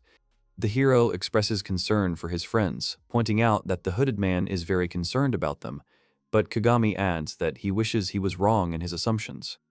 Kagami finally reveals the identity of the hooded man. It is Captain Balmung. His voice sounds confident. The hooded man confirms the hero's suspicions by removing his hood and revealing his face. He admits that he had no intention of hiding his identity, although his actions may have created the opposite impression. The boy answers seriously, urging them to get down to business. Balmung tensely asks Kagami if he really is the key figure of the beastmen clan that he has met before. The hero and the hooded man discuss the possibility of victory, with Balmung stating that he has no intention of losing, and Kuji questioning whether he is truly confident of his victory. The beast on Kagami's head speaks to him, reminding him to be careful, while Balmung emphasizes that none of them intend to lose. The hero and the cat exchange information about the enemy. She claims that the enemy has no doubts about his powers, that he has modified his body. The hero instructs his companion, Pitta, to keep her distance from him. The beast notes that the enemy may have special powers, which requires caution. The tension reaches its peak when the hero and the hooded man engage in combat. The hero uses a powerful attack aimed at the enemy, creating a spectacular effect. Kagami and Balmung discuss the special power he is displaying. The hooded man states that it is an unusual ability, though Kuji states that he himself does not seem like a strong opponent. The hooded man explains that he learned of his ability during a journey to the Demon Lord when he was still a warrior. He emphasizes that this was his original power. Kagami questions this, pointing out that it's not just ignoring damage, but a more complex skill. The enemy agrees, confirming that it is indeed a unique skill. Balmung admits that if he had had this skill earlier, it would have been much easier for him to cope with all the difficulties. The hooded man explains that his skill is called parry and allows him to redirect all incoming effects and damage into the void. However, he notes that this skill does not block damage directly, but only helps to shrug it off. The hero and the hooded man discuss the possibility of an apology. The hooded man laughs at the idea, apologizing. Kagami asks if his opponent is sure that an apology will help. Kuji expresses disbelief, questioning if the man is really telling the truth. Bullmung explains that the hero has no other means of attack other than simple kicks and punches, so it is impossible to win. The hero listens to him, but looks disappointed. Suddenly, an attack occurs. A hooded man attacks the hero, using a force that makes him retreat. The hero is surprised and confused as to why this happened. Kagami realizes that the man has been there all along, ready to strike. His face shows shock and understanding of his opponent's disguise. The hooded man holds a bottle and grins, saying he's surprised the hero hasn't passed out yet after all that's happened. He admits it was a good try. Pitta falls to the ground, exhausted from the effort. The hooded man comments on his physical attributes, but adds that all he needs is to deal with Kagami's friends. He assures that the hero will not be left alone, hinting that he will pursue him along with all his friends. The hooded man attacks the hero, using an ampule to knock him off balance. The hero tries to defend himself, but finds himself defenseless against the enemy's onslaught. Kagami lies on the ground, and Bullmung wonders what the man's strange smile means. His face expresses confusion and pain. Alice is surprised to find something unusual or unexpected, expressing shock and confusion that Kagami was there. A group of people are resting and Tina is next to a girl. Alice wonders why no one woke her up before, even though she tried to wake her up. The other members of the group notice that Kagami, who had something important to say, has already left. They make fun of the situation, pointing out that he left them suddenly. Yuki thought that everyone was still asleep. Mary, entering the room, apologizes for not noticing the others, who were already alert and active. Palna notices Mino's strange expression and asks worriedly what happened to Kagami. Mino holds up a gun and says that Kagami Dono said to use it if they found an enemy, but not the enemy base. He wonders why in this case. The girl expresses surprise. Mino wonders why Kagami Dono didn't ask him not to keep an eye on him. He also doubts whether they'll even be able to find what they're looking for. Palna consoles the boy, telling him not to frown. She tries to lighten the mood by pointing out that they can handle the situation. The hero admits that they sacrificed Kururu Dono and Takako Dono and Takako Dono, but they still achieved nothing. He feels disappointed and helpless. The demon realizes that his weakness is that he always relies on others. He understands that this may be the reason for their failures. Mino declares that this time he will face the enemy personally. His determination and willingness to act independently amazes those around him. Alice expresses shock and disbelief, asking the hero what he is talking about. She is clearly concerned that the boy wants to go it alone. The group supports each other, pointing out that there is no need to go it alone. They remind the hero that together they can handle any situation. Lex addresses Mino, saying that it was thanks to his efforts that they were able to get this far. He encourages the hero to be more confident in himself. The heroes decide to continue gathering information, realizing that Palna is right. No one should take everything upon themselves. They agree to work together to achieve the goal. Alice addresses the demon, expressing gratitude for his efforts and support. She admits that she will do everything she can. Lex suggests that instead of just standing still, they should start acting together. He suggests that they unite to fight a common enemy. The team leader approves of their decision and announces that they will set out in the evening. His tone indicates determination and readiness for action. The team members agree, despite the danger. They understand that if they continue to be afraid, the situation will remain unchanged. Their determination increases. The group gathers together, preparing for the challenge ahead. They realize that even if they are threatened with extinction, they must continue to move forward. Mino states firmly that they must make certain sacrifices, knowing that they cannot save everyone at once. His tone indicates the seriousness of the situation and his willingness to make difficult decisions. The demon thinks, emphasizing that with such a mindset, they will be able to succeed even if they are destroyed. He expresses confidence that they will achieve their goal, despite any difficulties. Tina admits that she always feels afraid in the dark and has a bad feeling about what is going to happen. Palna notices that she looks nice, although he fears that it is strange for this situation. The heroes discuss the danger of the enemy, pointing out that he is no ordinary ghost. They remind each other of past adventures where they faced similar threats. The group moves cautiously, aware that the enemy may be invisible. Mary reminds the others to be careful, as the enemy may be very close. Mano supports Mary-sama, saying that she shouldn't let her guard down. The heroes discuss checking the area around the city, noting that they have already explored most of the territory except for the city itself. The heroes decide to recheck the land plots near the residential area, fearing that they might have missed something important. Tina asks about the plans for the city, and Mino replies that everything is clear, suggesting further actions. Mano suggests splitting into 2 groups to complete the task more efficiently. The hero admits that their plan is not without risk, but it is the best solution he could come up with. Mano mentions that the ability can work intermittently and that they have not taken any action since Kurudo disappeared. He believes that they need to act immediately. The hero adds that most likely not many have such an ability, and even if the enemy makes them disappear, he will only be able to deal with one of them at a time. Mano points out that they cannot defend themselves against a sudden attack by an invisible enemy. Therefore, he sees no reason not to split up. Palna agrees with the dangers. The group makes a decision, and Palna happily agrees to the plan, showing their willingness to act together. Mano is adamant that he is taking responsibility for the city. The girl in the hat reassures him, saying that everything is under control and there is no need to worry. The group of heroes discuss the disappearance of another member of the team, Palna, causing alarm and concern.